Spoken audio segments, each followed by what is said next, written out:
At midnight, darkness enveloped the land. 10,000 ferocious bats flew quickly towards the undead camp through the darkness of night. Each dire bat carries a black round bomb. This kind of bomb, called a kerosene bomb, is a scaled-down and improved version of a pyrotechnic oil tank. Although the power is reduced, it is also more convenient to carry. No equipment is required for casting. This is Red Duke's tactic of using less to hit more. The dire bat carries kerosene bombs. Once it reaches the enemy's sky, it will crash into the enemy's queue without hesitation. When the vessel breaks, the kerosene bomb explodes and ignites all units in the impact area. And once this kind of fire oil is ignited, it is difficult to put out. As long as these undead skeletons are ignited, the fire will only become smaller and stronger. The troops behind will also be relieved from less pressure. Of course, whether the battle can be won and whether the iron coffin can be successfully recaptured depends on the infantry army behind. Therefore, the infantry continued to advance forward while maintaining a certain distance from the dire bats. Wow! The violent skeleton is getting closer and closer to the sky above the undead, with 300 meters still left. Whoosh! Suddenly, a signal flare suddenly jumped into the sky and exploded. Strong light illuminates the sky. Call! After the signal flare, there was a burst of arrows piercing the air. The night was thick and it was difficult to see clearly the arrows being shot, but the sound of the arrows whistling had already reached the ears of the Red Duke and others in the distance. Boom! The first dire bat was shot and fell from the sky. The kerosene bomb under his feet suddenly exploded, and flames rose on the ground. Immediately afterwards, under the violent storm of arrows, ferocious bats continued to fall from the sky, fell to the ground, and burned into piles of fire. The arrows were so dense that there was no need to aim accurately. Even if it cannot hit the bats, it can easily shatter the kerosene bombs at their feet. Fire bombs exploded in the air, causing waterfalls of flames to fall all over the sky. At night, a piece of orange-red is reflected. A kind of vampire in the back looked at the bats falling like dumplings in the rain of fire with a confused expression. They couldn't help but swallow their saliva. More than 10,000 ferocious bats carrying kerosene bombs have not even reached the sky above the opponent's camp. It has been completely wiped out. Even if a kerosene bomb was thrown into the opponent's camp, it can also cause some panic. Sure enough, the other party was already prepared and was just waiting for his side to come over and die. The Red Duke on the side had a gloomy expression. Looking at the dead vanguard troops, there was no expression. At this point, he had no choice but to jump in even if he knew it was a trap. Take the iron coffin back from the opponent's hands. The dark army of vampires, urged by the vampires, formed an orderly formation as much as possible.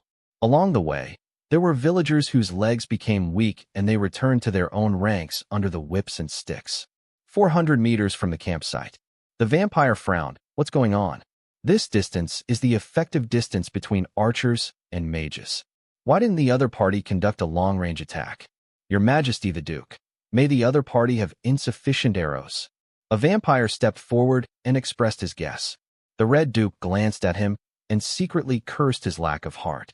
The opponent's general calculated everything so clearly and arranged the time and place so properly. Would you make such a stupid mistake? But the Red Duke did not refute, letting his men think that the enemy was a fool, which would improve their morale to a certain extent. Charge, prepare to ascend the city, the Red Duke said calmly. Yes. The vampire retreated and loudly conveyed the order. Prepare the siege ladder and charge. After receiving the order, the team launched a charge. The wall of the camp is about 4 meters high. Due to the haste of completion, there are no spikes around it. Armed militiamen and pale-bloods rushed to the walls. Start laying out the siege ladder. The second echelon behind was the slow-moving, rotting corpses, dragging their stiff bodies closer and closer. Camp of the Undead. In the command camp, Demitka is cleaning his sword. At this time, the tent was opened. Bloodhunter strode in. Commander Demitka, the vampire army has arrived at the city. Demitka nodded, stood up, and walked out. It is not difficult to defeat the vampires. The difficult thing is how to intercept the fleeing vampires after victory. According to Feng Hao's wishes, all the vampires should be wiped out here. Once too many vampires are released, it will bring serious trouble to human cities. At least for the past few decades, Huiwa Highlands and the Human Federation had a peace treaty that turned a blind eye. Send the flare and prepare to finish. Dimika said softly. Yes, Commander. The two opened the tent and walked out. Bloodhunter will pass on the next step of the message. Dimika walked towards the city wall. Immediately afterwards, a second signal flare was fired again in the undead camp. It shot straight up into the sky and exploded suddenly. Immediately afterwards, another signal flare flew from the center of the camp. It shot straight up into the sky and exploded. On both sides and rear of the battlefield, densely packed undead soldiers were hidden in the dark forest. These undead souls are like clay sculptures, standing quietly. When the undead orcs looked up and saw flares exploding in the sky, he stood up from the ground in an instant. Roared, forward. The orcs gave loud orders and led the undead army towards the battlefield. Under the city wall, the siege ladder has been set up on the city wall. The light-blooded ones let out low roars, urging the armed villagers to attack the city wall.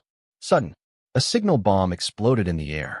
Immediately afterwards, there was a dense rain of arrows and magic missiles. Start pouring down. Arrows fell like raindrops, covering the entire battlefield. The magic missiles dragged out streaks of tail flames in the night sky and exploded among the crowd. Large areas of death began to appear in the already irregular formation. Even if the vampire personally urged them, they couldn't get anyone to climb the city wall. Just when the offense was at a loss. In the undead camp, the closed city gates slowly opened. Everyone was slightly stunned. What's the situation? Why did you take the initiative to open the city gate? Next moment. Just then, countless skeleton warriors wearing heavy armor and holding heavy shields with animal heads rushed out. An astonishing number formed a steel shield array at the city gate. They crashed directly into the Blood Clan's team and started a fierce fight. Not far away, the Red Duke stood up with a cold expression on his face. Although he couldn't guess the other party's intentions, he always felt that he was in the other party's plan. This feeling is very bad, very bad. Just when he was about to join the battlefield himself. On the wall of the camp, two figures suddenly walked up. A tall warrior in golden armor and an undead with bat wings. The second figure was too familiar to him. Giovanni. His nephew was actually transformed into a skeleton. Could it be that Giovanni revealed the news about the Iron Coffin? This damn guy. You continue to attack, and I will kill their leader. The Red Duke said coldly. Without listening to the opinions of the others, he opened his huge bat wings and flew towards the camp. The Red Duke left not long ago. Around the vampire team, a large number of undead armies appeared one after another. Begin to encircle and kill the vampires. The disparity in numbers simply cannot form an effective combat effectiveness. In the blink of an eye, the entire army was defeated instantly. The Red Duke flashed his huge bat wings. In an instant, they arrived above the undead camp. As soon as his figure stopped in the air, a dense rain of arrows roared towards him. The Red Duke snorted coldly. The bat wings flapped vigorously, and sound waves exploded in front of him. The arrow that was shot exploded in front of him and turned into pieces. After looking at Giovanni, who had become a skeleton, his eyes fell on the lizard man covered in golden armor. Where's the Iron Coffin? Give it to me, and I can forgive you for today's crime. Dimika looked calmly at the Red Duke above. Iron Coffin? It's in the camp. Whether you can take it away depends on your ability. The Red Duke's eyes narrowed instantly. A bloody energy surged down the body towards the blood-red, heavy sword in his hand. When the bloody energy enveloped the heavy sword, he suddenly swung the sword. Woo! A bloody sword light slashed towards Dimika. Dimika quickly retreated and dodged. Boom! There was a huge roar. The entire city wall was shaking violently. The bloody sword light left a crack several meters long directly on the city wall. It seems that you haven't reached the dark gold level yet. Feeling the power of the Red Duke, Dimika spoke calmly. Seeking death, the Red Duke's face turned even colder. He swooped down and struck down the heavy sword in his hand again. Dimika blocked the sword, reversed his wrist, and stabbed out again. The two of them started a fierce battle on the city wall. Bloodhunter walked down the city wall, joined the finishing army below. The entire battlefield has been surrounded by an army of ambushed undead. A solid barrier composed of heavy shields surrounded the vampire team from all sides, shrinking the encircling formation bit by bit. The enemy has no intention of fighting and has no chance to escape. The 10th level Dusk Reveler tried to break through the defense line, but was hacked to death by swords that covered his head and face in the next second. The encirclement continued to shrink, and the remaining vampire soldiers were driven to one place. "We surrender. Hurry up. Throw away your weapons. We surrender." A vampire shouted loudly, urging his men to throw away their weapons. As soon as this vampire spoke, he immediately attracted the attention of other vampires. Some vampires who were loyal to the Red Duke cursed loudly. The Duke ordered a fight to the death. "Whoever dares to surrender will know the consequences." "What the hell? Look at this situation. Will that old liar have a chance to save you? He's almost dead. He's addicted to being a dog." The vampire spoke eloquently and couldn't control his tongue when he spoke. "Slide out your lips." After hearing this vampire's words, everyone looked up. The undead are densely packed and endless. Even if the Red Duke could kill the opponent's generals, it would be difficult to rescue them. What's more, with the Red Duke's character, the most likely possibility is to abandon them and retreat into the mist of Huiwa Highlands. The two began to argue with each other. One side believes in surrender, while the other side believes that even if they lay down their weapons, the other side may not let them go. At this time, Bloodhunter came over from behind. After looking at the mixed team of villagers with less than 10,000 vampires left, he said, "Kill all enemies with weapons." As soon as these words came out, the skeletons that narrowed the circle showed no reaction. The vampire sighed, as if seeing hope, threw away their weapons, knelt on the ground, and begged loudly for mercy.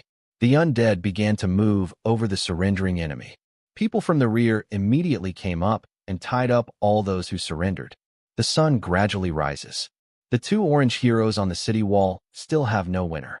The Red Duke has difficulty killing Demitka. Demitka didn't have a good solution for the Red Duke, who could fly. The two of them have been in a stalemate with each other until now. The Red Duke glanced at the sun. He glanced at the camp with some reluctance, and returned to the mist of Huiwa Highlands with anger. After the Red Duke left, Demitka also walked down the city wall. "Clean the battlefield." The skeletons took action and began to clean up the battlefield. "Commander Demitka, there are many vampires and light-blooded people among these people. What should we do with them?" the Bloodhunter asked. "Once vampires and light-blooded people are transformed, it is difficult to return to normal people. Detain him first, then we will see what the Lord wants." "Yes." Early morning. Feng Hao was still woken up by the sound-transmitting conch. A carp stood up from the bed and held the conch close to his ear. "Sir, there was a head-on battle with the Blood Tribe last night. The Red Duke escaped and captured thousands of people. All the remaining enemies were killed. During the day, we will lead the team to formally attack Huiwa Highlands." Hearing the news, Feng Hao's mood instantly improved. Red Duke is an orange hero, and the vampire has the advantage of flying. It is really difficult to keep him, but it is still good news to kill all the rest of the vampire team except for the prisoners. There were not many troops in Huiwa Highlands to begin with, and now it is estimated that there are basically not many manpower inside. Feng Hao was in a good mood, put on his clothes, and walked out of the room. Ear was preparing breakfast and said hello with a smile when she went out. Standing in front of the Lord's mansion, I looked at the time, 6:40 in the morning. After running around the territory, just as he returned to the Lord's mansion, he saw a bone dragon descending slowly, carrying a huge metal vertical coffin. Boom! The vertical coffin fell to the ground, and a burst of smoke and dust rose. A 2-meter-high vertical coffin stands in front of him, with the face of a young woman carved on it, giving people a strange feeling. There were still traces of mud and water on it from last night's transportation. Fatal Embrace, Silver Coffin. Fatal Embrace, Silver Coffin. This vertical coffin actually has a name. So elegant. Moreover, this vertical coffin is not the iron coffin Demitka mentioned. Looking at the introduction, it is made of silver. But according to the properties of silver, metals such as iron should also be added to increase the hardness. After looking around, there was nothing good to see. A maid was called. "Go and ask some skeleton trolls to come over and carry the silver coffin outside the territory." Just as he returned to the Lord's mansion, he saw a bone dragon descending slowly, carrying a huge metal vertical coffin. Boom! The vertical coffin fell to the ground, and a burst of smoke and dust rose. A 2-meter-high vertical coffin stands in front of him, with the face of a young woman carved on it, giving people a strange feeling. There were still traces of mud and water on it from last night's transportation. Fatal embrace, silver coffin. Fatal embrace, silver coffin. This vertical coffin actually has a name. So elegant. Moreover, this vertical coffin is not the iron coffin Dimitra mentioned. Looking at the introduction, it is made of silver. But according to the properties of silver, metals such as iron should also be added to increase the hardness. After looking around, there was nothing good to see. A maid was called. Go and ask some skeleton trolls to come over and carry the silver coffin outside the territory. Oh, good master. The maid shivered when she looked at the silver coffin and left quickly. Feng Hao woke Jiao up and asked her to protect him later. Sitting on the bone throne, he directly used divine presence. The next second, Feng Hao's consciousness descended on a skeleton warrior patrolling outside the territory. Just when I had a clear look around, I saw the maid, commanding 2 tall skeleton trolls, carrying the silver coffin outside. Feng Hao started the final arrangements. Half an hour later, a simple pergola was built above the silver coffin. The skeleton warriors formed a mouth-shaped shield formation, with several layers inside and outside. Even if she is prompted in the mission, helping her gather her body will gain her loyalty to a large extent. But without the constraints of the hero's contract, Feng Hao was still worried. I won't capsize in the gutter here. But the matter has come to this, and I can't back down anymore. Open the coffin, Feng Hao said. The 2 skeleton trolls swung their adzes and axes, bang bang. 2 loud noises directly broke the chains of imprisonment. Apply slight pressure on the opening. Squeak. A harsh noise sounded, and the silver coffin was slowly opened like a door. As it gradually opens, Feng Hao also saw clearly the scene in the museum. My heart tightened slightly.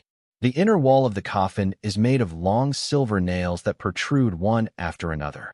It can be imagined that when the silver coffin is closed, it will appear. These spikes penetrate the body. As the coffin door was completely opened, a naked man whose body was covered with blood holes fell out. Her skin was pale and wrinkled, like a corpse that had been fished out after drowning.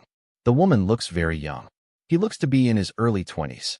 Of course, Feng Hao knew that the vampires had a long lifespan and could not judge their age by their appearance. The woman's figure was slim and her eyes were closed. In addition to the holes pierced by silver nails all over her body, there was a hole the size of a fist at her heart. Bring that heart here, Feng Hao said. The beating heart was handed over. As it gets closer to the body, the heart beats faster and faster, and the sound gets louder and louder. When Feng Hao's bony palm held the heart close to the shocking hole in the woman's chest, the flesh and blood of the body and heart began to connect. New blood vessels and muscles grew at a speed visible to the naked eye, and finally delicate skin began to grow on the chest. At the same time, the hole left in the woman's body began to heal. The pale skin also began to regain its color. From a drowned corpse, he gradually transformed into a beautiful young woman. The next second, the woman lying on the ground suddenly opened her eyes. The moment you open your eyes, the sky suddenly darkened, and clouds covered the sky. Chow, we can't capsize the boat. Feng Hao's heart suddenly tightened. The moment the woman opened her eyes, the sky was drawn into a black curtain. Dark clouds were like thick cotton wool, covering the entire sky. The soul fire in Feng Hao's pupils was beating, and a bad premonition suddenly arose in his heart. Don't wait for him to make more arrangements. The woman on the ground suddenly stood up. His eyes scanned the entire scene, finally landing on the half-open vertical coffin beside him. Ah! The woman roared, and her hands kept condensing blood-red javelins. Throw it into the metal vertical coffin, like a wild beast that has been out of control, venting the anger in his heart. Accompanied by harsh metal noises, the vertical coffin was beyond recognition. The plane clearing deep down has turned into a huge pit. Feng Hao looked at the woman who was furious and out of control. While retreating to a distance, he ordered the troops to retreat. Fortunately, she vented all her anger on the vertical coffin and did not involve the surrounding undead army. The beauty of the lonely knight Lorana and Tobias, dark gold level 5 hero. He is indeed a dark gold level hero. A beautiful, crazy dark gold level. After a long time, The naked woman gradually calmed down. The huge bat wings flew out of the territory and connected to the woman's white back. The bat wings stretched out, covering the exposed body. Fong Hao took a piece of clothing and threw it to the woman from a distance.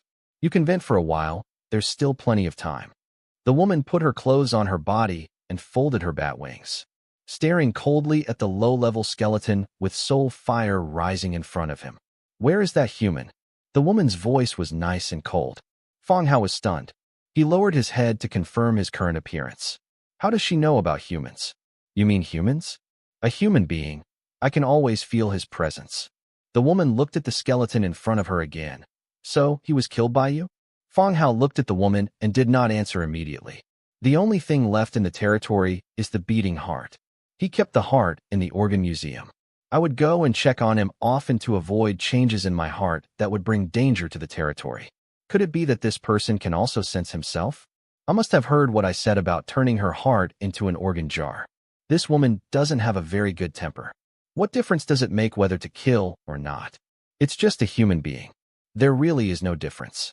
Fong Hao continued. According to the agreement, you have to help me build my territory. The woman turned around, looked at the tall city behind her, and frowned slightly. Your territory? The skeleton in front of me doesn't seem to be of a high level. Apart from having a soul, he was no different from the dull skeleton warrior on the side. Even the outfits are exactly the same. When will a lowly undead be able to build a city of this size? Mine, Fong Hao replied. The woman thought briefly and finally nodded. Okay, I did make this vow, but I have some personal matters to take care of, and I can help you build your territory after it's over. As a private matter, you don't need to think about it to know that you are seeking revenge from the Red Duke. With the way the Red Duke treats women, the first thing anyone should do when they come back to life is revenge. In fact, this is fine. This is exactly what Fong Hao wants to see. Because of his race, it was difficult for Demidja to kill the Red Duke. Having a woman to chase him instead would have solved his biggest trouble in the future. Okay, but I hope you can join the territory first, and then resolve your personal matters. This can be regarded as reaching an agreement between the two of us, and it won't take long. Fong Hao continued. The woman thought about it, and felt that what the skeleton said made sense. Nodding in agreement. Okay, well, I'll take you to the Lord's Hall and prepare some clothes for you. You don't want to go out in this outfit. Fong Hao led the woman through the dense army of undead and entered the city gate. The woman looked at the city curiously, surprised by the number of undead armies and the size of the city. Seeing that the woman was curious about these, Fong Hao acted as a tour guide and began to give a brief introduction to the territory. It would also allow her to quickly accept this place. The two of them went straight to the Lord's mansion. Fong Hao also lifted the divine presence and woke up from the bone throne. The woman stepped into the Lord's mansion. Seeing Fong Hao on the throne, his eyes narrowed instantly. The next second, the woman stepped forward and moved as fast as lightning. The sharp nails stretched out from the fingertips and clawed at Fong Hao's face. Boom. 1. A dull voice sounded. In front of the throne of bones. Time seems to stand still. The woman caught the fist of the orc girl beside her with one hand, and her teeth bit a thin sword thrust out from the shadow. Everything happened so fast. Fortunately, his two heroes were also prepared. Seeing the woman taking action directly, Fong Hao's expression instantly became serious. But it is also certain that the woman had no intention of killing him. Otherwise, what will be thrown over will be the kinds of magic used to deal with the silver coffin. Do you mean what you say? Help me build a territory. Fong Hao said. The woman stared closely at the young man in front of her. Are you the skeleton? You can sit down and let's talk slowly. Fong Hao remained calm and unhurried, but his heart began to beat violently only late in the morning. The woman stepped back and sat down on the left side below. Her linen gown stretched, outlining a seductive curve. And Jia stood beside Fong Hao, and Xiaoyou's rapier retracted into the shadow. So, you are the human who resurrected me. The woman spoke again. Yes, I caught a group of tomb robbers and found your heart. Fong Hao explained the map exploration as tomb robbers. This statement is easy for the other party to understand, and it can also cover up the matter of digging human graves. The woman didn't say much, and she didn't communicate much on this topic. Are you a human being, leading a group of undead? The woman directed the topic to Fong Hao. Not just the undead, but also humans, orcs, and lizard men. Fang Hao picked up the wine glass and took a sip. Strange territory. According to the agreement, there will be vampires in the territory from now on, right? Snort. The woman snorted coldly and naturally understood the meaning of Fang Hao's words. Stand up and walk to the middle position. Her actions made the entire audience tense instantly, and Fang Hao almost released his frost armor. Laurana and Tobias, I am willing to serve you. The woman bowed slightly, letting her body that was already difficult to cover be exposed again. The dark gold-level hero, the beauty of the lonely knight Laurana and Tobias, swears allegiance to you. Do you accept it? Accept. Without the hero contract, it seems that this is the way to confirm the hero's joining. Welcome to join, Laurana. Fang Hao said with a smile. I actually have a dark gold-level hero. However, the next second, his smile gradually solidified. The beauty of the lonely knight, Laurana and Tobias, current loyalty to you is 23. I go. It's over, but there's still danger. Laurana returned to her seat, crossing her legs to cover her important parts. Come here. Fang Hao called softly. A maid cautiously poked her head. Owner, get some clothes for Laurana. Yes, master. The maid roughly glanced at the strange woman aside and turned around to leave. Not long after, the maid brought clothes. He carefully put it aside, turned around and left. There is a separate room over there. You can try it on and see if it fits. Fang Hao pointed to the room on the first floor that serves as a bathroom. Since the hot springs came into being, the bathrooms have been mostly empty. Laurana picked up her clothes and walked into the room. Fang Hao also took this opportunity to check Laurana's attributes. For dark gold-level heroes, I don't know if there are any surprises. The beauty of the lonely knight Laurana and Tobias, dark gold level 5 hero. The beauty of the lonely knight Laurana and Tobias, dark gold level 5 hero. Faction, vampire. Template, dark gold. Racial characteristics, bat wings, moonwalker, unclean power. Legion talents, master of deception, dark, brilliant aura, arcane conductor. Skills, new moon shelter, dark moon spear, bat nest breeder, moonblade, blood slave, night storm. Inherent abilities, domain magic proficiency, domain flight proficiency, advanced swordsmanship proficiency, advanced command proficiency. Bat wing. This unit has the ability to fly. Moonwalker, under the moonlight. This unit's attack power plus 85% and magic recovery plus 50%. Unholy divine power. The stolen divine power will be paid a high price. They are far away from the living beings, abandoned by the gods, hiding in the dark castle, and experiencing a lonely eternal life. Master of deception. In the dark night, the army led will be difficult to be discovered by the enemy, and the movement speed will be plus 75%. Dark, brilliant halo. The army led by this unit will become the most loyal slaves of Laurana, and will not retreat or surrender due to morale after the war. Arcane conductor. Magic concentration plus 25%.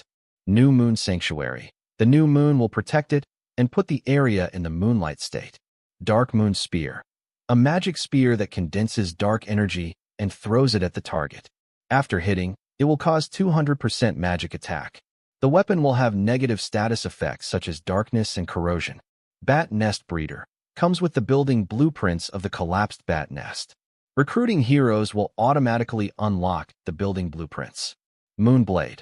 Dark energy gathers into the long sword, releasing a bloody sword light plus 120% attack. After hitting, it will cause negative effects such as darkness and corrosion. Blood slave. Making creatures drink their own blood can transform them into vampires. Night storm. When the light disappears, the storm will become more violent. The magic vortex will reduce the movement speed of enemies within the range and cause magic damage. The damage of air units will be an additional plus 20%. Description: Laurana was born extremely noble and beautiful. The lonely and cold castle and the enviable and beautiful love made this little vampire princess walk out of the castle and come to the human city. I'm going to do harm to people. Fang Hao couldn't help but sigh. After reading Laurana's attributes, I have a certain understanding of this vampire woman. Laurana was born into a noble family, not one of those transformed vampires. Unholy divine power. should be about the immortality of the vampires and their fear of the sun.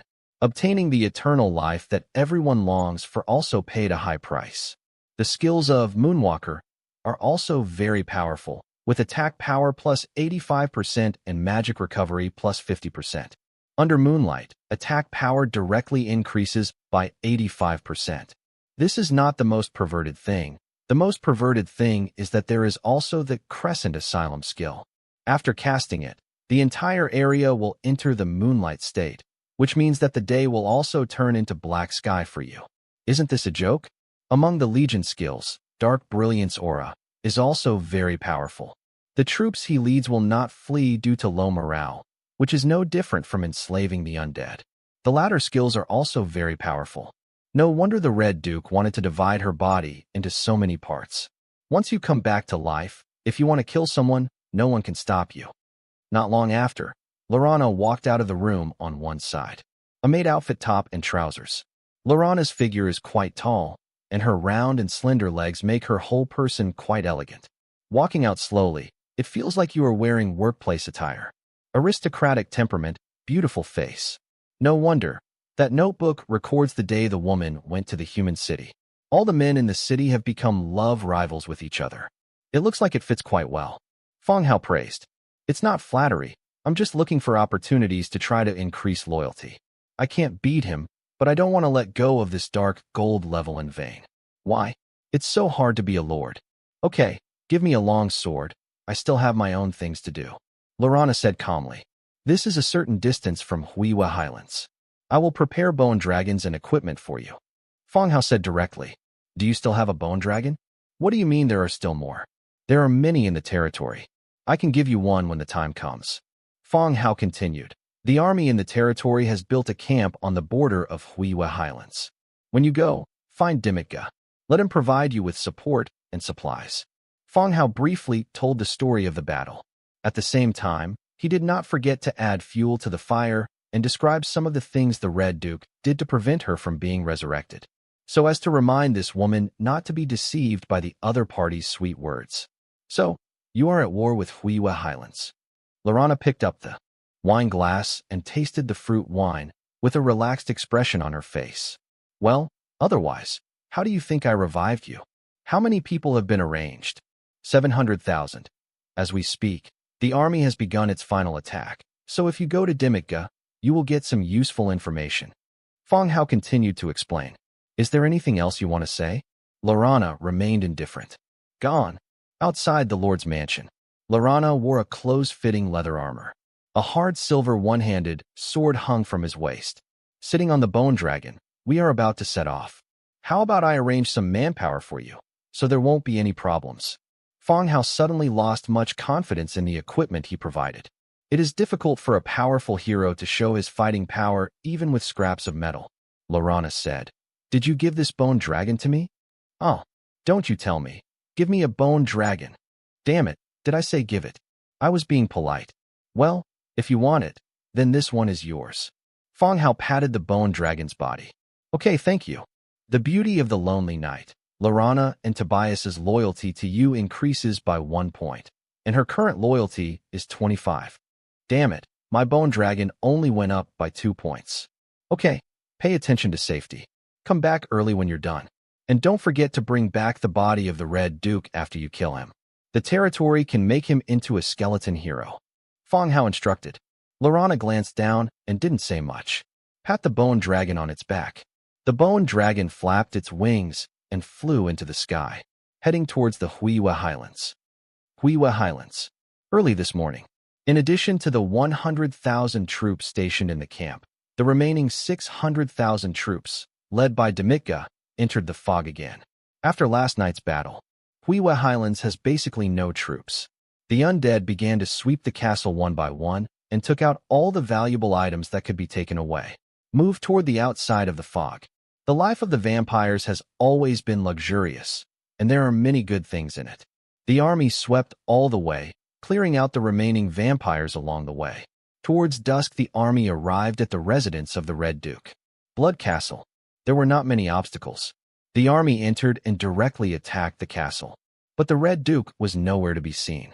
Commander Dimitka, The entire castle was searched, and only more than 100 humans who collected blood were rescued underground, and no trace of the Red Duke was found. Bolton reported. Demetrius thought for a moment and guessed a possibility. The Red Duke ran away. Where's Kong Yong? Demitra asked. Sir, I'm here. Kong Yong held on to his helmet and ran over from behind. This undead team is really fierce. Come directly over today and serve it to the Red Duke's lair. The Red Duke ran away. Do you know where else to hide besides here? Demika asked. Ran away? Kong Yong's eyes widened. An orange level 9 hero ran away? OMG. Yes. Do you know where else he will go? Kong Yong thought carefully and finally shook his head. He was originally a villager, providing blood tax for the vampire clan. How could he know this? Seeing that the inquiry was fruitless, Demika nodded. Just as Kong Yong was about to retreat, he happened to meet the skeleton hero blood hunter who was commanding the skeletons to come up. When he saw the bright white treasure chest carried by the 2 skeleton soldiers behind the blood hunter, his pupils suddenly shrank. Platinum treasure chest. What happened? How come they have a treasure chest? Aren't only those who travel through time able to obtain treasure chests? Kong Yong stood there blankly. He passed by the skeleton carrying the treasure box. In the past few days, he believed that this undead army was the original force of this world. Until now, he began to have doubts. Could it be that these people are the army of other time travelers? He also knew some about the development of other lords in the channel chat. Even if it develops well, it will not develop to the current scale. Kong Yong thought, and then his eyes flashed. Could it be that the appearance of the treasure chest was because of himself? Only when you join this army will the treasure chest appear. Don't tell me, it's really possible. Thinking of this, Kong Yong did not leave in a hurry, but stood aside in a polite manner. While I was excited, I was also waiting. When these aborigines were unable to open the treasure chest, he stepped forward to open the treasure chest. Boom. The platinum treasure chest was thrown beside Demitra. The blood hunter said, Commander Demitra, the army has been defending with the blood fort. Do you want to inform the Lord to come over? Capturing the castle means that Huiwa Highlands has been successfully captured. According to the plan, after confirming safety, Fong Hao will come over to confirm the affiliated territory. Okay, I will inform the Lord now. Demitra took out the sound transmission conch and whispered the message. And Kong Xiong heard all the conversation between the two. His expression quickly changed from excited to surprised. This army really belongs to a lord who can have so many men. Kong Xiong's mind was spinning rapidly, and he began to compare the equipment of the troops and the information revealed on a daily basis. The only one who can match this is Fong Hao, who has always been very powerful and well-known in the region. Because Fong Hao sells tens of thousands of equipment, it does meet the needs of the arms.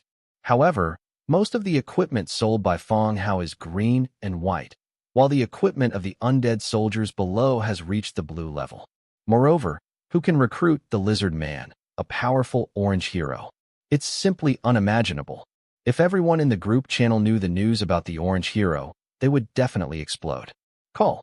Just when Kong Yong was envious in his heart and kept looking at the Lizard Man in front of him, an orc rushed in at a trot. In a hurry, I tripped over the stone steps and stumbled. Sir, a strange woman suddenly came to the camp. She wanted to see Commander Dimitka by name. And as soon as she came, the orc looked a little ugly. Orcs are responsible for garrisoning the territory outside the mist. The hurried arrival at this time also surprised Dimitka and others. If he hadn't heard the strange woman, he would have thought that the Red Duke had braved the sun and forced his way into the camp. Just what? Kill all the vampires and light-blooded people imprisoned. The orc said urgently. Dozens of minutes ago, a woman rode a bone dragon to the camp outside the mist. After landing, he first asked Dimitka, and then as if he knew the way, he came to the place where the vampires were imprisoned. When those vampires who were originally honest saw the woman's appearance, they seemed to be frightened and begged loudly. The woman also went crazy and killed all the imprisoned vampires. Those 10th-level dusk revelers, in the hands of a woman, are as easy as squeezing a gray bird to death. After the woman killed him randomly, he stepped on the sticky blood. Ask about the fighting situation in Huiwa Highlands. Seeing that something was not right, the orcs rushed directly to the Blood Castle and informed Dimitka and others. After listening to the orcs, Demika's expression also became solemn. The undead did not attack the woman, and his hatred for the vampires was also revealed. Blood Hunter, you are in charge here. I will go back to the camp and take a look. Before he finished speaking, a woman's cold voice suddenly came from the corridor connecting the hall. Are you Demika? Everyone looked and saw a vague figure of a woman at the end of the corridor. The next second, this figure had arrived in the hall and sat down on the throne in the center. Who are you? Demika looked at the woman warily, his hand slowly approaching the hilt of the sword. Where's Chester? I hope he didn't die in your hands, the woman said. Chester was the Red Duke's human name. The others didn't know much about it, but Demika and Bloodhunter knew about it. Demika noticed the leather armor on the woman's body and the hard silver one-handed sword at her waist. In Union, women appear at this time. There are also some guesses about her identity. The Red Duke ran away. He abandoned the castle and ran away. There is no clue as to where he went. Demika answered calmly. Run away? Huh. It really suits his style. The woman sneered. We suspect he is still hiding in the fog and are arranging a manpower search. Leave his affairs to me. You don't have to worry about this. The woman shook her head. Are there any vampires that haven't been killed yet? Demika looked at Bloodhunter, who nodded and said, There are 2 more people who led the way when they came to Blood Castle, and they are being held outside. Bring them in. The woman spoke again. The Bloodhunter looked at Demika questioningly. And not the strong woman in front of me. Demika nodded, and the Bloodhunter went down and brought up the only 2 remaining vampires. When 2 vampires were escorted to the hall, they saw the woman on the throne. The red pupils suddenly shrank. His whole body began to tremble uncontrollably. This woman's appearance was too familiar to them. His legs bent involuntarily, and he said with a trembling voice, Laura Nav, Madam, all this was done by Chester, and we are also victims. Lorana stood up gracefully and walked to the 2 of them. He squatted down slightly and looked at their faces.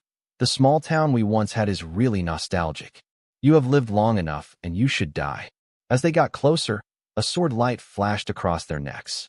2 of them rolled down and blood spurted out. Just to kill them? Demija was a little confused. Okay, I will take care of Chester's matter. Lorana shook off the blood on her sword and said, Can you find him? Lorana stood up and walked out while saying, Yes, you don't have to worry about this matter. I will inform Fong Hao when the time comes. Demija said nothing and followed the woman. After leaving the Blood Castle Hall, the woman jumped directly from the city wall, and the bone dragon roared over, and then the woman flew south. Inside the Blood Castle, Kong Xiong leaned against the wall with difficulty, his legs trembling a little. At his feet was the head of a vampire rolling over, eyes filled with fear, staring at him. Kick the head aside gently. Let the eyes of the dead no longer be directed at you. It wasn't the dead head that he was afraid of, but what had just happened.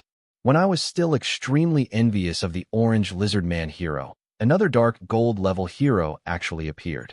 Cold temperament and beautiful face. Every aspect is what male lords dream of. When the woman left, she casually mentioned Fong Hao. He didn't think it was a duplicate name. In this way, these heroes and troops are all Fong Hao's people. Oh my god, did they travel through time on the same day? Is Fong Hao God's biological son? Boy, what are you doing sitting here? Dinner is ready. If you don't eat, there will be nothing left. An orc came over and patted Kong Yong's shoulder hard. The huge force made his body shake. Okay, go right away. Kong Yong stood up and walked out quickly. If you are envious, put it away beforehand. It is still important to eat. The next day, 3 p.m., Fong Hao took in Jia and rode the bone dragon directly to the Blood Castle. He didn't have the flying speed of Lorana, so he just flew for half a day and 1 night. As soon as the bone dragon landed, Demika and Blood Hunter brought people to greet him. Sir, everyone saluted. Well, Demika, Blood Hunter, did a very good job and fought a beautiful battle. Fong Hao praised. Thank you for the compliment, sir. Demija followed Fong Hao. Everyone entered the Blood Castle Hall. Fong Hao stepped on the soft carpet and sat down on the throne in the middle. The system prompt appears again. Blood Castle has become your affiliated city. You can rename the city here, and you can control all the resources of the tribe and affiliated villages. The system prompt appears. This means that the Blood Castle has been officially divided into a subsidiary city of Fong Hao. and the Huiwe Highlands is no longer the territory of the vampire clan, but it is part of Fong Hao's territory. Although when he came here, he didn't like this cold and damp place. People living here may be prone to rheumatism. I don't know if this fog is a natural phenomenon or some kind of magic. I still don't plan to change the name of the city, and I am not good at naming cities. View city information. Blood Castle. City level. 6th level original city. Attributes. Carrion transformation plus 25%. Dire bat reproduction plus 35%. Description. A city with attributes can bring various benefits and accelerate the construction and development of the city. Blood Castle is a level 6 city, but the attributes, in Fong Hao's opinion, are of no use to him. He had no intention of transforming the whites. Although both rotting corpses and skeletons are undead, skeletons are obviously cleaner and do not produce a strong smell of decay in summer. Fong Hao has never seen a ferocious bat. It should have appeared in the battle, but it didn't have much appeal to him either. Fong Hao thought for a while and let it go for a few days, waiting for Lorana to come back and listen to her opinion. If that doesn't work, then transform into the affiliated city of the field traveler. Unlock blueprints. Corruption construction blueprints. Vampires. Wolf bat lair construction blueprints. Blood races. Collapse bat lair construction blueprints. Blood races. Blood Knight camp construction blueprints. Blood races. Light blood camp construction blueprints. Vampires. Blood prison construction drawings. The blueprints have unlocked a lot. Except for the construction drawings of the blood prison, the rest are the drawings of the blood clan. Construction can only be carried out in vampire cities. Blood prison. Category. Underground construction. Ability. Strength plus 20%. Torture pain plus 30%. Description. A sturdy and frightening playground. Every time a new guest comes here, there will be an excited wail. Good guy. This description is a bit scary. It's like a place where murderous perverts imprison people. There is no place to hold prisoners in the territory. In the past, prisoners were locked up in iron cages and then surrounded by dense skeleton soldiers. If the level is high, then surround it with a few more floors. After returning, build the blood prison. If there are enemies or prisoners, you can also imprison them. As for cruelty, there is no such thing as kindness when dealing with enemies. Fong Hao quickly checked the city attributes. The hall was gradually filled with people. Here, in addition to Demitka and Bloodhunter, there were also a group of orcs from various villages who participated in the battle. Today is the day when Fong Hao captures the Blood Castle, and it is also the day when they are rewarded after the war. You fought a good fight, and you pinned those vampires who thought they were noble and arrogant to the ground and beat them up. Fong Hao stood up and said. The heroes looked as usual, but the orcs looked slightly excited. They all still remembered that Fong Hao promised to reward them before setting off for the expedition. Demitka, the most powerful leader of the president, has good command. When he returns, he will receive 10,000 war coins. Fong Hao said. Demitka was recruited from Fong Hao's hero recruitment role. Their own loyalty is high. Fong Hao didn't have any tricks on him. He gave him everything he could use in the territory. Now the rewards can only be given in monetary terms. Thank you, sir. Demitka thanked him, and the orcs below heard the number 10,000 and started to make noise with a loud bang. This number is enough to drive them all crazy. Let alone 10,000, 1,000, or 500 coins can buy their entire village. Everyone's anticipation turned to excitement. I don't know how much reward I will get when the time comes. If you can have 10 war coins, you can go to the slave trader and buy an orc beauty with demonic blood. Those strong muscles, thick leg hair. Simply desirable. Faced with the chaos of the moment, Demitka looked back. The whole place fell silent for an instant, and even the sound of the orcs breathing became much lighter. Fong Hao continued. Bloodhunter, as the deputy commander, you will be rewarded with 5,000 war coins, and the territory will pay for it to build a set of purple equipment for you. As a skeleton hero, Bloodhunter doesn't actually have much to spend money on. But with self-awareness, when the territory develops in the future, there will be a place for consumption. The most important thing is to change his equipment. Thank you, sir. After the Bloodhunter saluted, he also retreated. Fong Hao looked again at the rest of the orcs below. He smiled and said, the rest of the people who participated in this battle also contributed a lot. Each person will be rewarded with 1,000 gold beast heads, and your village will also receive priority support and funding from the territory. After Fong Hao finished speaking, the orcs began to count on their fingers. According to the ratio of 1 to 5, that's 200 war coins. In an instant, the hall was filled with cheers from the orcs. 1,000 animal head gold. After returning to the village, they were richer than the village chief. How could it not be exciting? Outside the vampire hall, Kong Xiong stood on an open-air platform, leaning on the wall. Looking below, the undead army stood in an orderly manner. After 2 days of contact, he was no longer so afraid of the undead army, but rather envious of having such an army. Hey, if only this army were mine, I could defeat these vampires. Kong Xiong said. I opened the Book of Lords and took 2 photos of the densely packed army below, as neatly organized as soldiers and warriors. He didn't know what the other lords had become, but it definitely didn't reach the size of this army. I chose one, looking down from a high place, as if I were lording over the world. Send directly to regional channels. Caption: Picture, wake up, my loyal slaves, and continue your unfulfilled duties with your unswerving loyalty. Holy crap, what's going on? Why are there so many undead? I'm sorry, the boss was captured by the undead and sacrificed. Is this picture real? Why are there so many undead? And from the angle, it should be a military parade. Could it be that the boss is hiding?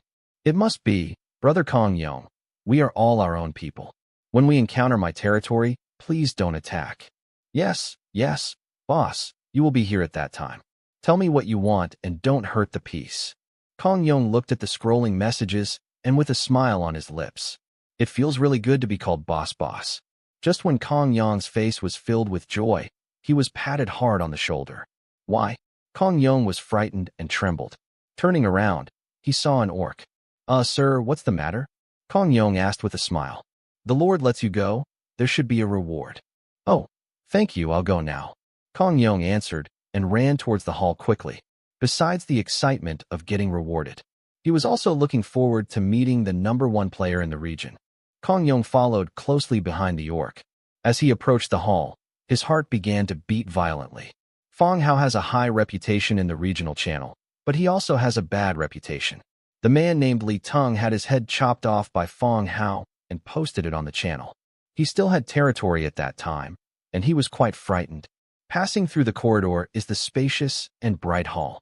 The hall was filled with orcs. Kong Yong's heart was beating violently. He looked up and saw a black-haired young man sitting on the central throne. So young. Judging from his appearance, he might be younger than himself. Speak. The orc reminded from the side. Oh. Kong Yong suddenly woke up, took 2 steps forward to the center of the hall, bowed, and saluted. I have met the Lord. The situation at this time is obviously not suitable for the title of Boss Fong Hao. On the throne, Fong Hao glanced at Kong Yong below. When rewarding everyone, Dimitka specifically mentioned Kong Yong. Throughout the battle, the map in Kong Yong's hand played an important role in being able to end the battle so quickly and accurately find the locations of various castles. Yes. Fong Hao looked at Kong Yong below. Kong Yong, you have made great contributions in this battle against the vampires, and you should be rewarded. He could naturally tell Kong Yong's identity as a time traveler, but this was another matter. Hearing Fong Hao's words, Kong Yong's expression instantly brightened. Thank you, Lord. On behalf of the villagers of Huiyue Highlands, I would like to thank you for your life-saving grace. Rather, he helped Fong Hao. It can also be said that Fong Hao's army eradicated the vampire clan and saved him and the villagers. Fong Hao nodded. This Kong Yong is actually a smart man. Okay, you will get the same reward as everyone else, 1,000 gold beast heads, which I can exchange for you into war coins, as well as some equipment support. Fong Hao said. Kong Yong did not answer, but thought carefully in his mind. 200 war coins and some equipment support. Maybe it will increase the strength of the territory. But his territory has been abandoned for a long time, and its resources have been emptied out through missions, one after another. There is no use for giving him the money and equipment. Is he going to take this money and live in a human city? When you run out of money, will you find another village and rely on farming to support yourself? With his mind spinning rapidly, Kong Yong had already made a plan.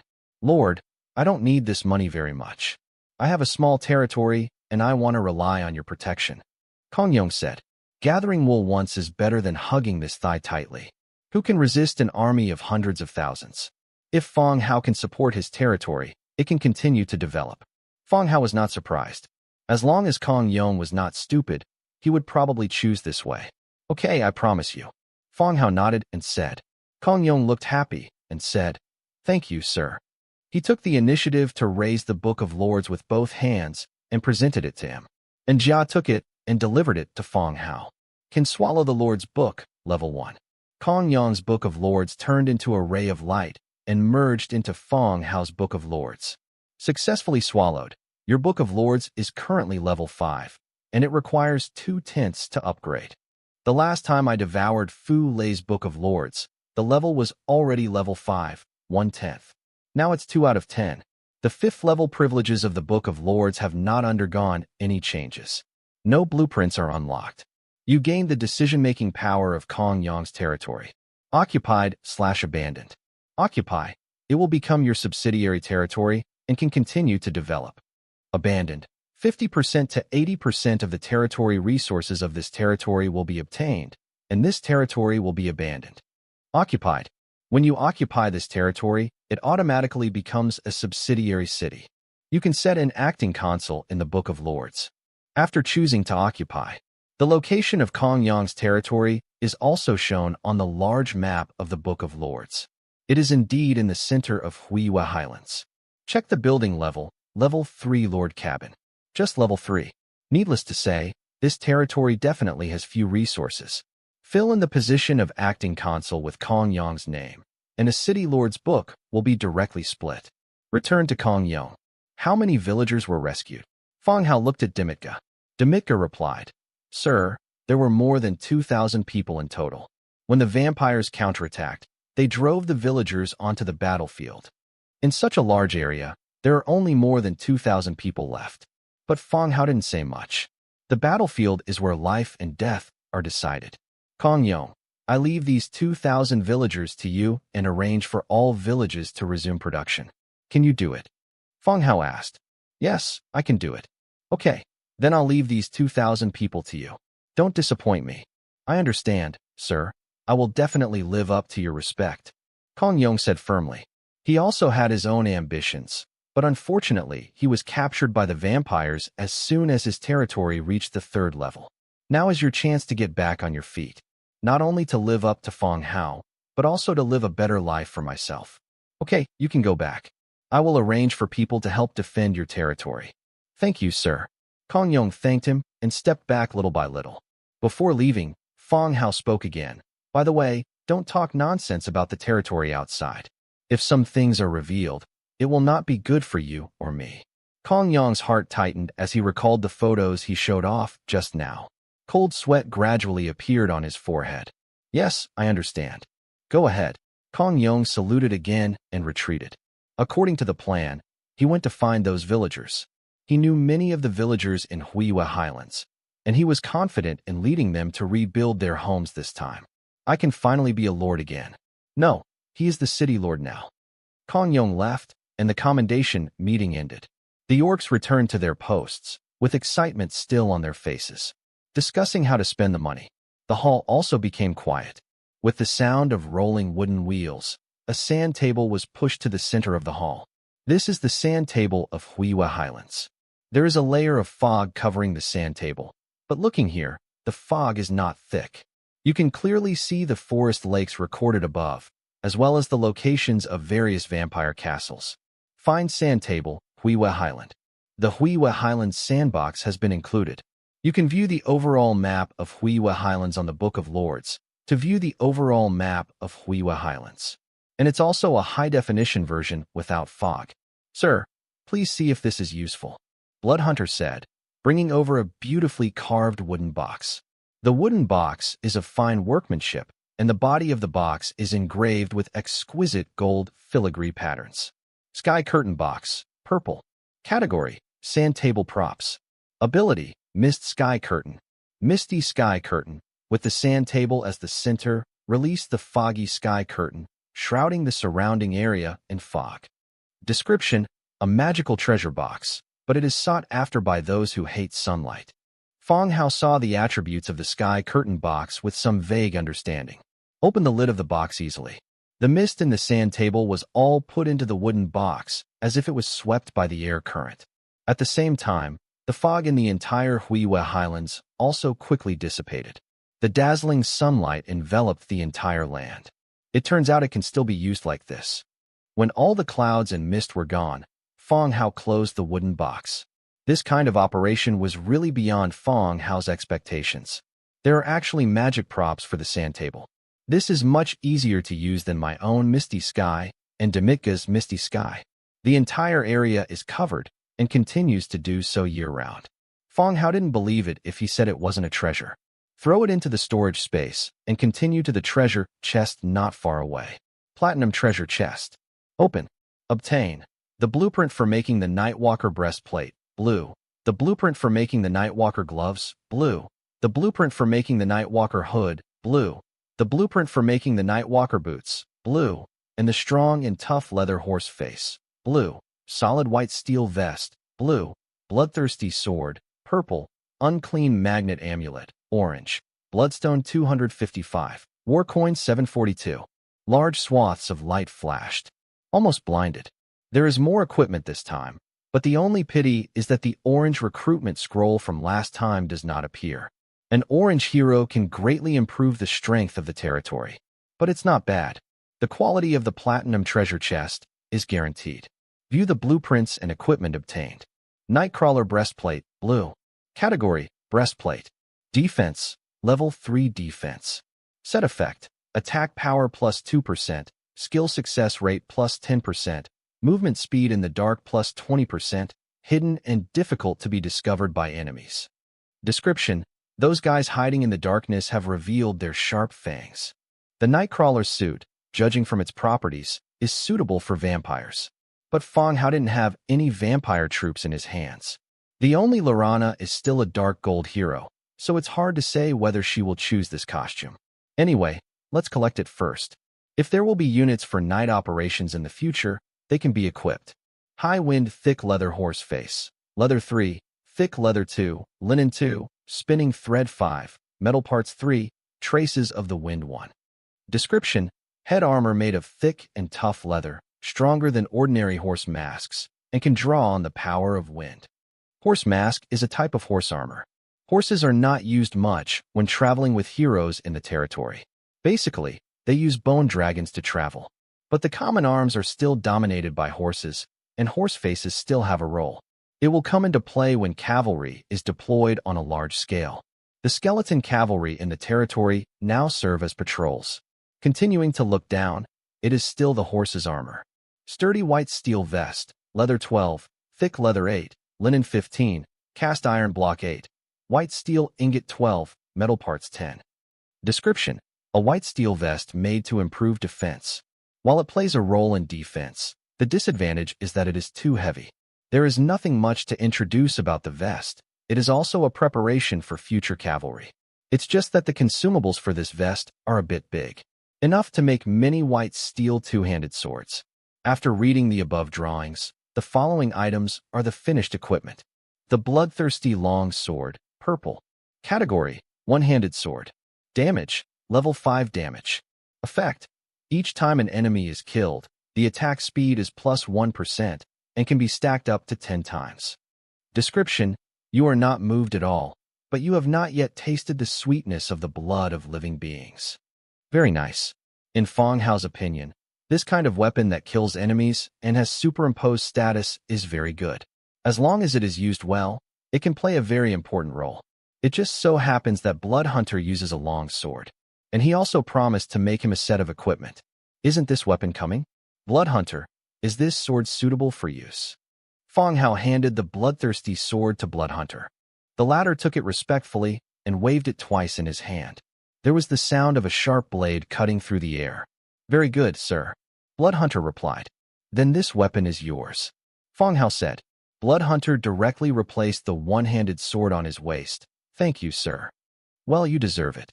Handing the weapon to the Blood Hunter, Fong Hao continued to look down. Unclean magnet amulet, orange. Category, talisman. Ability, wound healing plus 70%. Description: Yongye made the unclean divine power into a talisman and will protect his friends forever. The amulet looks more like a pendant. A simple black pendant is connected to a blood-colored crescent-shaped jade pendant. It looks very nice and feels warm to the touch. The most important thing is the ability attached to the talisman. Plus 70% wound healing effect, but I don't know if the effect is good or not. Hang the necklace around your neck and put the original soul necklace into the storage space. Of course, the properties of the soul necklace are still good, which makes it easier for him to use divine presence. He currently plans to wear these two items differently, wearing the amulet when going out and temporarily wearing the soul necklace when using the god. Feng Hao also put the bloodstones and war coins at the back directly into the storage space. Feng Hao finished looking at the trophies. Anjia also came back with a box. Feng Hao looked at the box. In addition to war coins and gold coins, there were also many gold and silver objects, gemstones, agates, and some jewelry. The blood clan of the Red Dukes were originally nobles in the human race. I have a soft spot for this kind of luxury jewelry. Of course, there are a lot of good things. I think the hangings here are all good. Why don't you take them all back? And Jia looked up at the gorgeous chandelier, eager to try it. That is to say, Luo Li didn't follow. Otherwise, they might just dismantle it as soon as they discuss it. Feng Hao thought for a while, then shook his head. Just plunder the money and take it away. It's better not to touch this. This should be where Lorana lives. In the future, it is very likely that she will still live here. If they are all evacuated, loyalty will begin to decline, which will be difficult to handle. Okay. And Jia didn't say much. There are too many things looted from the territory. There are chandeliers in the maid's room, and a lot of them are stored in the warehouse and have no place to use. Moving these back won't be of much use. Feng Hao saw that everything had been dealt with. He continued to explain. Demetra, Blood Hunter. My lord, the two said. Blood Hunter, you will be stationed here for a few days and will be responsible for transporting the trophies. Dimika, you come back with me. Feng Hao thought for a while and explained. The corpses of bats and vampires, as well as the furniture moved from those vampire castles, have to be transported back. This will take some time. The addition of Lorana not only improved the strength of the territory, but also gave Feng Hao an additional sense of crisis. After all, loyalty is not high, and there are no restrictions from the hero contract. Who knows if he will have convulsions or not? So he sent it away for himself. Having Demika around can also improve a certain level of security. Yes, sir. The two agreed in unison. Later, Feng Hao continued to walk around the Blood Castle. After explaining everything clearly, he took Anjia and Dimika back to the territory. We didn't spend much time in Huiwa Highlands, and most of the time was wasted on the road. It was already the afternoon of the second day when the three of them returned to the territory. After dinner, Feng Hao went to the hot springs comfortably and went directly back to his room to rest. I slept straight away until the next morning. After washing, came outside to breathe the fresh air. After stretching his body, Feng Hao began his morning jog around the territory. I have been too busy these past 2 days. Even my morning exercises have been delayed. I feel like my physical strength is decreasing. Jogging all the way to the wall of the Lord's mansion, I saw 2 rabbit maids, bending over and carefully looking in along the cracks in the wall. The drooping skirt of the maid uniform outlines the round buttocks. Feng Hao was also a little curious as to what the 2 of them were looking at. When he stopped and came behind the 2 of them, he heard a shorter rabbit maid whispering, I don't know who is so wicked and should build a courtyard wall here. That's right. I came here last night and saw nothing. The taller maid said, It's okay. I brought the tools and dug a hole here. The dwarf rabbit chuckled. Dig one for me too. Don't dig it too big so it won't be easily discovered. Yeah, I know. Feng Hao stood behind him, listening to the 2 men laughing like lechers. These 2 rabbits look like peeping toms. Seeing that the 2 of them really started digging into the wall, Feng Hao coughed lightly. Ahem. The 2 people with their little butts stuck out suddenly stiffened. Why did I hear the master's voice? Look back. I don't dare look back. Then let's go back together. The 2 of them turned around slowly. When they saw Feng Hao standing behind them, their faces instantly turned red and their bodies stood up straight. The tools in his hands were carried behind his back. Feng Hao knows both rabbit girls. Feng Hao was quite impressed by one of them. He is 1.5 meters tall, with a baby face and white lop ears. Especially the exaggerated bust on the chest is unforgettable. Another bunny girl is tall and pretty in appearance. What are you two doing here? Fang Hao asked seriously. Huh? Oh, it's nothing. Let's go for a walk, said the lop-eared bunny girl. Yes, we are taking a walk, master. Another person also echoed. Fang Hao glanced at the two of them helplessly, and now he learned to lie. He tapped each of them on the head and said, focus on improving your level. Don't just play around all day long. Oh, good master. The two replied and left quickly. The two girls left, and Fang Hao continued his morning exercises. Morning exercises over. Er also prepared breakfast. Knowing that Fang Hao had a hard time traveling last night, he had a rich breakfast today. 5 dishes and some more nourishing ingredients for the body. Ding! Suddenly, a private chat notification sound came from the Book of Lords. When he opened it, he saw that it was Deng Bin who had exchanged equipment with him 2 days ago. A group of bandits came to Deng Bin's territory, and they lost a lot of men in several battles. In order to deal with the bandits, Deng Bin used flax as a bargaining chip to exchange for a batch of equipment from Fang Hao. 2 days have passed since the incident, and it seems that Deng Bin has won. Thank you for the equipment support, boss. The matter has been resolved. The flax trade can still continue in the future, Deng Bin said. It seemed that eliminating those bandits made her feel a lot better. Well, that's good. Now that the danger is resolved, you can consider expanding the planting of flax. I will increase the quantity purchased in the future. Fang Hao replied. Deng Bin is a good person. Apart from dressing up like a gangster, their transactions have always been smooth. Fang Hao is also very willing to cooperate with her, and there is not much to do. Moreover, Fang Hao's demand for linen is also increasing now. In addition to ordinary linen clothing, materials such as linen also began to appear in some equipment. For example, the horse masks and vests obtained yesterday contain linen and yarn. Fang Hao speculated that linen and spinning threads are likely to appear in large quantities in the future synthesis of items. Therefore, he plans to increase the purchase quantity of flax, not to mention that according to the agreement between the two, the price of flax will be half cheaper in the future. After Fang Hao's message was sent, there was a little silence from the other party. It took 2 or 3 minutes before the message was sent again. Boss, if you promise to give me all the details, I can arrange manpower for large-scale planting. Deng Bin's idea is also very simple. She can plant it, but Fang Hao needs to give her the assurance that after planting it, he will not be able to sell it. Okay, you can arrange for manual planting, and I will buy it when the time comes. Fang Hao is even more cheerful. Others may worry about too much flax, but Fang Hao does not worry about this problem. Not to mention that he has hundreds of skeleton cutters. As for linens, they are also quite easy to sell in the channel and in the Orc area. For now, we are only worried about not having enough flax, not a surplus of products. Okay, boss, I believe you. I will arrange for manpower to plant it immediately. Deng Bin didn't suffer at all when cooperating with Fang Hao. You can even rely on flax resources to continuously obtain the resources you want.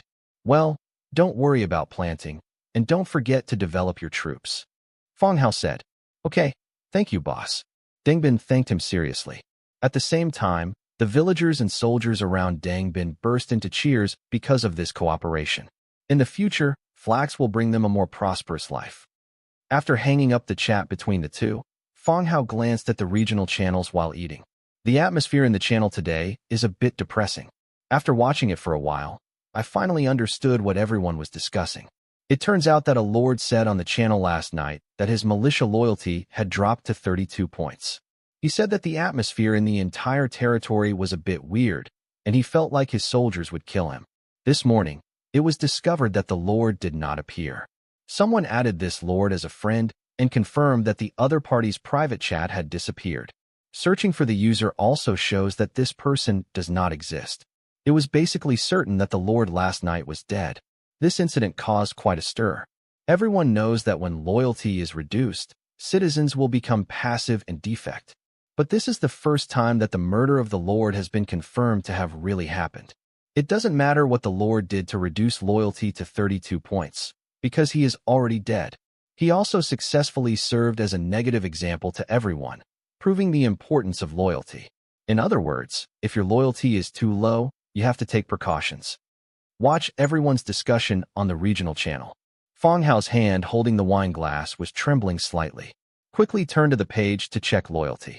The beauty of the lonely knight Lorana and Tobias. Your current loyalty is 25. Sure enough, it was still 25 o'clock. Others kill people at 30 o'clock, but it's only 25 o'clock for me. At this time, Fong Hao was really unsure whether recruiting this dark gold-level hero was the right decision, although he had no reason to anger her. But the past of this dark gold-level guy was indeed a bit bumpy. What to do if you are in bad spirits and moody? It seems that I need to be more careful. After breakfast, we walked out of the Lord's mansion. The sun shone on me, and my whole body felt warm. The sun is still comfortable, and I don't know how the humans in Huiwa Highlands survived. After moving his body, Fong Hao went directly to the undead building area. Open the Book of Lords and find the construction drawings of Blood Prison.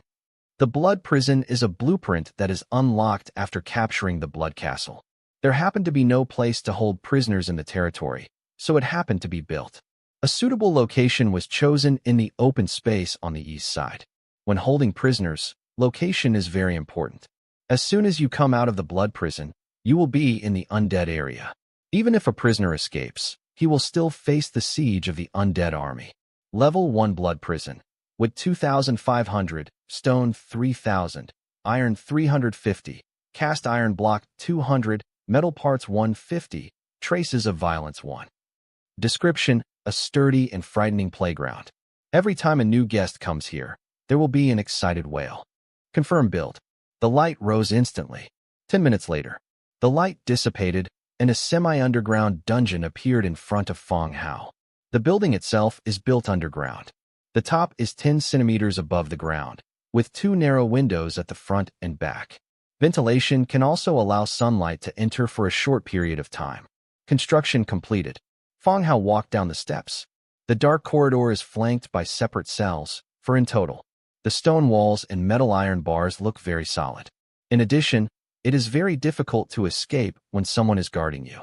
In each cell, there are also some interrogation tools hanging. There were iron shackles, leather whips, and some tools that Fong Hao didn't know the names of, but knew their uses. Although the Blood Prison is only level 1. But there are indeed no prisoners in the territory, and there is no rush to upgrade. It's not too late to upgrade when you really need it later. Fong Hao looked briefly and walked out of the Blood Prison. Just returned to the Lord's mansion. The sky above his head suddenly darkened. A huge bone dragon swooped down after reaching the sky above the territory. With a strong wind, it landed in front of the Lord's mansion. Immediately afterwards, he saw a huge spider body, Domina, the life-spinning spider woman, climbing down from the dragon's back. Domina is a spider spirit monster, and she is also relatively large. The upper body is the image of a woman, but the giant spider on the lower body is still mind-numbing. Lord.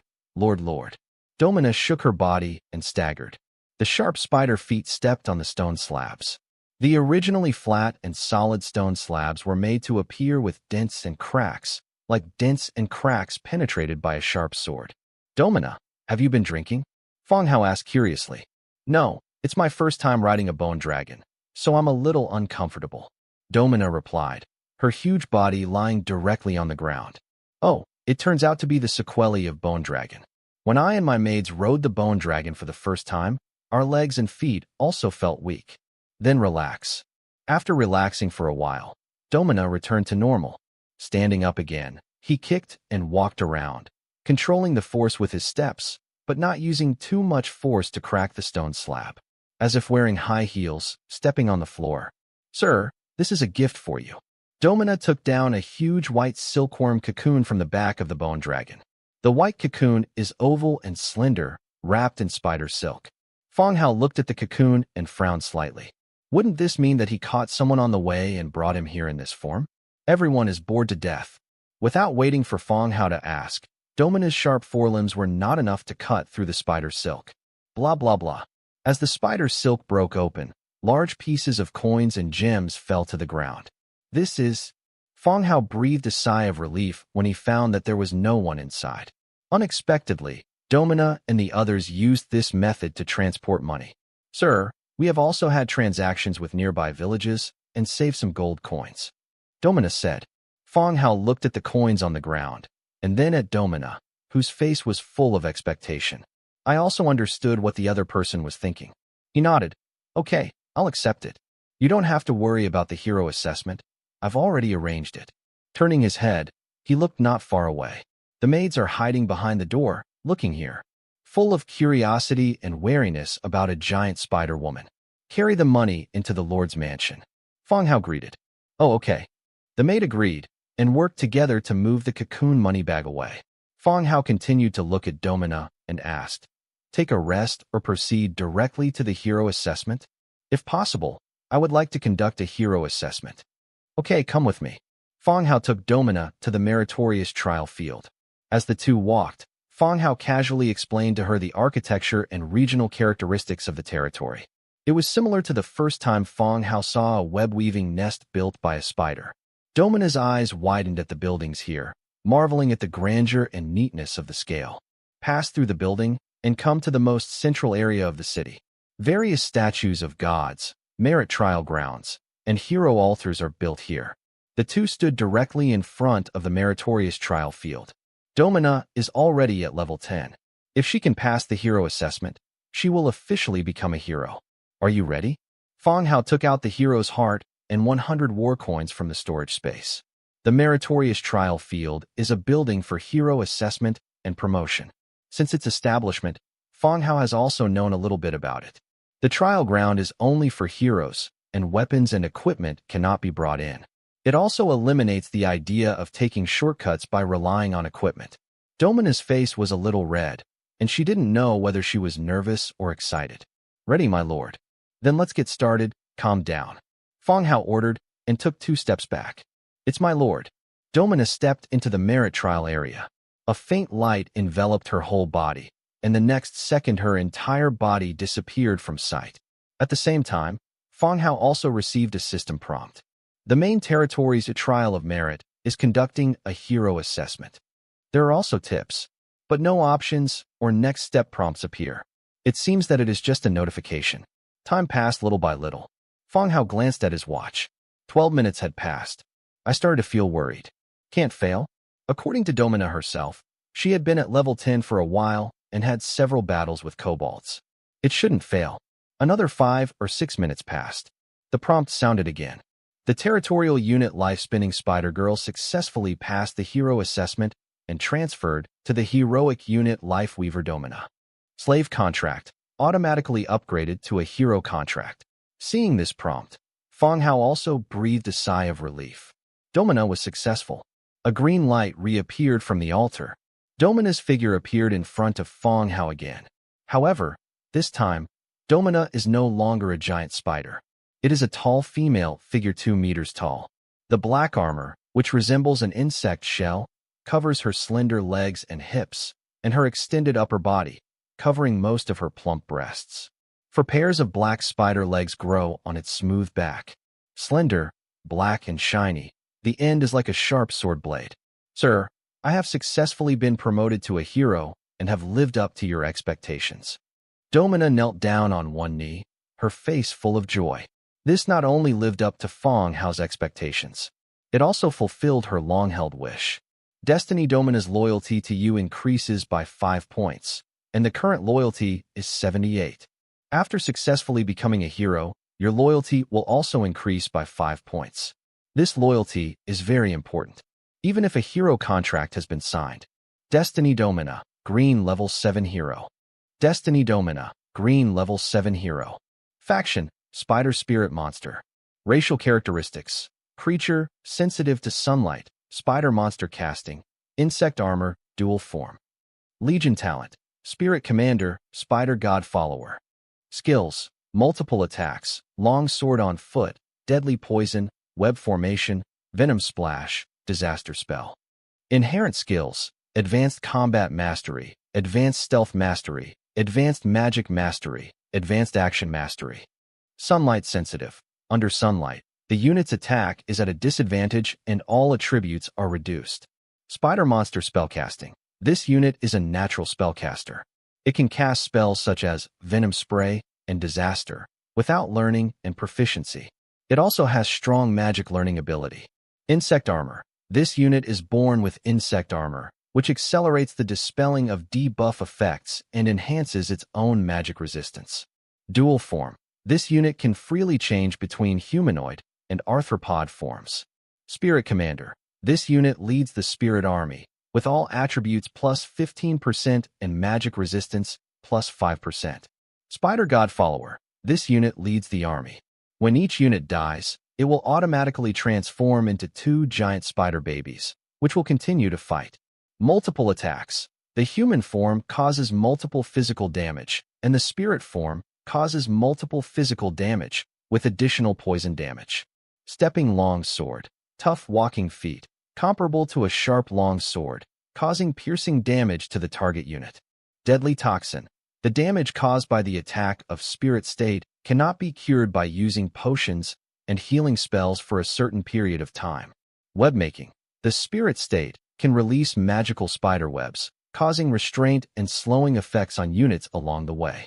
Venom Splash. Release venom foam, causing venom damage to units in front. Disaster Spell. Target up to 5 creatures and release the disaster spell. The target unit will enter a weak state and receive an additional 20% damage when attacked. Description.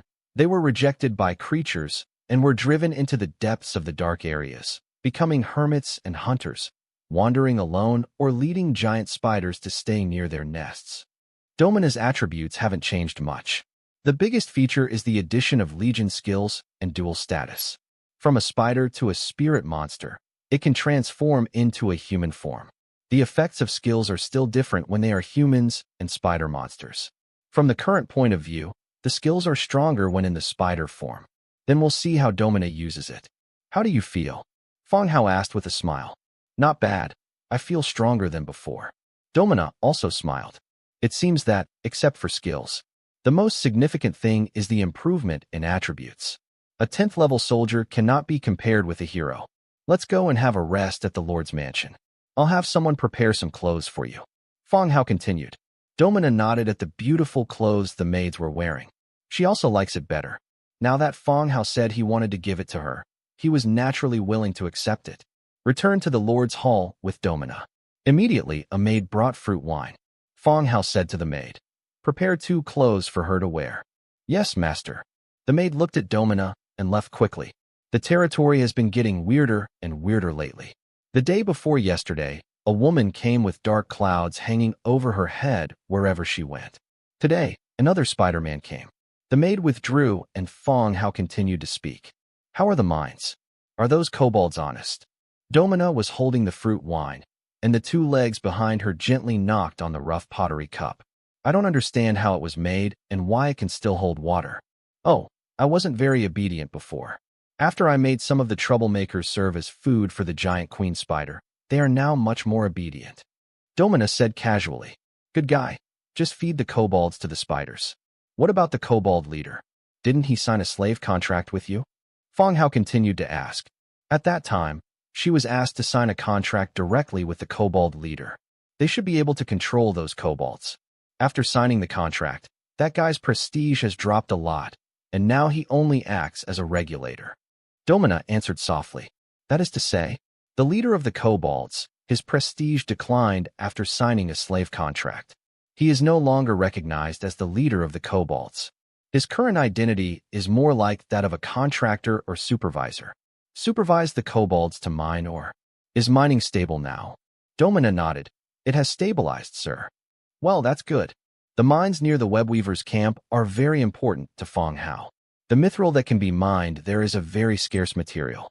Stable mining is required. If it was difficult to ensure mining efficiency in the mine, he would consider using labor skeletons to mine. While the 2 were chatting, the maid preparing the clothes also came in. I took several sets of clothes in my hand, including maid outfits, linen clothes for daily wear, leather goods, and one-handed swords. The maid put the clothes aside, looked at Domina carefully, turned around, and left quickly. Domina, try it on and see if it fits. Feng Hao pointed to the clothes on the side. Oh, yes, sir. Domina agreed, picked up an off-white linen gown, and started to put it on. Her whole body was covered in insect beetles, so she didn't need to go to the changing room. An off-white top was put on, and the black joints on the back pierced the clothes and stretched out. With a height of 2 meters, The top is a bit short, like a women's navel-bearing top. Sir, how should I wear this? Domina said, a little embarrassed. The girdle and leather armor are in the wrong order. Bloated piles on the body. Fong Hao sighed, stood up, and walked over. He glanced at the punctured linen top and shook his head helplessly. Isn't it a waste of money to have a good piece of clothing pierced with several holes? He took all the clothes from the opponent's arms and put the one-handed sword under his arm. These clothes are not for one-time wear. These are one set, and these are another set for you to change into. Fong Hao explained. With that said, he turned around and put the clothes on the chair beside him. Snapped. The moment she turned around, the iron sword held under her arm slapped Domina on her insect-covered buttocks. There was a crisp sound, as if it had been slapped on the meat. Fong Hao froze for a moment and looked up, only to see Domina looking back at him with a frown. Destiny. Domina's loyalty to you increases by 2 points, and the current loyalty is 80. Kindness. Why did it go up 2 points? Fong Hao looked at Domina curiously, and then at the place where she was hit. The body turned again. The sword struck Domina's, but harder this time. Snapped. A clearer voice sounded, and Domina's body stiffened slightly, and the black spider's steps behind her also tightened and trembled slightly. Fate Weaver. Domina's loyalty to you increases by 2 points, and the current loyalty is 82. Fong Hao looked at Domina in surprise. The latter stood still, wearing a slightly short top, seemingly waiting. Fong Hao also fell silent. Why padding your but increases loyalty doesn't seem to be relevant. Have you discovered a bug that improves loyalty? As soon as this idea came up, it was rejected by Fong Hao. If this method could increase loyalty, then I should have discovered it among the people around me. Look at Domina's front body bowed slightly, and her buttocks raised slightly. This time Fong Hao slapped it hard with his hand. Snapped. It was louder, and Fong Hao's hands felt hot. This insect beetle was as if it had been slapped on thick leather. It was too hard. Fate Weaver. Domina's loyalty to you increases by 2 points, and the current loyalty is 84. Sure enough, it rose another 2 points. Domina, do you like this? Fong Hao asked curiously. Domina's face turned slightly red. Not bad, sir. Okay. It seems that Domina still has some special interests of her own when it comes to the human form. Just when Fong Hao planned to directly increase Domina's loyalty to 100 points, when there was a rush of running outside the door. Immediately afterwards, 2 figures, one tall and one short, rushed in from outside the door and slid 2 meters in the center of the hall. Fong Hao, give me the reed flute. We are going down to the river. And Jia shouted excitedly. The black-footed cat behind him, Luo Li, also nodded. Without waiting for Fong Hao to answer, their eyes instantly fell on Domina, their eyes staring straight at the sharp steps growing out of Domina's back. Who is this? And Jia asked. Domina, you met last time. Fong Hao explained. Who is that? For it. Before Fong Hao could answer, Domina introduced herself. Miss Anjia, we met at the Webweaver camp, and you praised my house for being beautiful. Oh, it turns out it's you. And Jia suddenly realized. Why do you look like this? You look so handsome on the back. Thank you, Miss Anjia. And Jia looked at the strange postures of the two of them again and asked curiously, What are you doing? Fong Hao put the one-handed sword aside and said, Domina has just been able to transform into a human form. Please teach her how to wear these clothes. Oh, okay. Anjia took the job, and she and Luo Li began to help Domina put on the clothes. After a while, I got dressed. But on the back, there still need to be holes for the feet. Okay, put it on. Come on, give me the reed flute. And Jia stretched out her hand. Where are you two going to go to the river? You're crazy. The hot springs are not enough for you two to enjoy. Fong Hao said seriously. Hey, the river just north of the territory is not deep either. Fong Hao handed the reed flute to her, but still said worriedly, Be safe. Don't make trouble, especially you. Luo Li, take care of yourself. Don't come back with injuries every time. Hey. Anjia grabbed the reed flute and ran out with Luo Li. In the hall, Fong Hao and Domina were left alone again. Domina is now wearing a maid outfit. The long black skirt and the black insect beetles on the legs make it look like wearing a pair of leather pants. In terms of Domina's attributes, the long skirt is still very suitable for the ability to switch between dual forms. Wear pants and turn into a spider. Then the pants will be broken, but the skirt will not need this trouble. Fong Hao glanced at Domina. After thinking about it, he picked up the iron sword beside him. Seeing this, Domina also took the initiative to hold the table in front of her. In the afternoon, Domina boarded the bone dragon with a big package in her arms. Fong Hao used rough methods to directly raise his loyalty to 90 points. As for those born in the 1990s, Domina still prefers this method. But loyalty didn't continue to grow. It's getting late too. Domina returned to the webspinner's camp.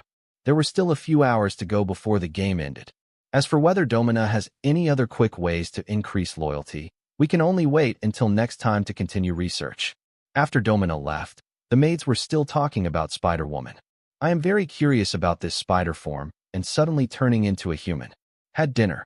Goldsmith Luke came to Fong Hao again.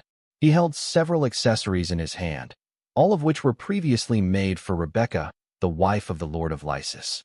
The craftsmanship of the gold carver is even more complicated. 101 gold engravers took so long to produce a sample of the trial band. The two had a brief exchange and took Luke's instructions to heart. The next day, in the early morning, the sky is bright and the night is slowly disappearing. Fong Hao opened his eyes and washed himself. According to the plan he made with Luke last night, he would go to the city of Lysis with the goldsmith's trial sample. Give Rebecca a fitting. Ear has already started preparing breakfast. Fong Hao came to Njia's room, woke her up, and confirmed again that patting her but was not a bug that increased loyalty. Had a simple breakfast.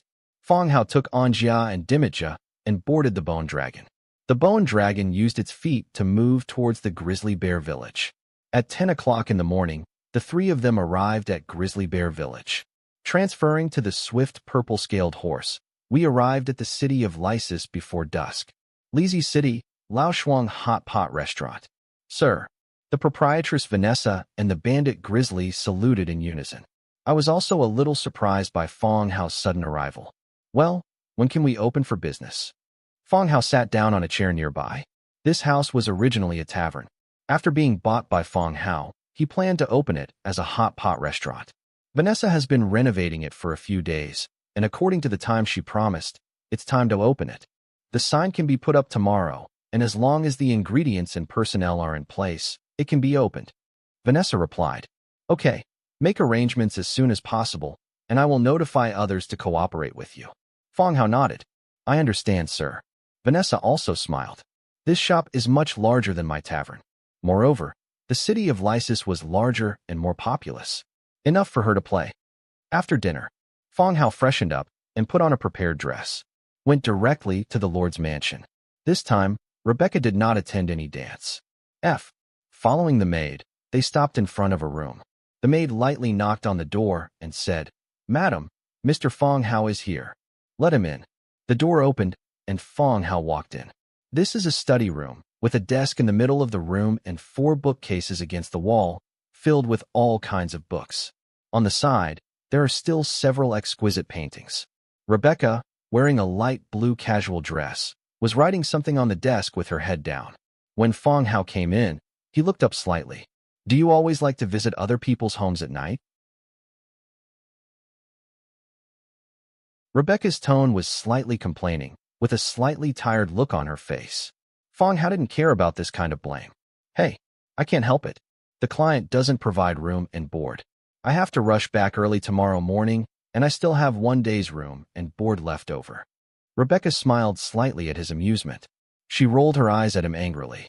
This also puts the problem on himself, as if he has treated him badly. Okay, you're not just here to complain to me about the room and board expenses, right? Rebecca asked Fong Hao why he came. Fong Hao didn't want to delay here for too long. He opened the backpack directly and took out the jewelry inside one by one. When on the go, these items are placed in the storage space. When I got here, I put it in my backpack in order not to cause any trouble. The accessories for the dress have already come out. Today I am here to let you wear it. Once everything is fine, we can proceed with the final production of the finished product. So fast, Rebecca said in surprise. Jewelry and clothing are also different.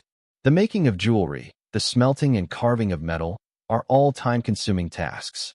A piece of jewelry worn by a nobleman is priceless, not just for its workmanship and materials. This also includes the time consumed by the process. I have more craftsmen under my command, so the work is divided, so the production is faster. Fong Hao explained calmly. In the territory, there are 101 gold carvers. Not only are there a large number of people, but the level of craftsmanship is also extremely close. There won't be too much difference in level. Okay, let's see how it works. Rebecca stood up, with a little more expectation in her eyes. She had high hopes for Fong Hao's design. In the past few years, Fong Hao has made innovations and breakthroughs in his works. Instruct the maid to bring a full-length mirror. Rebecca stepped out from behind her desk and stood in front of the mirror. Seeing that the maid had no intention of taking action, Fong Hao had no choice but to stand up, pick up the jewelry on the side, and stand behind her. As soon as you get closer, you can smell the faint fragrance of Rebecca. The light blue casual dress still can't hide her graceful figure. The deep V collar and the ravine are clearly visible. Fong Hao put the necklace inlaid with blue gems around her neck. The white neck and the necklace made of sapphire complement each other. Rebecca stood in front of the mirror, swaying slightly from side to side, looking at herself in the mirror. Subconsciously, he nodded again and again. Even after trying it on, there are still many processes that have not been completed. But the overall effect of this set of accessories has been reflected, revealing a gorgeous and noble feeling. I was satisfied in my heart, and a smile appeared on my lips. Out of the corner of his eye, he saw Fong Hao staring at him and casually picked up a topic. I heard that there has been a lot of trouble in Pural City recently. Lysis City and Pural City are adjacent cities, and some news is also of concern. Well, yes, Fong Hao replied casually. Cyril also participated in many federal battles and made outstanding contributions to mankind, but he did not expect to die in the hands of the vampires. Rebecca sighed slightly. Tarvik was crowned lord of the city. Then he reported the situation in Pural City to the Federation. He attributed Cyril's death to the vampire attack and listed some evidence. It seemed that Rebecca had also received the news. Otherwise, Cyril would not have been mentioned. Rebecca continued to put on the bracelets and earrings, and the smile on her face became even brighter. It's beautiful. I couldn't help but admire in my heart. Will humans go to war with the vampires? Fong Hao continued to ask. It would be troublesome if humans directly went to war with Huiwa Highlands because of this incident. At that time, if humans directly attack Huiwa Highlands, wouldn't they start a fight with their own troops stationed there? It's difficult. Although humans and vampires now have a paper agreement, some vampires can't control themselves and prey on humans. Rebecca glanced at Fong Hao. The murderer has been executed by Tavik. The Federation should send a warning to the vampires that war is unlikely. Fong Hao nodded, but didn't say anything. It would be better not to go to war. At that time, the warning was sent to Huiwa Highland, and he asked someone to accept it before leaving. It also saves you a lot of trouble later. All the accessories have been worn, making Rebecca look even more graceful and regal as a princess. I like it very much. These jewelry are very creative and beautiful. Rebecca nodded happily. I wish I could wear a custom-made dress and this set of jewelry now. As long as you are satisfied, I will arrange for people to make the finished product after I go back. Fong Hao said. Okay, let's make it. Rebecca took off the jewelry with some reluctance. Fong Hao took it and put it all away. Finished trying on jewelry. Fong Hao also planned to leave. Boom, boom, boom. Just as he was about to say goodbye to Rebecca, there was a rapid knock on the door. The door opens. A guard dressed as a soldier walked in and looked at Fong Hao warily. Madam, the security team has returned, bringing back several corpses and asking if you want to take a look. Hearing the guard's words, Rebecca's expression instantly became serious. Let's go and have a look. After saying that, he seemed to have forgotten Fong Hao and followed the guard straight out of the room. Fong Hao stood there awkwardly. He couldn't stay here, so he had no choice but to follow outside. Walking together in the corridor, he thought to himself that when he left the mansion building, he would say hello to Rebecca and return to his residence. But following behind him, Fong Hao became interested in what the guard casually reported. Although the guard said it secretly, he still heard the news about kidnapping special people. When Fong Hao walked out of the Lord's mansion, he planned to continue following, but he was stopped by the guards. Fong Hao didn't say much, but nodded slightly and walked straight out of the courtyard of the Lord's mansion. He glanced at the direction Rebecca left and returned directly to the hotel where he lived. Exited the Lord's mansion. Fong Hao took Jia and returned directly to the hotel. After a few simple explanations, He lay directly on the bed. The skeletal gray bird on the side flapped its wings and flew out of the window after the soul flame rose in its pupils. Taking advantage of the darkness, he flew over the city lord's mansion again. The city lord's mansion is heavily fortified. In addition to the guards standing guard, there are also many hidden sentries.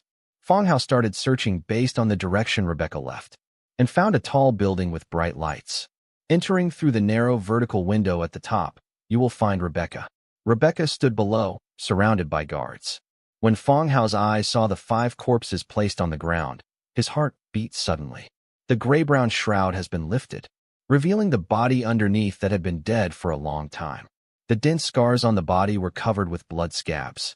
It could be seen that the body had been severely tortured or mistreated before death. The bodies were of male and female gender and of different ages, but they have the only same characteristics: black hair. Looking at the corpse below, Fang Hao felt an inexplicable sense of crisis in his heart. He had no idea where Rebecca found the bodies, but the physical features of the corpses told him that these were time travelers like himself. Damn it! Fang Hao cursed in his heart. Someone is catching the time traveler and conducting some kind of execution and torture. Below, Rebecca was talking to a soldier captain. Judging from the expressions of the two people, the content of the discussion was serious. In the hall, instead of luminous stones, there were lit candles. With the help of dim candlelight, Fang Hao flew down from the top and hid behind the flag hanging against the wall. At the same time, I also heard the content of the conversation between the two. No one was caught. Rebecca's voice contained anger. No, it seems that the action was known to others. When we arrived, the other party left nothing. The soldier's voice was a little low, but the suppressed anger could also be heard. Damn it, Rebecca cursed. Taking a deep breath, he continued to ask, "Are these just the corpses? There is another person who is seriously injured and in a coma. He has been sent to the temple. It's hard to say whether he can be rescued." The guard whispered. Rebecca's mood improved a lot when she heard that there was still a living person. If this survivor could wake up, he might be able to provide some useful information. Rebecca thought for a moment, then continued. The information is kept secret, and people are arranged to protect him. No one except me is allowed to get close. Yes, ma'am. The two ended their conversation. Rebecca turned and left, not looking at the 5 corpses on the ground. Fang Hao stayed behind the flag for a while. Seeing that there were no other clues, he also controlled the skeleton gray bird and flew back to the vertical window through which he came in. The candlelight cast a huge black shadow on the wall. Before the guard turned around to look back, the gray sparrow had already flown out of the window and disappeared into the night sky. After removing the divine presence, Fang Hao woke up from the hotel room. Sitting on the bed, looking at the starry night sky, I was silent for a long time. Early next morning, Fang Hao woke up from bed. Demika had already fed the horses, and Anjia also packed some food for the road. I'm not leaving today, and Jia will go out with me later. Fang Hao walked out slowly. The two of them were stunned for a moment, with some surprise in their eyes at Fang Hao's decision. The sudden change of plans seems to be due to special circumstances. What's wrong? Won't you go? The food here is so bad. And Jia complained in a low voice. Inside the hotel, a cold snort came from the boss. Go back early tomorrow morning and prepare to eat. Fang Hao said. Oh. The two agreed and returned to the hotel. Had breakfast. Fang Hao took Jia out of the hotel. Wandering along the main road, Fang Hao bought some fruits he had never seen before and put them into the storage space when no one was around. Anjia held some snacks in her hands, her mouth full as she walked. He kept talking nonstop. The two walked along the main road, and gradually they could see the gorgeous temple building in front of them. Looking from a distance, residents were coming in and out, but no guards were seen blocking them. Continue forward along the stone steps. It is a circular flower bed. The priests in religious robes are busy with their work. Acolytes are believers from various human cities. They come to the temple to act as God's messengers and accept donations and beliefs from believers. But there is no way to verify whether the gods can hear people's voices. Perhaps your prayers have not come true because your faith is still not pious enough. The temple houses 2 idols of the gods, goddess of light and fertility. It seems that most of the biological races have a large number of followers of the fertility goddess. Sir, what can I do for you? A young woman wearing an altar gown came over. Fang Hao checked her attributes. Just an ordinary person with first-level farmer attributes. Deacons are non-clergy who are busy with auxiliary work in the temple. Most of these deacons are women, and they have some knowledge about midwives and healing. I am a new cloth merchant in Lysis City. Fang Hao walked forward slowly, and the female deacon followed curiously behind him. There are some problems with me, that is. Oh, are you here for treatment? The female deacon suddenly said. My problem is that I have money, and I plan to fund the temple to strengthen my faith. Fang Hao finished his words in one breath this time. When she heard that the temple was going to be funded, the deaconess's eyes suddenly lit up. The most welcome people in the temple are people like Fang Hao. If you have faith, the most important thing is to be willing to give money. That's great. Please come in, and I'll call the chief priest over for you. The female deacon said hurriedly. Following the female deacon, they entered the building next to the temple. A clean and tidy long corridor lined with individual rooms. In one of them, 4 guards stood guarding the door. Is this a big shot coming? Fang Hao asked. The female deacon followed her gaze and saw 4 guards. She lowered her voice and said, The patient sent last night must be from a large family. I heard that the injury was quite serious. Not dead. If you die, don't you just carry it away? Do you still need to leave it here? You're right. Fang Hao felt it made sense. The female deacon took the 2 of them to a separate room and asked them to wait for a while before going out to find the sacrifice she was talking about. When Fang Hao came out, he did not bring the skeleton gray bird with him. Even if he was brave, he didn't want to bring the skeleton gray bird into the temple. Fang Hao casually walked to the corridor, seemingly sizing up the temple, and looked at the room guarded by the guards from time to time. When the guard cast a wary look, Fang Hao walked back to the room as if nothing had happened. Not long after, the door opened again and an old woman walked in. Leaning on the tree stick in his hand, he sat opposite Fang Hao. Sir, I heard that you intend to donate to the temple, the old woman asked. Temple priest, level 10.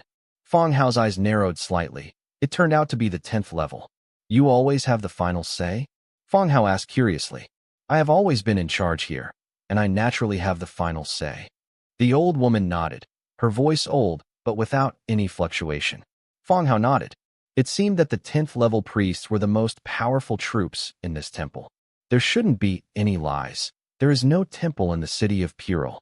Lysis City, as a neighbor of Pural City, can have a level 10 person in charge, which is already considered very good. Okay, I want to ask first, what kind of donations do the temple accept? Are you a businessman? Many businessmen will give away some produced items. Of course, we also accept gifts of gold coins. The old woman continued. I'm not picky about temples. What do you have? What do I want? It's okay to produce goods, and we can just pay them directly and buy them ourselves. I'm a cloth merchant. Do you think the temple needs clothing? Fang Hao asked. Yes, the temple has not received donations of clothing for a long time. The old woman priest answered directly. By the way, there should be no problem if I put advertisements on the donated clothes, right? Fang Hao suddenly thought of something and confirmed again. What is an advertisement? The old woman priest frowned slightly. Fang Hao pointed to his chest. It's right here. The name of our cloth merchant is printed on it, which proves that our shop made it for you. That's no problem. The old woman priest nodded. Oh, then please count the number of people in the temple and the styles of the clothes. When you return, I will arrange for people to make them. Fang Hao said. This time, clothing donation was an impromptu idea by Fang Hao. At that time, the city lord's palace and the temple all wore clothes from their own fabric shops. I'm afraid that overnight, everyone in the city will know the name of his fabric shop. When the fabric shop was opened. Okay, please wait a moment. There are not many people in the temple, and it doesn't take much time to count. The old woman priest said, and a smile appeared on the old woman's face. Can I visit the temple? Sure. The 2 of them walked outside together. Just stepped into the corridor. Suddenly, there was a frightened wailing from the front. I don't know. I told you. Let me out. Let me out. Immediately afterwards, a figure knocked away the guard. He rushed over from the room. A young man knocked away the guard in front of him and rushed out of the room. He ran out along the corridor, shouting like a maniac. I told you. Let me out. Let me out. The young man stumbled along the way, tearing open wounds that had not yet healed. Under the linen gown, blood began to ooze, knocking away all the people blocking the way. Just when he passed by Fong Hao, the man's pupils suddenly opened. He staggered and fell to the ground. Fong Hao wanted to step forward to help, but Jia stopped him and protected him behind him. The young man didn't have much strength, looked at Fong Hao and said, "They are arresting us, those crazy people. Get out of here and hide." "Who are you referring to?" Fong Hao asked. "They leave quickly. Those are madmen. They kill. The man was incoherent. When Fong Hao asked who it was, his eyes were filled with fear. "Who are they? What did you ask when I caught you?" The man was still in panic. His eyes began to wander, and he looked around furtively. In his mouth, he still repeated words such as, "Leave here. They are devils and madmen." At this time, the guards from behind also rushed over. He lifted the man up from the ground and took him back to the previous room. Driven by the guards, the crowd of onlookers quickly dispersed. The corridor also became quiet. Only Fong Hao Angia and the old woman were left to offer sacrifices. "What happened to that person just now?" Fong Hao asked the old woman beside him. The old woman looked at Xia Hao and replied slowly. "The patient sent by the city lord's palace seemed to be involved in some injuries. I don't know the details. The temple is only responsible for treatment. So his life is not in danger?" Fong Hao followed the old woman and walked forward. "My life is not in danger. I'm just irritated and need some time to adjust," the old woman said. Fong Hao nodded slightly and did not continue the conversation. He saw 5 corpses last night, and maybe he knew more than the old woman. This is not an incident that hurts anyone, but someone is catching the time travelers, torturing and killing them. The old woman arranged for some deacons. I took Fong Hao around the temple. Not long after, the number of people in the temple and the styles of clothing were also sent over.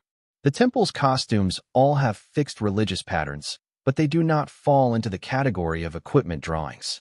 Mass production is not possible and requires a cutter for processing. It was already 3 o'clock in the afternoon when we left the temple. Fong Hao got a haircut and went shopping in several other commercial streets. Check to see if there are any stores listed for sale and which ones are doing better business. After walking around the commercial street, the sky was already dark. Anjia felt that the food in the hotel was not good, so the two of them went straight into the tavern. Pushing open the door of the tavern, the noise rushed in. Fong Hao sat down in front of the bar. The tavern owner also came over and said, "I don't come sometimes." It seems that the boss still remembers Fong Hao. "I just come here occasionally to improve the food." Fong Hao replied with a smile. He didn't mention the fact that he had just arrived in Lysis City. "What are you going to eat today?" The boss wiped his hands with a rag. Fong Hao looked at Njia. "Look at what you want to eat, and don't order too much." Njia ordered food, while Fong Hao looked at the notice board aside. Notice board in the tavern. It has always been an important channel for obtaining maps. The rewards on the notice board are all about trivial matters in the city. However, there were 2 single-page maps that attracted Fong Hao's attention. Map, Bandit Camp. Map, Stone Forest. Fong Hao took it off casually and checked it immediately. Map, Bandit Camp, Stone Forest. Category, single-page map. Description, a map drawn by a traveling merchant, recording the route and terrain of unknown ruins. There is nothing special about either map. A single-page map documenting a location. "Boss, I want these 2 maps." Fong Hao said to the boss. The boss was busy on the side, but he looked back and nodded, signaling Fong Hao to put it away himself. Fong Hao directly took off the 2 station maps and put them into his backpack. After returning, "I will use the Book of Lords to collect them." Not long after, beer and ordered dinner were also served. The 2 of them were chatting and eating food. Boom. At this moment, the door of the tavern was pushed open forcefully. I saw several burly men walking in aggressively. The noisy tavern suddenly became quiet.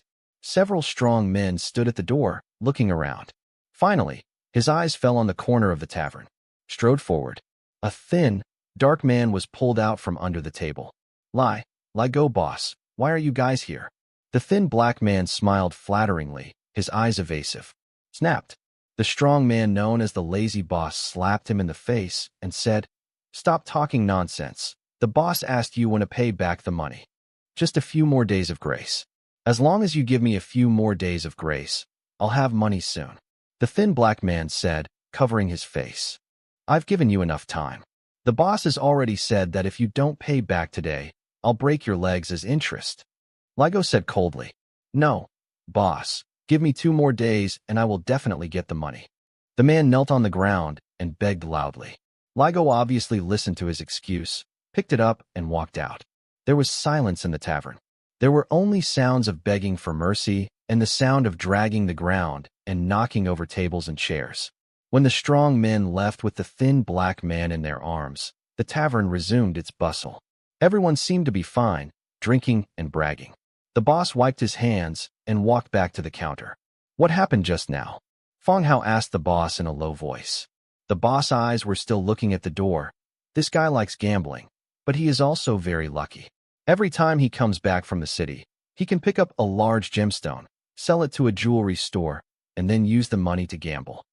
Pick up gems. Where did you pick them up? Fong Hao was stunned. He could still pick up gems. If I knew where to find them, I wouldn't open this tavern and go out to the city every day to pick up gems. The boss refilled the wine for the drinker on the side and continued. Don't believe it. This thing is true. He has shown off his gem from the tavern more than once. It is so big and wrapped in a small brown leather bag. The boss gestured and described the size of the gems.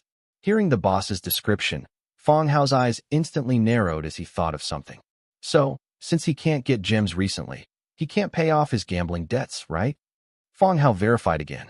Well, it looks like he can't save one of his legs. The boss nodded, further confirming Fong Hao's idea. Tying all the details together, it's not hard to figure out where the gambler's gems come from. Just take him away like this. No one in the city will take care of him? I think the security here is pretty good. Fong Hao continued to ask. Those people just now were all Rayleigh's subordinates. No one dares to take care of them, not to mention the debts and repayments. The boss wiped the table. Rayleigh is very powerful. Boss Rayleigh is the boss of the underground area of Lysis City, so you must not mess with him. The boss approached and reminded softly. Oh, Fong Hao agreed. After dinner, the two of them packed another piece of food for Dimitka. After leaving the tavern, the sky was already dark. There are gradually fewer pedestrians on the streets.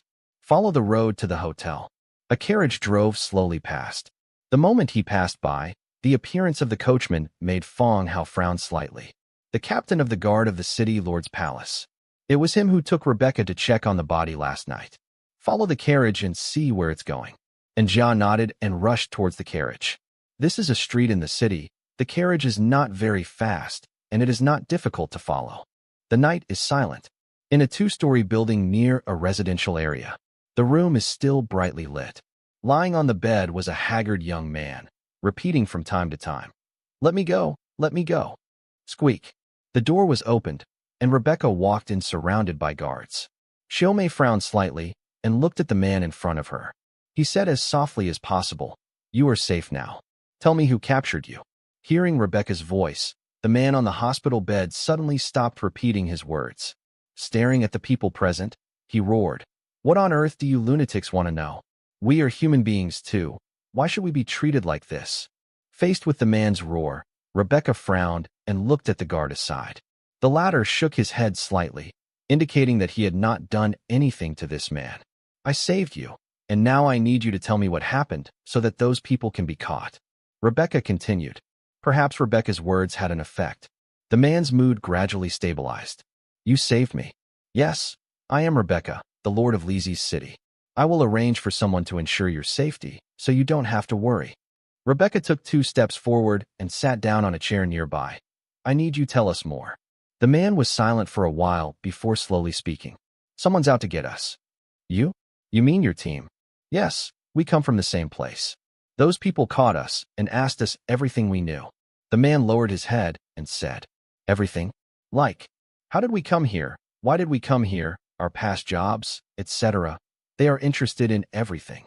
The man fell into memories, and his expression gradually became frightened. Rebecca frowned and glanced at the guard behind her. Regarding the men's words, it was difficult for her to understand why they should be caught asking these questions instead of some important information. Even if it is the location of a treasure or the secrets of some aristocratic families, it will be more valuable than where it comes from and what its past work was. What are they asking for? Rebecca continued. "I don't know. They will write it down in a notebook, as if they are collecting some information." The man continued. Last question. Do you know those people or what their characteristics are? Rebecca asked. I don't know them. The man glanced at a few people quietly and shook his head. Okay, I understand. You can rest peacefully. There won't be any danger here. Rebecca got up and walked out. When can I leave? The man suddenly said before leaving. You can leave after you recover a little bit. After Rebecca finished speaking, she opened the door and walked out. When the man's mood becomes more stable, they need to ask some more questions. Rebecca left, and the room fell silent again. Because there was a lot of commotion at the temple during the day, Rebecca moved him to a new residence. The night was dark, and the man gradually fell asleep. A nightmare woke the man up and wiped the cold sweat from his forehead. But I saw the white bones of birds standing in front of the window. The empty pupils, shining with blue firelight, were looking at him. The man's body shook suddenly, his mouth widened, and his face looked horrified. The skeleton gray bird said, Don't shout. I am also from Earth. We have met during the day. Belch. The next second, the man rolled his eyes and passed out. After a long time, the man slowly woke up. I told you, we have met before. Why are you so excited? Skeleton gray bird said. The man's mouth widened, as if someone had choked his throat, and he hesitated for a long time without making a sound. So I'm still dead. The man seemed to have suddenly figured it out. You're not dead. We met at the temple during the day. You reminded me to be careful of those people. I came here specifically to see if you were in any danger. Fong Hao said softly, trying to be as detailed as possible so that the other party could be sure of himself. Identity of. Then why are you like this? The man's mind is confused now. It's just some small spells. You don't need to worry about these. The skeleton gray bird jumped to the table nearby and continued to ask, Who is it that caught you? And why did they catch time travelers like us? I don't know them, but they were very interested in us and recorded everything we asked. Is this of any value to them? I don't know, but they care about these things. You don't know those people, which force they are from, and you must have seen the special symbols, right? Fong Hao continued to ask. Rebecca only asked about the person's appearance. It seemed that she knew some information, but she didn't know the specific identities of this group of people. Fong Hao had to ask in more detail. Capturing the time traveler felt like a sharp sword hanging in his heart. Human beings persecute human beings, and everyone may be a murderer, which is even more dangerous. The man pondered for a moment. Then suddenly his eyes opened, and he said, I remember that the wax seal they used to deliver letters looked like 2 crossed sickles.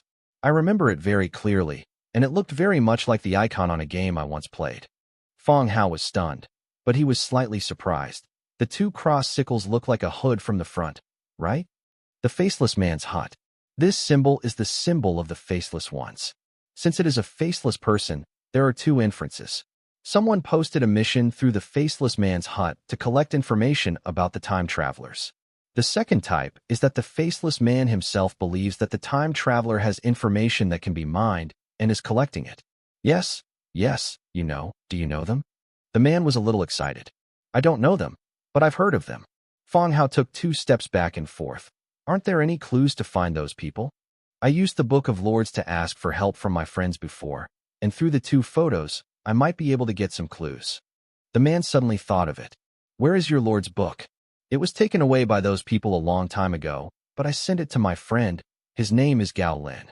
The man said, Okay, what's your name? Rin Jun. Fong Hao wanted to ask again, but the guard's voice came from outside the door. Who are you talking to? Fong Hao flew directly back to the windowsill and said, Relax and recover. Rebecca will protect your safety. Don't go back to your territory after you get out. Go to Lao Shuang Hot Pot Restaurant. I will arrange for someone to pick you up. After saying that, the skeleton gray bird flew away along the window and disappeared into the night sky. Click.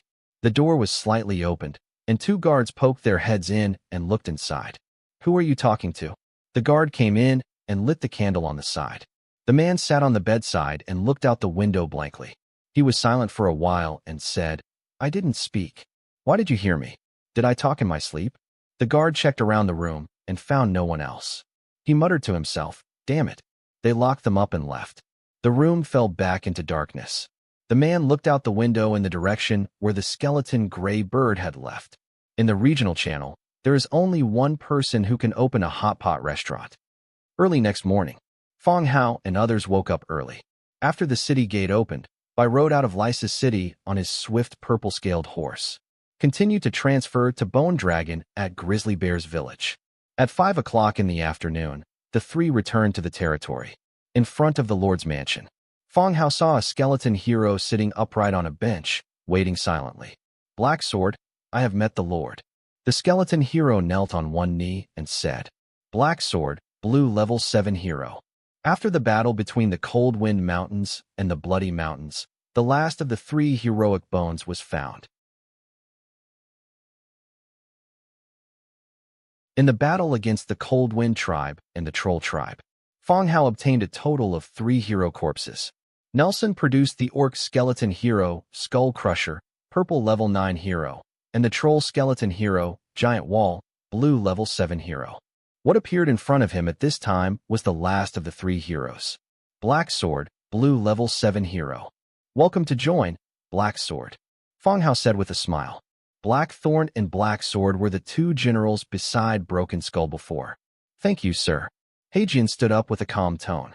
Didn't Bachelor Nelson come out? Fong Hao continued to ask. Mr. Nelson, you still have work and you haven't come out yet. Black Sword replied. Right. Fong Hao remembered that Nelson also wanted to make the body of Cyril, the original lord of Pyrrole City. He was also a hero. When he colluded with the vampires, he was killed directly by Fong Hao. Well, Black Sword, go to the warehouse and see if you have any of your previous equipment. If not, pick some useful ones. Fong Hao said. These heroes had their own equipment when they were alive. Usually it is kept in the warehouse and no one touches it. But there is no telling, if the damage is serious, the blacksmith will directly remelt it into cast iron. Yes, sir. Heijin agreed, then turned and walked towards the warehouse. Fong Hao opened the hero attributes and checked them. Black Sword, Blue Level 7 hero. Faction, Undead. Template, Blue. Racial characteristics. Undead, Hollow Skeleton, Light Weakness. Legion Talent. No sense of pain. Infantry Commander, Sword and Shield Instructor. Skills. Cutting, Tenacity, Bombardment, Angry Slash. Inherent skills. Advanced Tactical Proficiency, Advanced Shield Array Proficiency, Advanced Command Proficiency, Advanced One-Handed Weapon Proficiency. No pain. The health of the army led by this unit is reduced by 15%, morale is increased by plus 50%, and attack power is plus 5%. Infantry Commander. The attack power of infantry units is increased by 8%. Sword and Shield Instructor. Increase all attributes of sword and shield troops by 5%. Painful Cut, active. Hit the target hard, causing severe laceration damage. The wound will ignore any treatment effects for a certain period of time, including unlimited healing magic, bandaging, and healing potions. Toughness, passive. When the unit's health is lower than 35%, the skill consumption is reduced by 50%. Bombardment, active. The shield slams the enemy, causing 50% damage, and has a chance of causing a stun effect. Angry Slash, active. Swing the sword to slash angrily, causing 75% additional damage to the enemy. Description: the product of the immortal corpse which, it is not recognized by the god of the dead. This hero cannot be improved or advanced. A decent infantry leader template. There is nothing particularly outstanding, nor any special shortcomings. The insensible pain and legion skills is pretty good. For every 15% reduction in health of the army under your command, morale will increase by 50% and attack power will increase by 5%. Needless to say, attack power is very important in a battle. A 50% increase in morale means that as long as this team participates in the battle, it will never collapse and run away due to morale. But most of the troops in the territory are undead troops, so there is no morale. It's a useful skill, but it doesn't exist. The rest of the hero skills are all for increasing damage, but there's nothing special about them. Not long after, Blacksword came back, wearing a set of metal armor and holding a black sword and shield in his hand. Fong Hao asked him to find Jubi first and arrange work for him later. Enter the Lord's mansion. El is preparing dinner.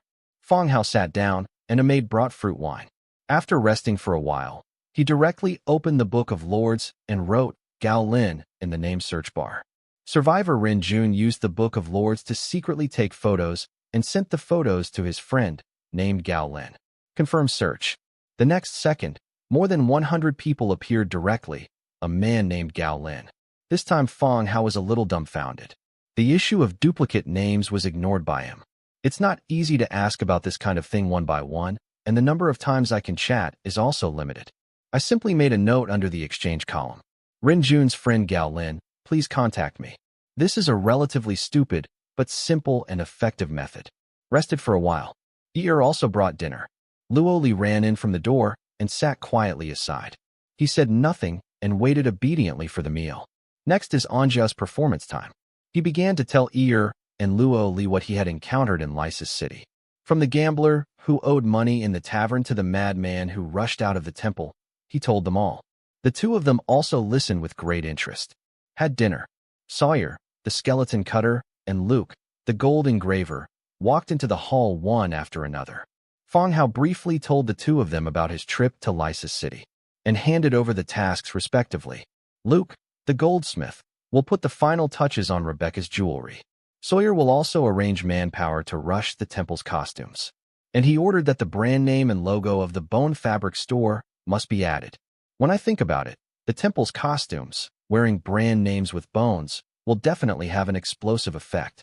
I'm afraid that overnight, the whole city will know about his shop. After the matter was taken care of, it was getting late. Under Yi's service, I took a relaxing bath in the hot spring, then returned to the room to rest. I didn't sleep well for 2 days in Lysis City and fell asleep as soon as I lay down on the bed. Early next morning, Fong Hao woke up from his dream as usual. After a simple wash, he walked out of the room. After her daily morning run, Yi's breakfast is also ready. After breakfast, Fong Hao took in Jia, boarded the bone dragon, and left the territory. 10 o'clock in the morning. The bone dragon came to the sky above Zhongbin City. When you land on the open space, you can see the busy residents and the finely crafted mill in operation. Fong Hao was a little surprised. Zhongbin actually built 12 precision mills. Is there such a huge demand? Boss. Zhongbin walked over quickly with 2 guards. After all, he is a city lord, so it is normal to bring 2 guards. Well, your place is much more lively than my place, Fong Hao said with a smile. In actual age, Zhongbin is older than Fong Hao. But every sentence is like a boss, and the call is smooth, and Fong Hao has become accustomed to it after hearing it many times. Boss, how can I compare with you? Stop joking. Zhongbin smiled honestly and scratched his head. Fong Hao and his 2 men were welcomed into the city lord's hall, and servants brought drinks. Zhongbin said directly, Boss, there are a total of 12 villages and towns affiliated with the city, all of which are developing agriculture. The current difficulties are transportation and the defense of the village's farmland. After receiving Fong Hao's protection, Zhongbin still worked hard. On the original Earth, he was a salesman. After coming to this world and becoming a city lord, it seemed that he had found his place to play. He used all his lifelong language skills to lobby the surrounding villages and towns to become his affiliated villages. The villagers are relatively simple, and they also need a strong backer to help them eliminate wild beasts and bandits that often come down the mountain. Therefore, one after another they agreed. Zhongbin City now has the most affiliated villages among all the time traveler cities. Fong Hao took the time to come over today, and he told all the difficulties he was facing. Let's go. Take me to see some nearby villages. Fong Hao stood up and said, Okay, I'll arrange the horses immediately. Zhongbin said. Not long after, Zhongbin took Fong Hao and some soldiers out of the city on horseback. A group of people headed towards a nearby village. There have been cases of arresting time travelers recently. You should be more careful when traveling. Fong Hao grabbed the reins and said casually to Zhongbin, Capture the time traveler? Zhongbin was slightly startled. For Aborigines, I am afraid they have never heard of the word time traveler.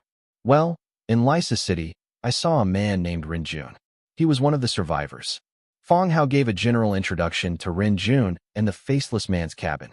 It's not certain yet. It was made by the Faceless Man's hut, or it could be someone who purchased the information.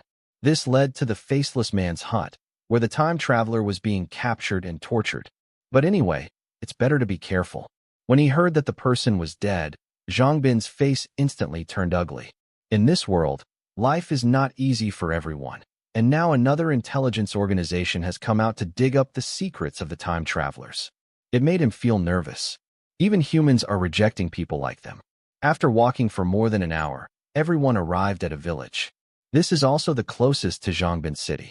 In front is a log village wall, and outside the village are vast fields. In the fields, you can see villagers wearing giant toad suits working hard.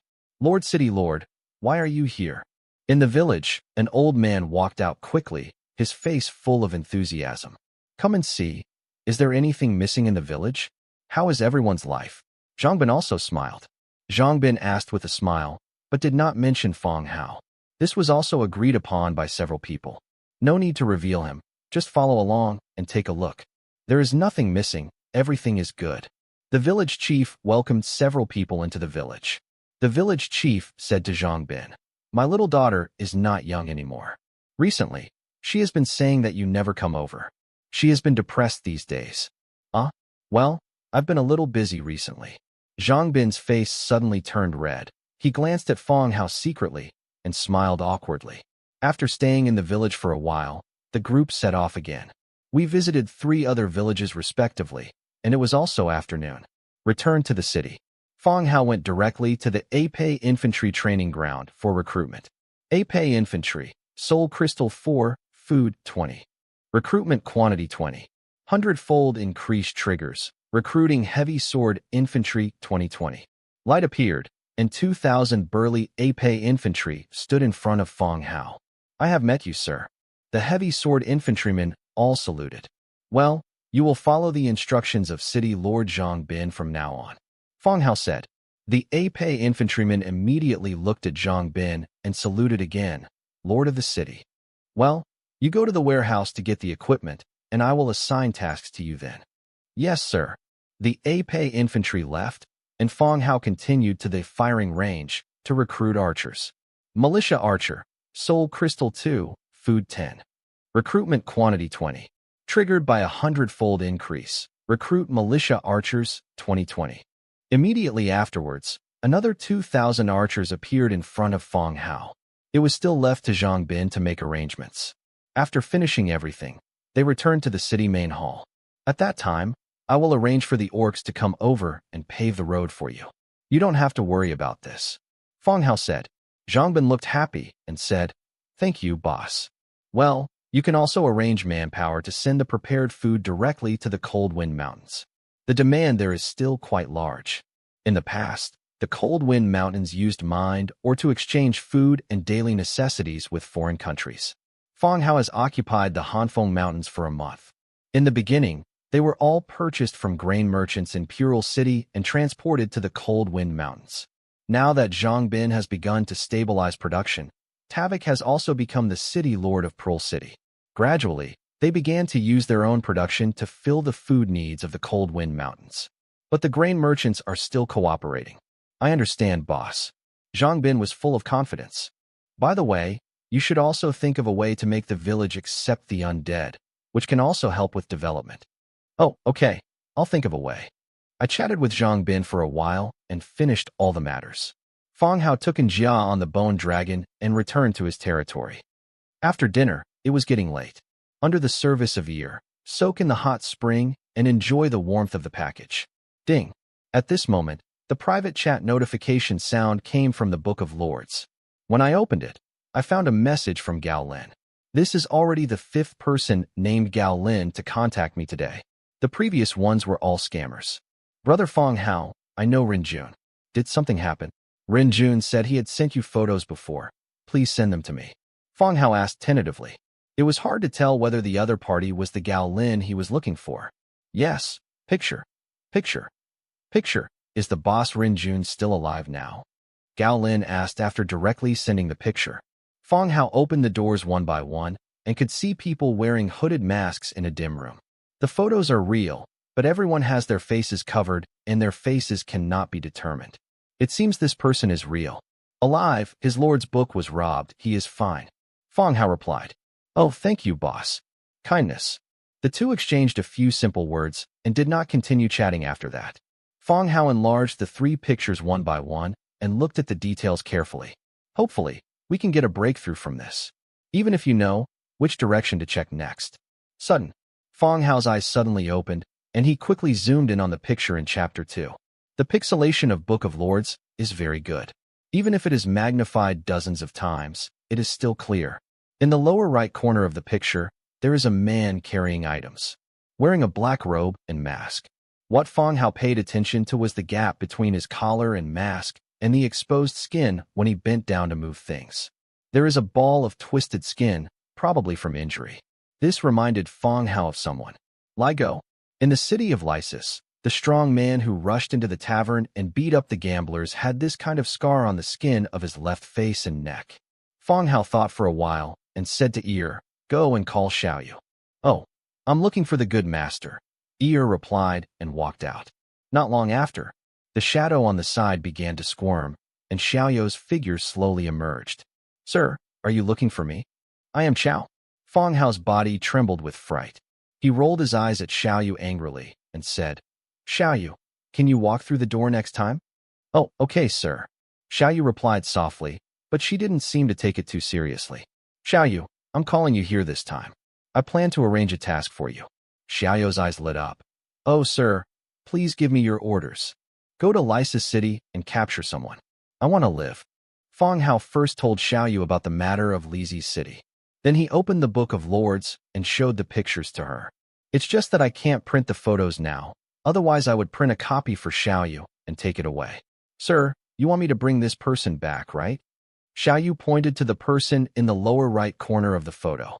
"Well, judging from the scars on his neck, he is a lazy dog. Find a way to bring him back." Fong Hao nodded. "I understand, sir. I will complete the mission," Xiaoyu promised loudly. "Well, you can set off tomorrow. Pay attention to your safety."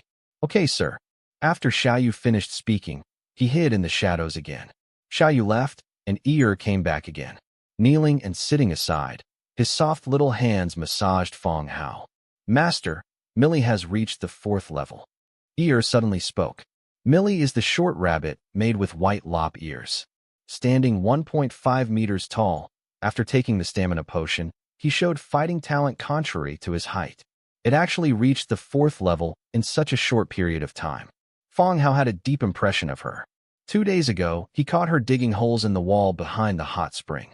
"My mind is full of fun every day, but I am actually improving so quickly. It seems that she really has some talents." Fong Hao was also a little surprised. Fong Hao asked the maids to take stamina potions, not expecting them to increase the combat effectiveness of the territory. After all, there is no shortage of troops in the territory. An army of millions, and adding 1 or 2 battle maids will have no effect at all. Let them take it and exercise it. In addition to strengthening their physical fitness, they will also have some ability to protect themselves when they go out of the territory. Otherwise, with their power, danger could easily arise. But he didn't expect that someone with extraordinary talent would appear and his strength would improve so quickly. "Master, Millie is staying in the territory now, and her improvement has been slow. Please see if there is any work to do outside for training. You can give it to her to hone her playful character," Ear said softly from the side. Fong Hao understood what Ear meant.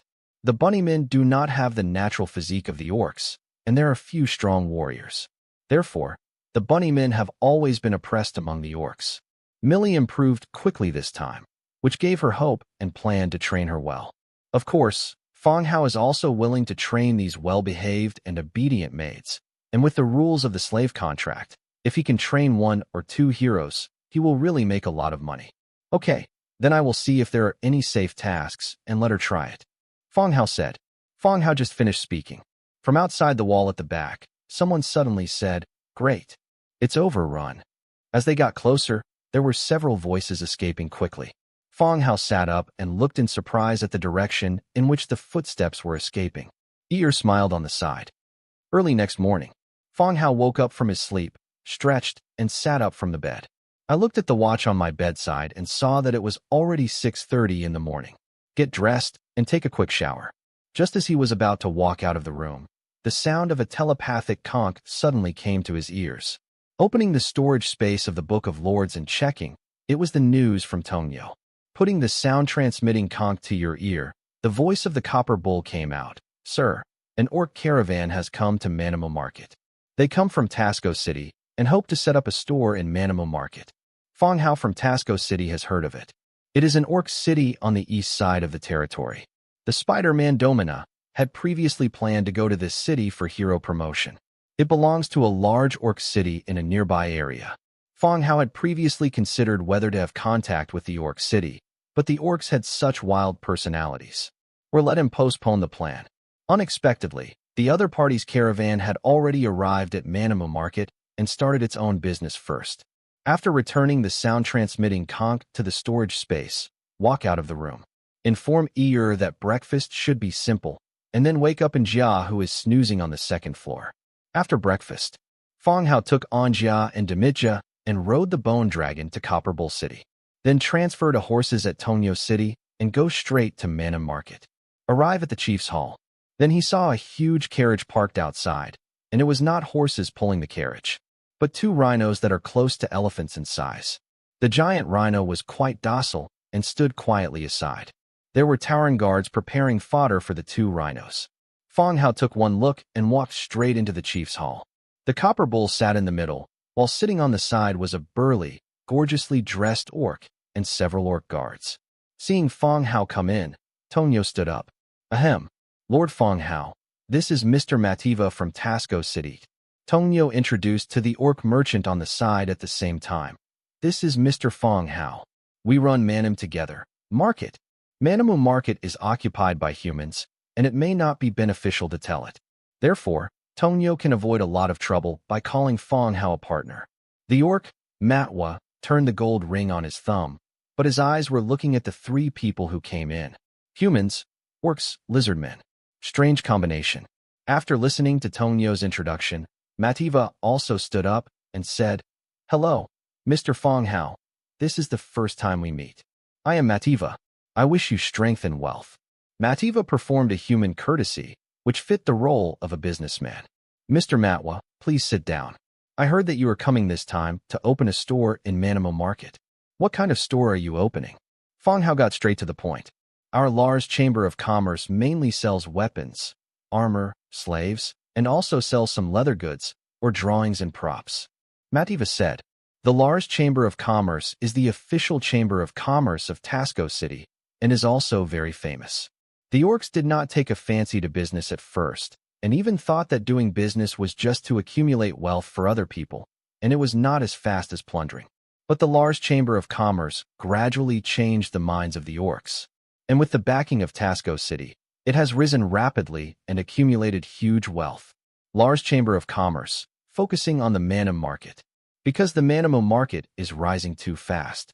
Even the villages around the Tasco Orc City went all the way to Manhwa to trade.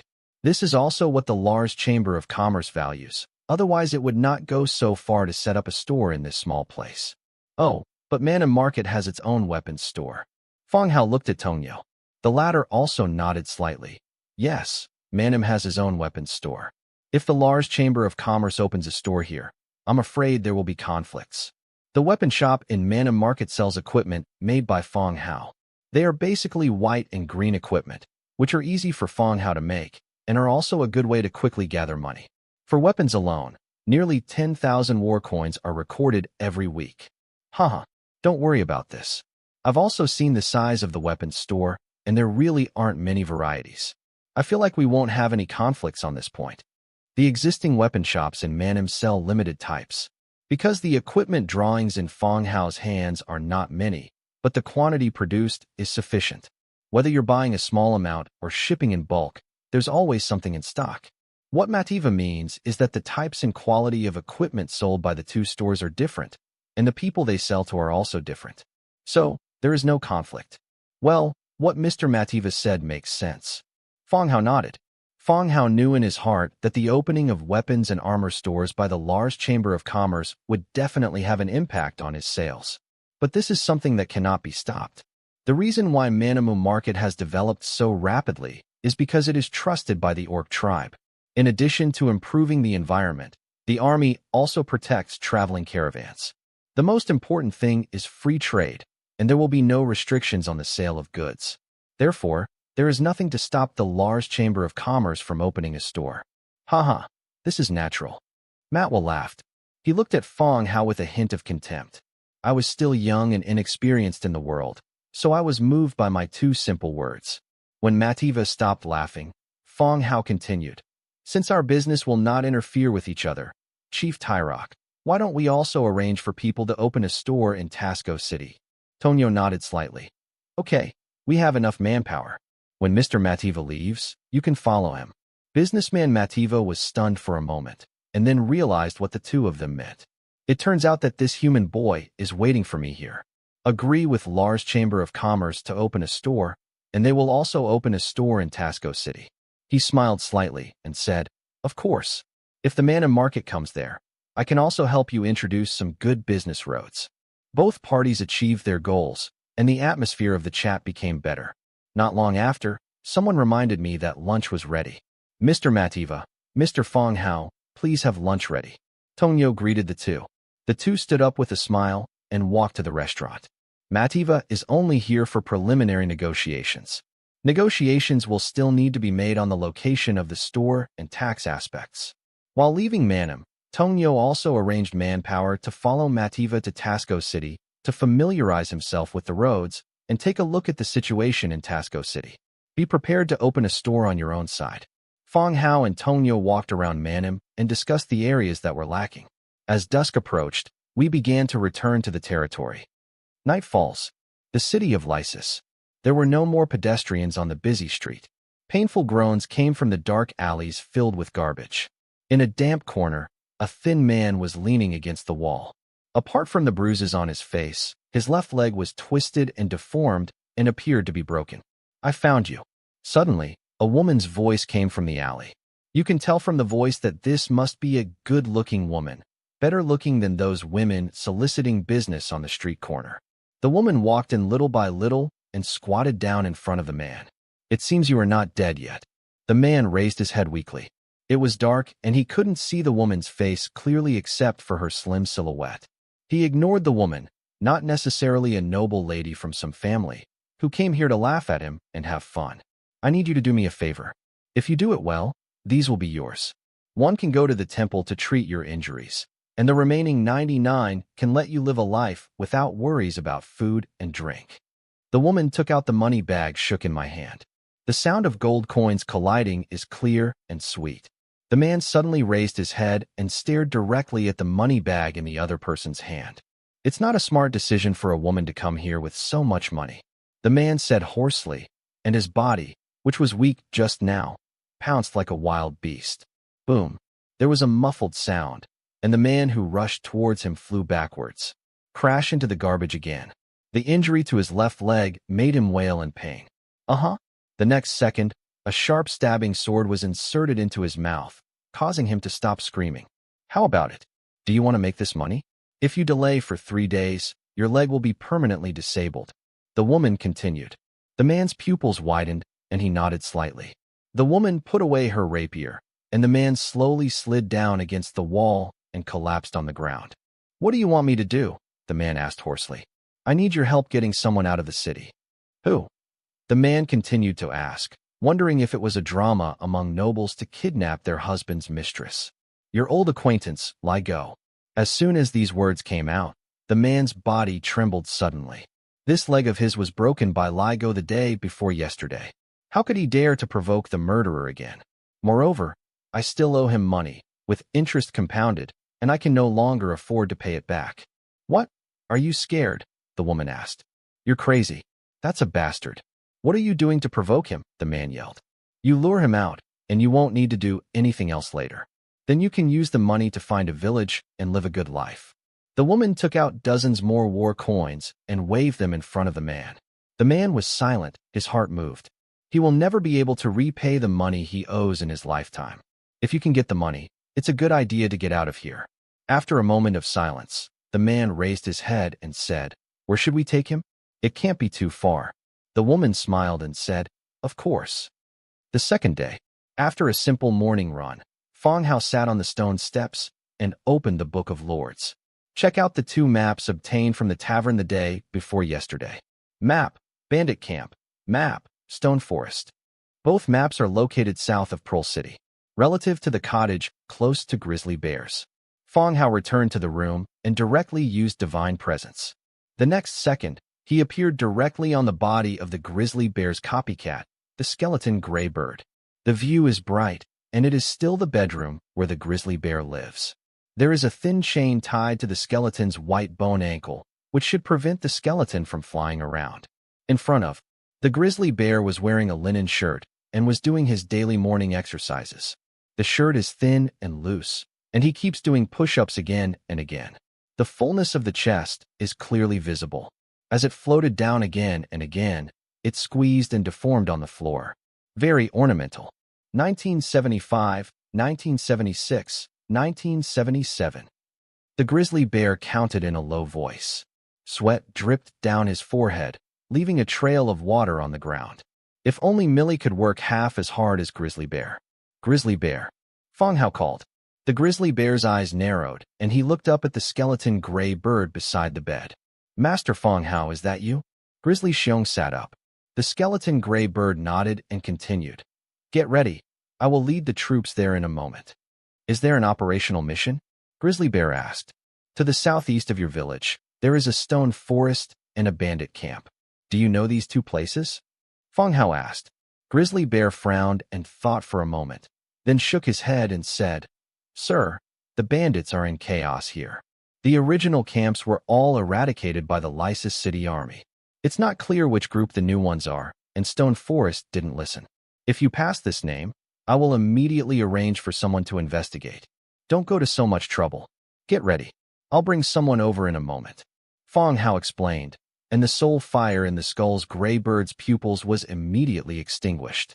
The grizzly bear stood up and wiped the sweat flowing down his wheat-colored skin. He took off his loose shirt and wrapped his chest tightly with a strip of cloth. A smile couldn't help but appear on the corner of his mouth. It seems that someone is going to be unlucky. Although she didn't know which group of bandits were in that camp. But being targeted by Fong Hao will never end well. Get dressed, put on your armor, and walk out of the room. 10 o'clock in the morning. 10 bone dragons loaded with skeleton soldiers fell from the grizzly bear's territory. Grizzly Bear led the backbone of the camp and stepped forward to greet them. Curiously, he looked towards the back of the bone dragon. Fong Hao and the lizard man did not appear. On the dragon's back were Anjia and a skeleton hero holding a black sword and shield. Miss Anjia, will you lead the team this time? Grizzly said respectfully. Anjia held up one hand and jumped off the bone dragon's back. Fong Hao commanded, it's just that the others didn't come. Huh?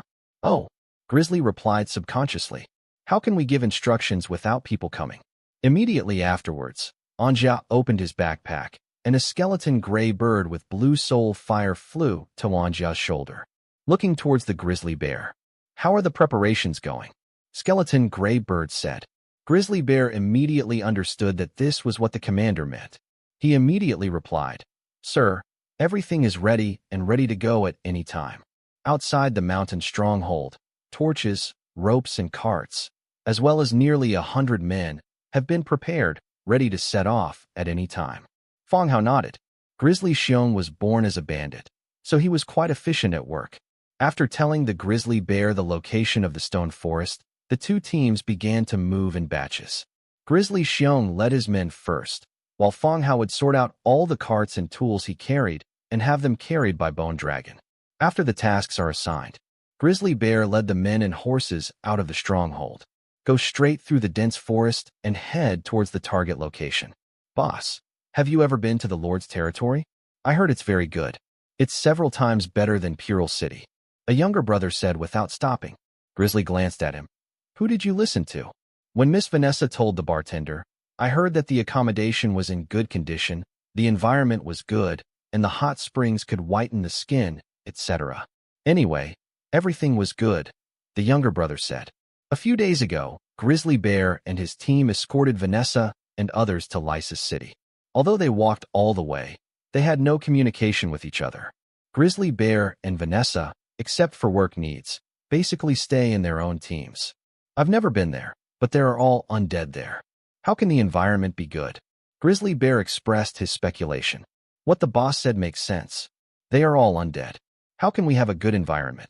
Another person said, What's wrong with the undead? You're not allowed to sleep with the undead. What does it have to do with the environment? Originally, can the living environment of the undead be the same as that of humans? Who told you that the Lord lives with the undead? Isn't it okay for humans to live in cities and the undead to live in caves? As the two moved forward, their words became more and more encouraging. I'm going to give it a try now. Whoosh. Suddenly, an arrow hit the grizzly bear's feet. The arrow hit the ground, and the shaft shook. Everyone stopped instantly, scattered in all directions, and hid behind the giant tree. I don't know which boss is in front of me, but I am a grizzly bear. Please make it easier for me when passing by. The grizzly bear said loudly, leaning on the giant tree. At the same time, he looked from behind the tree to the front. As far as you can see, there are 3 archers in the trees.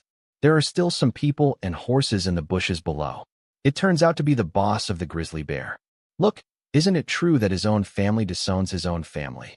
Rough laughter rang out, and a man wearing iron armor and leather boots walked out. Judging from the attire, it looks like a bandit with haphazardly pieced together equipment. Behind the man were several people, all of whom were also fully equipped. Who are you? Grizzly Bear asked warily without coming out. My dear mom, the stockade has been destroyed. I took some brothers who had no way out to reorganize the troops. Mom said loudly and patted his chest. That's what bandits are like. If it is wiped out, it will be reorganized. A boss pops up today, and another camp pops up tomorrow. As long as he can recruit a dozen juniors, he dares to call himself the boss. The grizzly looked Mom up and down, but didn't take him too seriously. He said directly, Now we are acquainted. I have something urgent here. Boss Mom will do it for your convenience, and let us go there. She didn't want to drag Mom down here. If things are delayed, Fong Hao will settle the score with her. Oh, it's a little inconvenient today, don't you think so, brothers? Mom said loudly. Yes. From behind the trees, there was a uniform shout, and it seemed that the number of people had reached 100. The grizzly bear's face also darkened. Mom, we are just passing by. Let us pass. You continue to ambush and wait for the next target. It's that simple. It's not easy. The grizzly boss has a target at first sight. Why don't you take us with you and have some soup with you? Mom still said. Grizzly Bear's face was even more ugly, and she might not take Mom seriously. But now that he was fighting, even if the other party was already prepared, he wouldn't be able to waste much time. Just when hesitating. Above everyone, a huge shadow whizzed past. Immediately afterwards, dense footsteps sounded behind him. I saw a black sword holding a black sword and shield, and leading skeleton soldiers, rushing towards this side quickly. Seeing the grizzly bear staying in place, Heijian looked puzzled. Grizzly Bear, why are you stopping here? Lord Blacksword, these people are blocking the way and asking for money. Grizzly looked at Mom and others not far away. Blacksword glanced at Mom, who backed away a little. Blah blah blah. Skeleton soldiers have surrounded the bandits. No, it's nothing, Boss Grizzly Bear, you guys go through. The road doesn't belong to anyone. Anyone can walk on it. The aggressive Mom said hurriedly with her legs trembling a little. The undead giant nearly 3 meters tall, and the skeleton mage with a staff. No matter how you look at it, you can't afford to offend them. He didn't know why Grizzly Bear called the undead sir, but he knew that people like himself who had just reorganized were no match for these undead. Moreover, the ones whizzing by in the sky seemed to be undead soldiers as well. Black Sword's empty pupils looked at Mom and others not far away. He said calmly, Kill. Wow. The skeleton troll rushed directly into the crowd and slashed at the bandits with the weapon in his hand. These people were originally a group of fleeing bandits. Without cooperation with each other, it was difficult to exert their fighting power. When they heard that the undead was about to take action, some people had already turned around and ran away. For those who stay, also has no fighting power. Amidst the wails of pain, the battle only lasted about 5 minutes. Keep going, Blacksword said. Okay. The grizzly bear nodded, not caring about the dead bodies, and continued to move towards the target point with his own people. Another half-hour away, when Grizzly Bear and Black Sword arrived, Fong Hao and others were already waiting in front of the stone forest. Ahead is a stone path leading to the mountain wall. The hard road surface is filled with human-shaped stone pillars arranged in an orderly manner. They have different shapes and are 2 meters high. Some are alone and stand alone, while others are clustered together in groups of 3 or 5.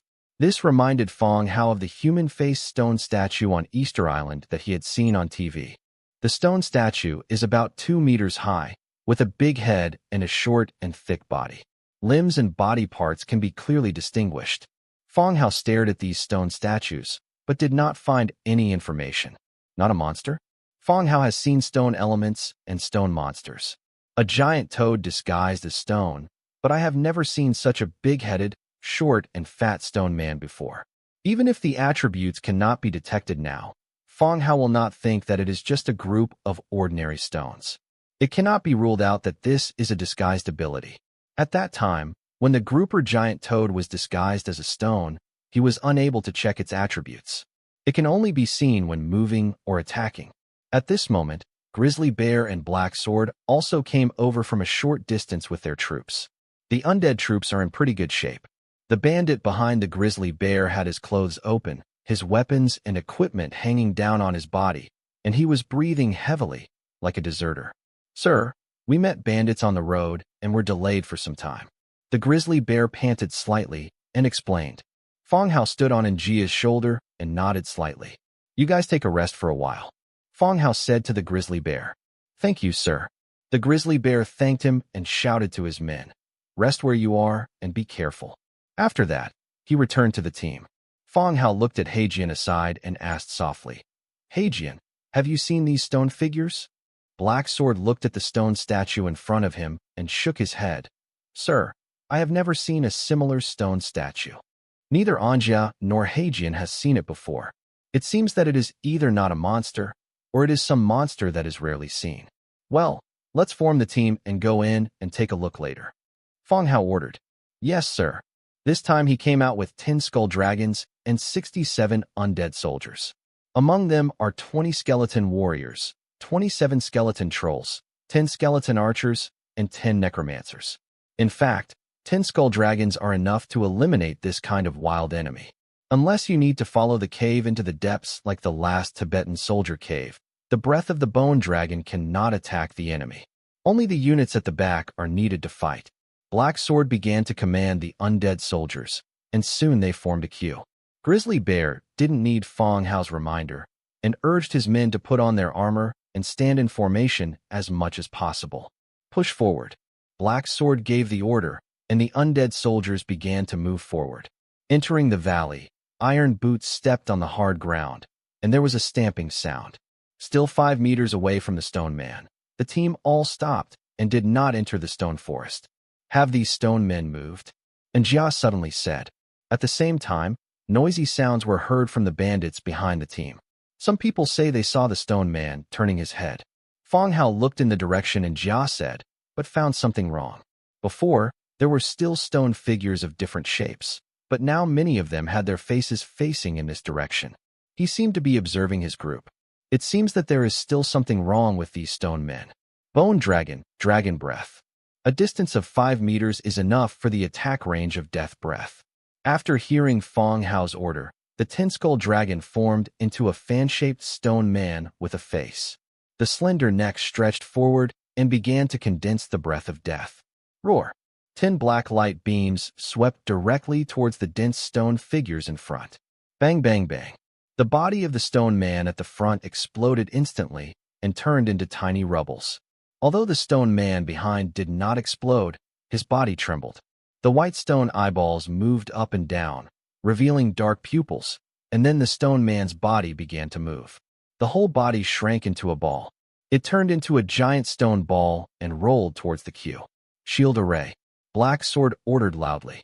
The skeleton warrior stood the beast head-heavy shield in his hand in front of him. The shields overlapped each other to form a hard iron wall. Bang, bang, bang. Dozens of stone balls rolled rapidly along the mountain path, knocking over the solid shield array. Rushed into the array behind. He turned into a big-headed stone man again, raised his stone fist, and hit the undead soldiers. Gray Stone Man, level 8. Gray Stone Man, level 7. At this time, Fong Hao also saw the attributes of these stone men. According to body size, they are basically at the level of level 7 or 8. The hands and feet of the Gray Stone Man can be used as weapons, constantly smashing into the surrounding targets. In an instant, Several archers and mages were killed or injured. The archers and mages retreated, and the skeleton trolls surrounded them. Feng Hao ordered loudly. After receiving the order, the skeleton shooter and necromancer began to run towards the rear, keeping enough distance to continue the attack. The skeleton trolls also followed Feng Hao's instructions, and 3 or 4 of them went to beat up a gray stone man. The axe, and mace in his hand struck the gray stone man, causing a burst of sparks to fly. Feng Hao counted roughly. The number of gray stone men is 74, and the stone forest under the mountain wall just now is empty. And Jia, go help them. Feng Hao said softly. Good. And Jia agreed and ran out directly. When he came to a gray stone man, he punched him out. Boom. A dull sound sounded. Powerful energy exploded, and spiderweb-like cracks appeared in the abdomen of the gray stone man, which sunk directly. The gray giant glanced at his abdomen, raised his fist, and hit Jia. The wind howled. Jia squatted down and used his sharp skills to avoid the blow. The body bounced off the ground and kicked out his right leg, like a heavy iron whip, hitting the head of the stone man in front of him. Boom. The next second, the stone man's entire head exploded instantly, and his body turned into rubble and scattered on the ground. After destroying the stone man in front of him, Jia didn't stop at all. Continue to the next stone man. The aggressive attribute puts Jia in a state of excitement, with an excited smile appearing on the corner of her mouth. Arriving in front of the next stone man, fists fell like raindrops. Bang, bang, bang. The stone man's body exploded rapidly, forming sunken stone pits. The sweeping kick broke the stone man's legs, and his body leaned forward and fell. And Jia saw the right moment, turned around and struck with an elbow, crushing the stone man's head again. Continue to the next enemy. Grizzly Bear and others stood in the distance, staring blankly at Jia, who was moving quickly on the field and smashing stones with his fists, and swallowed involuntarily. In their opinion, this orc girl should be the weakest among the guards around Feng Hao. But he didn't expect that he would now show combat power far beyond imagination. And it's a little crazy. The skeleton hero with black sword and shield also did not show the fighting level and rhythm of Jia. Boss, can you hit rocks with your fists? One of his subordinates asked in a low voice. The giant axe and mace clanged against the stone man. This is the first time I have seen this fist that can smash stones into pits. Don't talk nonsense. Grizzly Bear glared at his men and focuses on the battle again. Boom. As the bone dragon landed, it crushed the clay stoneman who was the last one to move. The scene instantly became quiet. These stone men are still more difficult to deal with than ordinary creatures. After turning into a stone ball, it is like a bowling ball, knocking over all targets along the way. If you can recruit this stone ball yourself, it would be a good way to break the enemy's formation. Clean the battlefield. Black Sword gave the order, and the undead soldiers began to take action. Collect all the items dropped by the gray stones and the equipment of your own dead soldiers. Sir, these are the items dropped by the stone man. Black Sword handed them over respectfully. Trace of the Earth 22, Trace of Battle 15, Essence of Destruction 5, Essence of the Abyss 3. Gray stone men are similar to stone elements. After death, they drop some rare materials. The value of these materials is much higher than some ordinary equipment. Is Jia okay? Feng Hao looked at Jia. It's okay. Jia shook his fist. Feng Hao nodded and glanced at the tiger finger on Jia's hand. When there is a chance, it's time to replace Jia with better equipment. Grizzly Bear, how is the situation over there? Feng Hao shouted towards the back of the team. The personnel on the Grizzly Bear side were injured and were treating their wounds. Sir, it's not a big problem. A few people were injured. Grizzly Bear said loudly. Most of the frontal battles were done by the undead troops and Jia, and these bandits were there to help. Therefore, they all suffered minor injuries, and no one died. Okay, you stay here and guard. Come in and notify us if anything happens. Feng Hao said directly. Bringing people like Grizzly Bear is not arranging them to participate in the battle. Just these bandits can't exert any fighting power at all. If we didn't have to go to the next map, Bandit Camp, along the way, people like Grizzly Bear might be useful, but we wouldn't take them with us. Oh yes, sir. The Grizzly Bear nodded repeatedly. I was also secretly happy in my heart. If they were not allowed in, they would not be needed in the subsequent battle. After explaining the grizzly bear, Fong Hao ordered to continue moving forward. After the green stones were eliminated, the front instantly became empty. Crossed the area where the gray stones were. The large team stepped on the ground and continued to move forward. When you come to the mountain wall, you can see the strange symbols or characters carved on it. Fong Hao has the status of a time traveler, so it stands to reason that he can understand the texts of most races in this world. But none of the characters on the wall could be read. It may be just some special symbols, or it may be that these words do not belong here. Walking along the mountain wall, the symbols began to turn into reliefs recording some kind of ritual, although some places were peeled off or even blurred. But what has been preserved can still be identified as beings offering sacrifices and performing some kind of grand ceremony. The last scene of the relief is the success of the ceremony. Summon a god with huge wings? The relief is a bit rough, and only a human form can be discerned, with huge wings.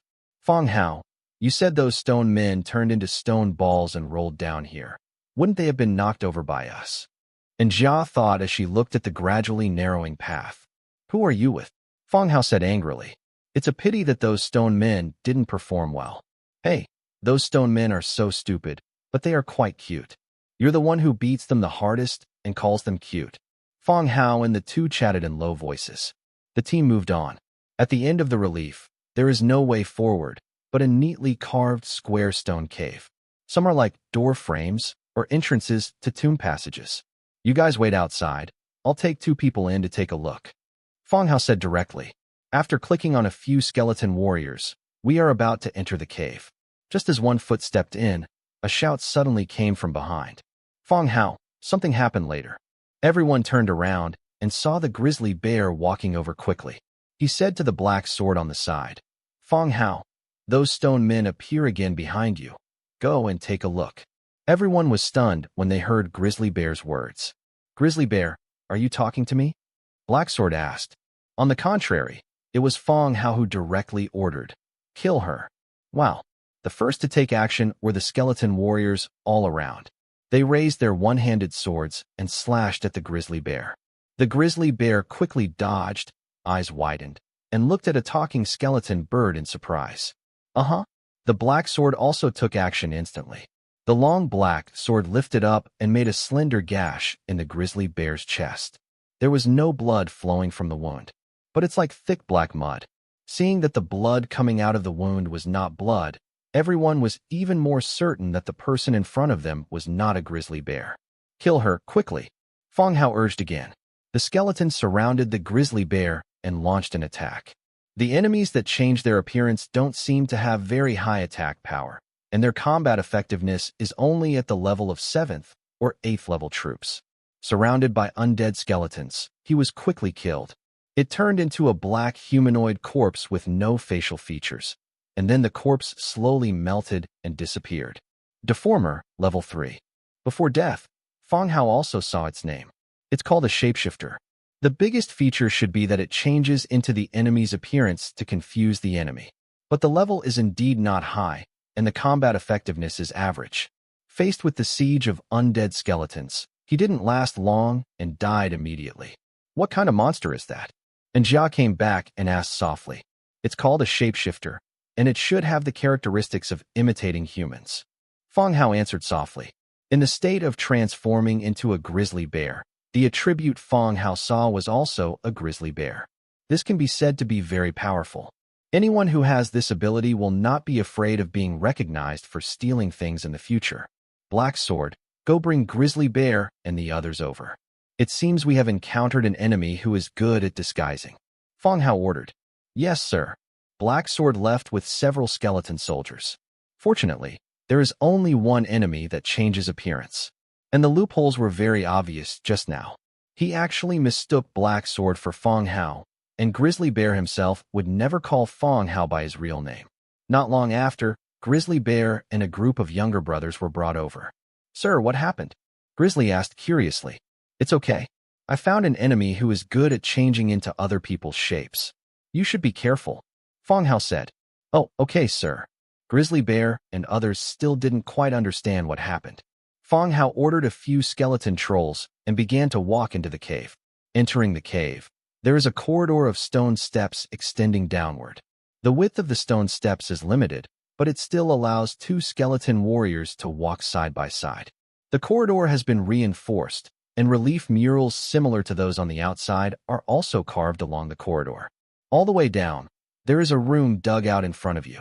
The scene in the room made Fong Hao's soul fire tremble. A rectangular room of about 20 square meters, surrounded by walls made of skulls. The Devil's Room.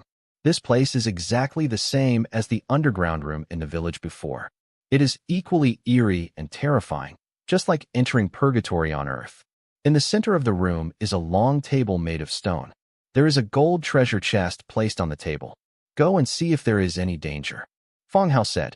A skeleton warrior walked into the room, walked around the room, and directly moved the gold treasure box out. The skeleton warrior walked out swaggeringly. No danger or emergency occurred. If the guardian of the demon room in the well last time was a mud monster, then the guardian of this room should be the shapeshifter we just met. It can be said that the characteristics of shape-shifting monsters are more dangerous than mud monsters. He can change into the image of a companion to disrupt your thinking. It's terrible to imagine that your trusted partner is your enemy. The shape-shifting monster just now probably heard someone calling Fong Hao's name and mistakenly mistook the black sword for Fong Hao. Only then was he easily seen through by everyone. The skeleton warrior came out smoothly holding the treasure box without triggering any dangers or mechanisms. Fong Hao's eye flapped his wings and flew towards the room. The last time it was in the Devil's Room. The remaining pages of the Devil's Book were collected. This time I don't know if there are any. Search the utensils in the room carefully. Except for some rusty metal objects, there were no valuable items. Nor did I get the remaining pages of the Book of Demons. Go, get out. Fong Hao flew back to the shoulder of a skeleton warrior. After receiving the order, the skeletons exited the cave directly. Outside the cave, everyone was waiting. When they saw Fong Hao coming back, and Jia stepped forward and asked, "What's going on down there? Is there anything good?" "It's just a simple stone room. I've brought out everything I can." Fong Hao looked at the treasure box beside him. "No need, I'll search again. Your eyesight isn't very good." And Jia said with some worry, "What are you talking about? There is nothing to search for. Arrange for people to collect stones to block the entrance of the cave." Fong Hao gave the order directly. The Devil's Room has always been eerie and weird. Even though Jia was more concerned, Fong Hao did not intend to let her go down. "Oh, okay." Jia greeted several skeletons and began to collect gravel to block all the caves. Fong Hao continued to fly to the Grizzly's team. "Grizzly Bear, when did we first meet?" Fong Hao asked. Grizzly Bear was stunned, not understanding what Fong Hao meant. But he still replied, "Sir, are you talking about me leading people to rob your caravan? I was bewitched by the iron-blooded mercenary group, and I didn't want to take action against you. Well, Grizzly Bear gathers your manpower, and you and Black Sword conduct separate inquiries in case there are any shapeshifters hiding inside." Although Fong Hao believed that there was only one monster left to protect the Demon Stone Chamber, but it's not certain that there is no second one. Shapeshifters can imitate people's appearance, but fortunately, they cannot read the imitator's memory. It can be easily distinguished by individual questioning. "Understood, sir." Grizzly Bear finally understood that Fong Hao's intention was to identify himself. He immediately gathered all his men and interrogated them one-on-one. There are only a few people in a camp. Just like in a small village, everyone knows each other, and it's easy to ask. About half an hour later, the caves were all blocked, and inquiries from the Grizzly Bear side were completed without any problems. "Okay, let's go to the bandit camp. Finish early and let everyone rest early." Fong Hao ordered again. The large team set off again, heading towards the second map, Bandit Camp. Afternoon, 3:20. In front of a low cave on the OU Erts of Lysis City. "Boss Ligo, this is the cave where I always find gems. You can promise me that when you find this place, you will cancel all the money I owe." A lame man said to the strong man in front of him. Ligo looked seriously into the cave. The cave was pitch black, and the visual range was only 1 or 2 meters away. "Stop talking nonsense. Is there any danger in it?" Ligo cursed and asked the man to get to the point. "I don't know. I only picked up 1 or 2 near the entrance of the cave. I was afraid of danger and didn't dare to go in." The lame man's voice was trembling. Ligo glared at him. What a damn waste. He was so scared before he even entered. Many people know that he can pick up gems. If it were the second person, he would have already become rich, and there are a few like him. Prepare the torch, Ligo said. The younger brother behind him lit the torch and handed it to Ligo's hand. The firelight flickered and reflected on the stone walls of the cave, like a beast changing its shape. Go in, you walk in front. Ligo picked up the lame leg and threw it directly to the front of the cave. Lame's face became even more ugly, and large beads of sweat began to appear on his forehead. Boss Ligo, I promised you that I would only bring you to the entrance of the cave. Ligo kicked the lame foot into the cave. If you keep talking nonsense, even your leg will be discounted. Several people entered the cave, and the torches reflected orange light. As they went deeper, they felt a sense of oppression that made them nervous. Ligo boss, after you get the gem, will you be able to keep your word, right? He said lamely as he walked forward in small steps. Shut up, Ligo scolded. If there is a monster here, the sound of talking will attract the monster's attention. But I'm scared. You know me. As long as I talk, I won't be so scared. He was limping with a cry in his voice. Shut the FCK up. Look, there's a gem there, Lame suddenly exclaimed. On the ground 2 meters in front. In the middle is a ruby the size of a pinky finger. Ligo and others looked happy for a moment. Sure enough, there was a gem. They got rich. Ligo picked up the gem and wiped it with his clothes. After checking that it was indeed a gem, he happily put it in his arms. Keep going, brothers, we are rich, Ligo whispered, urging to keep going. Walking to the end of the cave, there is a wide open space. The clearing is flat and clean.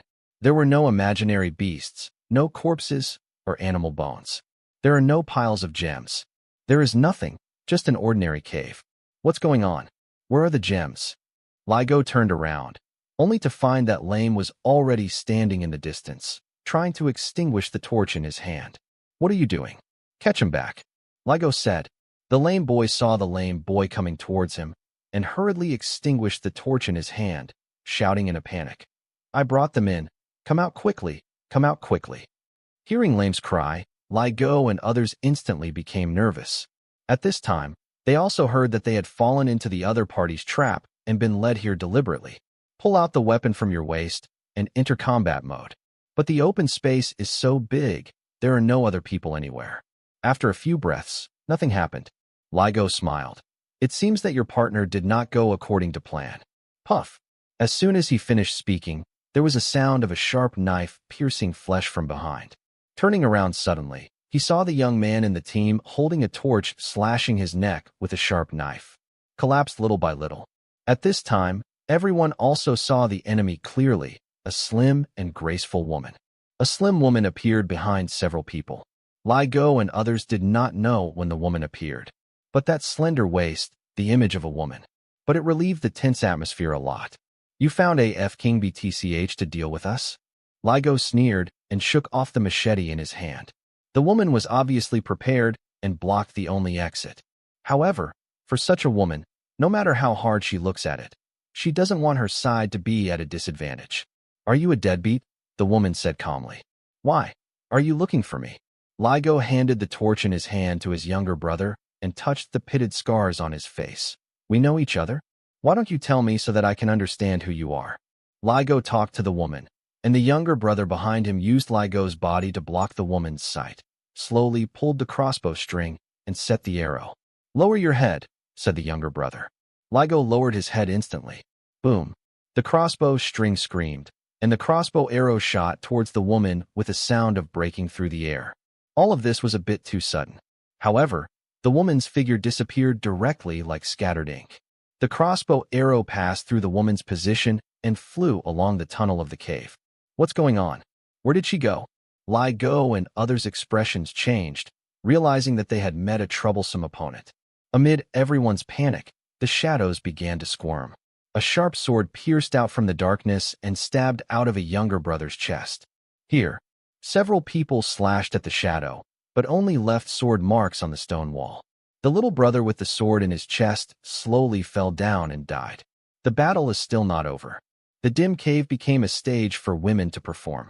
From time to time, a younger brother would fall down, and the parts affected by the attack would be all the vital parts of the human body. A fatal blow. Run out.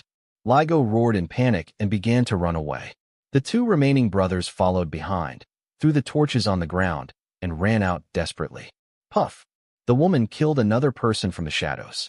Ligo felt that the woman was behind him, so he turned around and swung out his knife. However, what he heard was his little brother's scream. Looking carefully, there was no woman behind him. The younger brother's face was filled with shock and pain when he was stabbed in the abdomen, and his hands were trembling as he held his intestines that had flowed out. "Boss, take me away, take me away." The younger brother held his flowing intestines and cried out for Ligo to take him away. Damn it, crazy woman." Ligo cursed and stumbled out. At this time, the sunlight coming from the entrance of the cave could already be seen. There are still dozens of meters left, and he can run out. There is a horse tied outside the cave. As long as you go out, you can leave this place and stay far away from the crazy woman. Ligo ran outside, suddenly felt a heat around his ankles, and his body fell forward. He remembered and continued to run away, but there was a pain in his footsteps. At this time, he noticed that his ankle had been cut open by the woman. He must have injured his hamstring, which made him unable to move. Don't kill me. I'll give it to you." Boom. There was a muffled sound and a heavy blow on the back of his neck. He rolled his eyes and passed out immediately. The wailing and noisy cave has become quiet. The woman dragged Ligo and walked out of the cave. After a while, the lame man walked out of the cave shakily. Ligo and the woman were gone, and there was a money bag placed on the stone at the entrance of the cave. It was the reward he had negotiated with the woman. Lame looked around in panic, picked up the money bag, and limped away. The other side. Fong Hao's team has arrived at the location of the second map, Bandit Camp. 10 skull dragons surrounded the already small camp. The huge white head penetrated into the camp along the log wall, looking down at the frightened bandits below. Boom. The gate of the camp was violently knocked open, and the grizzly bear walked into the camp, followed by the bandit boys and dozens of skeleton soldiers. "Who's the boss here?" the grizzly bear roared. The bandits in the camp were all hiding in their rooms, looking out through the gaps. "Grizzly bear, you are not following the rules." A man's voice came from the room in the center of the camp. The grizzly bear heard the sound and went away and saw the owner of the sound. The man is a short man with a relatively strong build. "Skin monkey, it turns out you set up the camp here." Grizzly bear sneered. Pihu is also a bandit who has been famous for a long time, and he has many good players. A month ago, Lysis City began to clear out the surrounding bandits. The original camp was destroyed and most of the troops were lost. Fortunately, there were many people scattered around here, and in a blink of an eye, a new team was formed and a camp was established here. Grizzly bear, what do you mean? What happened to these undead? Pihu asked coldly. Grizzly bear did not answer Pihu's words, but said to himself, "Pihu, how far can the bandits go? This camp will not be cleared by the army by this time next year." This sentence is not only said to Pihu, but also to the people hiding in the room. What's the use of setting up a camp now? This time next year, they will be cleared out by the army of Lysis City. "Oh, Boss Grizzly Bear, do you have any good ideas?" "My current camp is attached to Pural City and belongs to the official village. After following me, everyone will no longer have to hide in the east." Grizzly Bear roared. Wow. The crowd became noisy, talking in hushed tones. It turns out they came here to poach people. But Grizzly Bear, you made up a better excuse. You brought a group of undead and said they were attached to the human city. Do you think we are stupid? Pihu continued to say loudly. Both of them are the boss. Even if he is at a disadvantage, Pihu is still a little dissatisfied with Grizzly. Grizzly Xiong wanted to continue explaining, but Fong Hao and Njia came over. No need to talk to him. Black Sword will bring him out. Fong Hao ordered directly. "It's my lord." Black Sword took the order. He went straight to the leader's hall, kicked the leather monkey out, dragged it out, and threw it at the feet of several people. Human warrior, level 6. The skin monkey is only level 6, which is not as high as the grizzly bear. I will give you 3 times to think about it. If you don't submit, I will kill you directly. Fong Hao said directly. Hearing the skeleton bird speak, Pihu's expression changed instantly. Before he could react, Fong Hao continued. "Okay, the time is up. Kill him." Black Sword directly picked up the long sword in his hand and chopped off his head. "I submit, submit." Pihu roared in panic. fearing that this sword would kill him. Grizzly Bear, sign a slave contract for him. If one of these people is dishonest, kill him directly. Fang Hao continued. Anjia took out a blank slave contract from his backpack and handed it to Grizzly Bear. The latter took it and signed a contract directly with Pihu. This time, Pihu was honest, without any nonsense. At this point, Grizzly Bear already has two generals. One is Stygian Wolf, now called Puppy, and the other is Skin Monkey. Later, things became much simpler, and all the bandits surrendered. This camp was also demolished, and everyone headed to the Grizzly Bear's village. All the money and materials in the village were moved away, and nearly 100 carts were filled with goods. In addition to the money, Fang Hao also plundered a black iron treasure chest. Night falls, and Jia and Heijian also rode the bone dragon back to their territory. The harvest this time was not big. Apart from some gold coins obtained from the bandits, there were only 2 treasure chests, a gold treasure chest and a black iron treasure chest. Previously, Fang Hao was in the state of a skeletal gray bird, and he could only open the treasure chest if he brought it back. Stand in front of 2 treasure chests. Open the black iron treasure chest. Obtain blueprint for making an iron axe, blueprint for making a black iron sickle, blueprint for making an animal necklace, and 12 war coins. The black iron sickle and animal collar were drawings he didn't have. Continue to open the gold chest. Obtain demon mask, orange, gray rolling stone skill scroll, essence of the abyss 3, war coin 102, demon stone 8. Orange equipment. Fang Hao's eyes lit up instantly. Fang Hao, who didn't have high hopes at first, suddenly his eyes lit up. It was as if he had taken a stimulant, and he felt a little more energetic in an instant. There is actually orange equipment. The orange equipment released last time was a platinum treasure chest. The quality of this golden treasure chest is so high. Devil mask, orange. Category mask. Effect, demonic erosion, deformed creatures. Devil erosion. If worn by non-abyssal creatures, their flesh and blood will be corroded by the energy of the abyss. Deformed creature. Wearing a mask can turn it into a small or medium-sized humanoid creature recorded by the mask. After its clothing and equipment are changed, it will not have the corresponding attributes, and its durability will be reduced by 30% when attacked, and it will not be able to maintain its transformed state. Description: the rulers of the abyss often appear in various planes in different forms. They offer attractive prices to harvest fallen souls. Looking at the properties of the mask, Fang Hao frowned again. A mask that can transform into the target's image. This should be similar to the shape-shifting monsters encountered during the day. No wonder the shapeshifter transformed into a grizzly bear instead of being one of the accompanying undead. It is only effective on living creatures, and it is still somewhat difficult to transform into a skeleton with a hollow chest. If it were in the modern world. With this mask, you can pay with your face, and you can buy whatever you want. Fang Hao looked at the strange black mask in his hand. Noticed another option in the ability. Demonic erosion. After watching it again, the excitement in my heart cooled down a bit. Except for those worn by abyssal creatures, the flesh and blood will be corroded by the energy of the abyss, so I can't wear it myself. There is no mention of the undead, but the undead should be able to wear it. Although he is in the undead camp, he is still a living being. The undead are not afraid of poison, disease, or blindness. But he is afraid.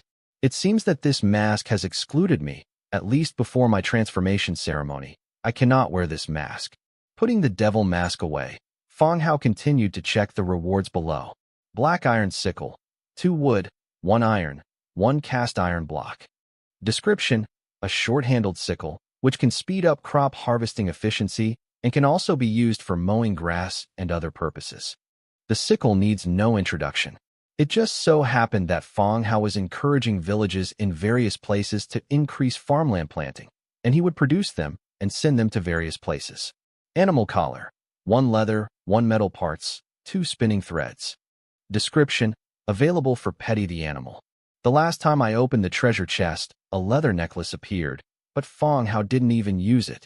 This time another animal necklace comes out. Fang Hao carefully looked at the rabbit girls. They were not considered animals.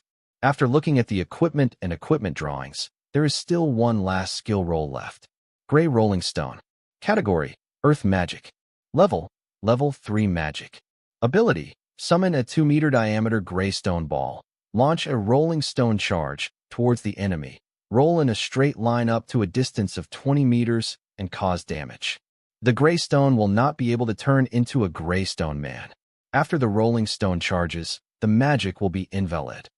Description: Beware of the rolling stone ball. It will crush your bones. Skill roll. The skill scroll hasn't appeared in a long time. After a long time, Feng Hao had forgotten that he was taking the mage route, not the logistics support route. Feng Hao has seen the effect of gray rolling stone. The 2-meter stone ball is quite powerful when it goes down. The shield wall defense carried out by the skeleton warrior was like paper being knocked around, rushed into the back of the team and dealt damage to the back row. As for the skill of gray stone, although it cannot be transformed into gray stone man, the effect of the stone ball is still good. Breaking the enemy's formation or defensive measures should have a good effect. Learn skills directly. The gray rolling stone skill volume turned into a ray of light and integrated into Feng Hao's body, which meant that he had learned the skill. The effect and power of gray rolling stone have been seen during the day, so they were not released for inspection. Had dinner. Feng Hao leaned on the bone throne. Although he hadn't left the house all day, the mental drain from God's arrival still made him feel tired. I don't know if going to a hot spring right after eating will cause indigestion. Tap, tap, tap. Just when Feng Hao was going to take a bath in the hot spring and then return to the room to rest, there were slight footsteps outside the door. Sawyer, the skeleton cutter, walked in holding the folded cloth. Good evening, Lord. Sawyer saluted slightly. Good evening, Sawyer. Feng Hao sat upright with a smile. Sawyer sat down on a chair nearby, put the cloth on the side table, and said, Sir, the custom-made dress in Lysis City is at the end and will be completed soon. Well, everyone has worked hard. Feng Hao nodded. Hundreds of cutters worked overtime to complete the work, which was already very fast. After the dress is finished, Feng Hao plans to sell Cheongsam and several other dress styles to Rebecca. It can be said that he has found a rich woman and can advertise the fabric store he is about to open. It will take a few good visits. This is what we should do. Sawyer continued to open the cloth he brought and said, Sir, these are the stockings made of Yelon silk and the dress I designed last time. The quality of Yelon silk does not belong to Holy Snow silk at all. Feng Hao immediately asked Sawyer to make some black stockings. In addition to the ones for Rebecca, there are also ones for Elle. The design draft of the dress was also discussed with Sawyer. Feng Hao allowed the maid to go to Pural City one day every week and wear maid uniforms and sailor uniforms, which were not suitable. And after all, these maids represent the Lord's mansion, so they still need to dress decently. So, we designed this retro French mid-length dress. The upper body is slim, and the skirt of the lower body extends to the calf, which can show your temperament and figure. Ear. Feng Hao called softly. Ear poked her head out of a room on the first floor and said, Master, Mr. Sawyer has sent you a set of clothes. You can try them on and see the effect. Feng Hao said, Oh well. Ear happily took the clothes and went to a room to try them on. Not long after, when Ear came out, she had already changed into clothes and stockings.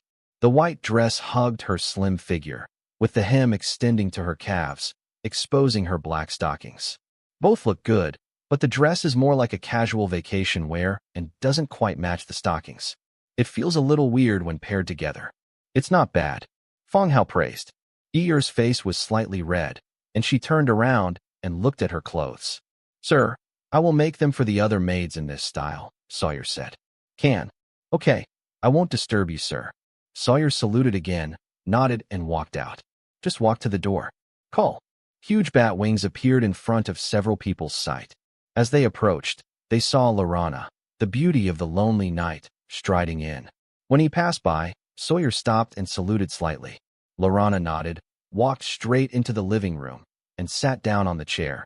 Did you take my canopy treasure box? Lorana's first words directly stated her intention.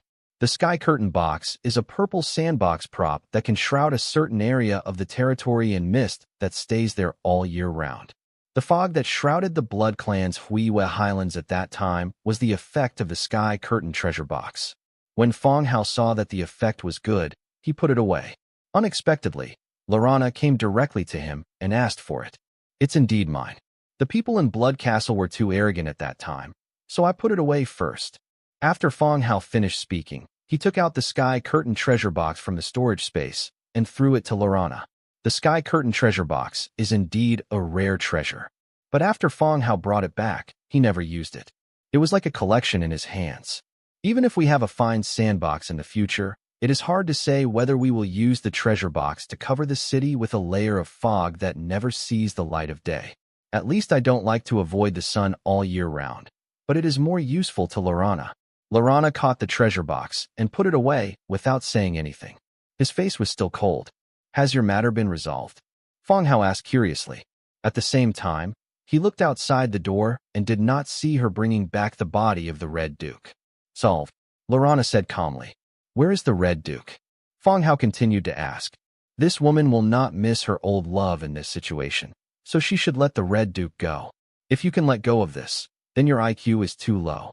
He still needs to arrange manpower to kill the Red Duke. Upon hearing the Red Duke, Lorana's whole body was instantly filled with bloody murderous aura, and the temperature of the entire hall instantly became colder. After pondering for a moment, he still said coldly, Kill. Oh, Fong Hao nodded. It would be better to kill him. Otherwise, the insidious and cunning character of the Red Duke would become a potential danger. After thinking for a while, Fong Hao asked tentatively, Where did the Red Duke die? Lorana raised her eyebrows. What's the problem? The Blood Clan has a greater impact on the human race. I will arrange for someone to deal with it when the time comes. Fong Hao simply found a reason. It seemed that she really didn't take it to heart when she asked Lorana to bring the body back and make it into a skeleton hero. Maybe he didn't remember it at all. Humph. Lorana snorted coldly, remained silent for a moment, and then said, In a cave in the valley on the east side of Huiwa Highlands, the dead can no longer die. You can rest assured about this. Do you know the name of the valley? Fong Hao continued to ask. Have no idea. Approximately how far? Lorana frowned slightly. It works within 1 kilometer. Oh. Fong Hao touched his chin and kept these in mind. After Lorana left, he could arrange for someone to check the valley on the east side to see if the body of the Red Duke could be found. This is an orange hero. When the time comes to make a skeleton hero, the strength of the entire territory will be improved. I hope Lorana doesn't crush him to ashes. Fong Hao groaned, and the room fell into silence again. Lorana was still sitting there, with no intention of leaving. Ahem. Lorana, have you eaten? Why don't you eat something here? Fong Hao found a topic. Let's see if there is an opportunity to get closer to the dark gold hero like myself and increase our loyalty. Give me some people so I can rebuild the Blood Castle. Lorana suddenly spoke. This sentence made Fong Hao slightly stunned. Do you care if you want someone? He also has some understanding of the original humans in Huiwa Highlands. At that time, humans, under the rule of the Red Duke, were the reserve food of the vampire clan. Not only have they not seen the light of day all year round, there are also many people who died after paying the blood tax and having their blood drained out of them. Now, Lorana still cares about her own people, which makes him start to have doubts in his heart. Even if he intends to increase his loyalty, he will not give humans as gifts to the vampires to suck. I left you more than 700,000 undead soldiers in Blood Castle, which is enough for you to carry out reconstruction work. And they will work hard without complaint. Fong Hao said with a smile. Rebuild the Blood Keep. 700,000 skeletons are enough for you to rebuild one. What more population is needed? I need a population. I don't want there to be only a group of motionless undead besides me in the city. Lorana said again. Fong Hao's expression also became serious. He directly rejected it and said, Lorana, I am very willing to help you rebuild the Blood Castle and live the life you want, but you only need the population, and I cannot agree. Oh, what? Lorana was not angry, but looked curious. The rule of the Red Duke has made the humans living in Huiwa Highlands become food reserves. I will not agree to send humans to Huiwa Highlands again and leave them to you to manage. Now that he said this, Fong Hao no longer hid it. Do you think I can suck human blood? Lorana frowned, slightly dazed. Then, a smile suddenly appeared on the cold face. Before Fong Hao could think about what she was laughing at, Lorana's figure suddenly disappeared. The next second, he appeared directly in front of Fong Hao, opened his red lips, and bit Fong Hao's neck. Late at night, Lorana's attributes become even more powerful. Everything happened so fast. Fong Hao was shocked. He blocked it with his left arm and instantly pulled out the light feather dagger from his waist with his right hand, stabbing Laurana directly in the lower ribs. As long as this hits, the light feather dagger was long enough to stab her heart. However, Fong Hao calculated well, but Laurana's reaction speed was just as fast, and she caught the dagger that was stabbed at her. One bite directly bitten Fong Hao's forearm. The pain of being bitten made Fong Hao's face darker. Kicking Laurana on the chest, the light blue elements began to condense at the same time, and frost armor protected her body. However, this kick was directly missed. Laurana had returned to her seat and sat down gracefully. At this time, Demiga, Black Sword and others also rushed in. It was the maid who discovered that the two of them had taken action and went directly to find several other heroes. Several heroes rushed in and directly protected Fong Hao behind them. Laurana, how dare you attack me? Fong Hao stood up suddenly and scolded angrily. The atmosphere in the audience instantly became tense. I owe it to myself to resurrect this woman and provide her with help. Fong Hao was really angry in his heart. If Laurana was really evil, he would kill her on the spot, even if it would cause damage to the territory. As for becoming a vampire, the worst possible outcome would be to undergo a transformation ceremony in advance and become an undead. Facing Fong Hao's questioning, Laurana's face remained unchanged. Even though several heroes of Demitka had already revealed their weapons, she still sat calmly on the chair. Crossing his slender jade legs, he asked, "Take action? When did I take action against the Lord?" Fong Hao frowned. "Open and hold the bitten arm." There were 2 rows of clear tooth marks left on it, and there were no bloody holes as expected. "What's the situation?" "No fangs." "Lord, how much do you not believe me? Or what are you afraid of?" Laurana asked in return. It seemed that Laurana had always sensed that Fong Hao didn't believe her or was wary of her. A vampire suddenly pounces on you. If it were you, you would probably be shocked. Fong Hao argued. The biggest reason why Fong Hao doesn't trust her is that she doesn't trust Fong Hao. How could a hero whose loyalty could never be raised and who had great strength not be feared? Only those transformed vampires will become dependent on blood. You are sitting in the position of Lord, and you don't even know this? The Yongye clan stole the power of eternal life. Also as punishment, they were shunned by living creatures and abandoned by gods. Even if he lives forever, he will only live alone in the darkness.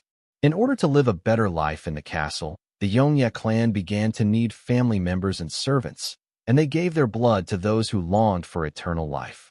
Transform them into a vampire with a long life. The price of this prolonged life is the dependence of blood, which can also be called hemophilia.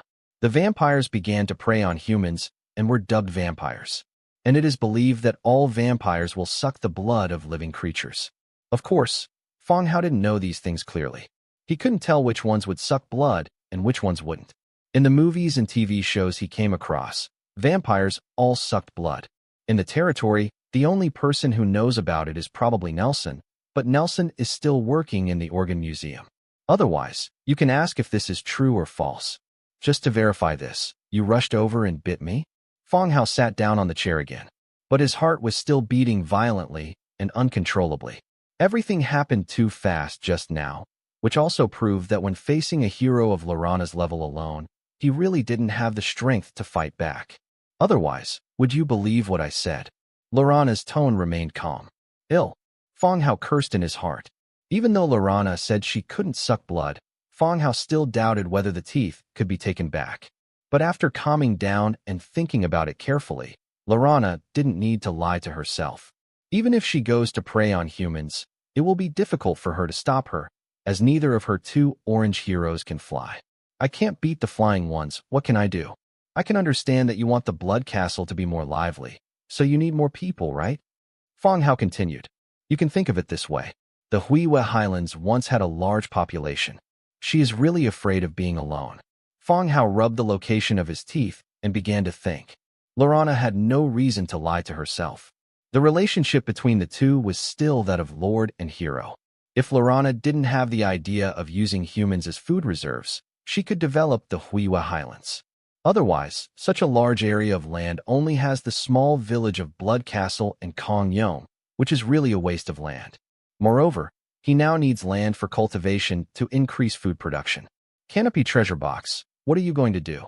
Human beings need sunlight, and such a big fog will shorten their lifespan. Fong Hao said again, I can make the fog only cover the sky above Blood Castle. You don't have to worry about that. Fong Hao nodded. In this case, there would be no problem. The last point.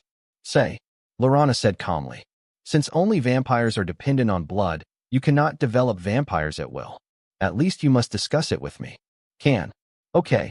Then I agree to this and will arrange for you to enter Huiwa Highlands as soon as possible. After much tossing, Fong Hao finally agreed. Huiwa Highlands occupies a large area, and all villages and castles are ready-made. At that time, the population will be moved there, and the original buildings can be put into use directly. Lorana stood up and saluted slightly. Thank you very much, Lord. The beauty of the lonely night. Lorana and Tobias's loyalty to you increases by 1 point, and her current loyalty is 26. Loyalty has improved, but every time it is improved by 1 point, it can be improved in the year of the monkey and the month of the horse. 26 is still somewhat dangerous. Facing Lorana's salute, Fong Hao didn't show much change in his expression, but he breathed a sigh of relief in his heart. This crazy woman is like a mentally ill person, getting better and worse sometimes. Valley. Lorana, since you plan to return to the Blood Castle to live there, I want to see if you are lacking anything, so I can have someone prepare it. Fong Hao leaned on her and changed into a comfortable position. I also thought about solving her problem as soon as possible and leaving my place as soon as possible. Go back to your Blood Castle. Oh. Lorana rolled her eyes, but glanced at Eeyore several times, and then said softly, There is nothing needed in the Blood Castle, but I lack some clothes that I usually wear. Fong Hao understood what she meant instantly. No wonder his eyes fell on the maid several times. Okay, Eeyore, prepare some changes of clothes for Lorana, and prepare a few more sets of styles for you to wear. Fong Hao ordered. Oh, okay, master. Eeyore agreed, and went directly to the warehouse where the clothes were stored. Not long after, Eeyore came back with 2 maids. In the maids' arms were folded clothes.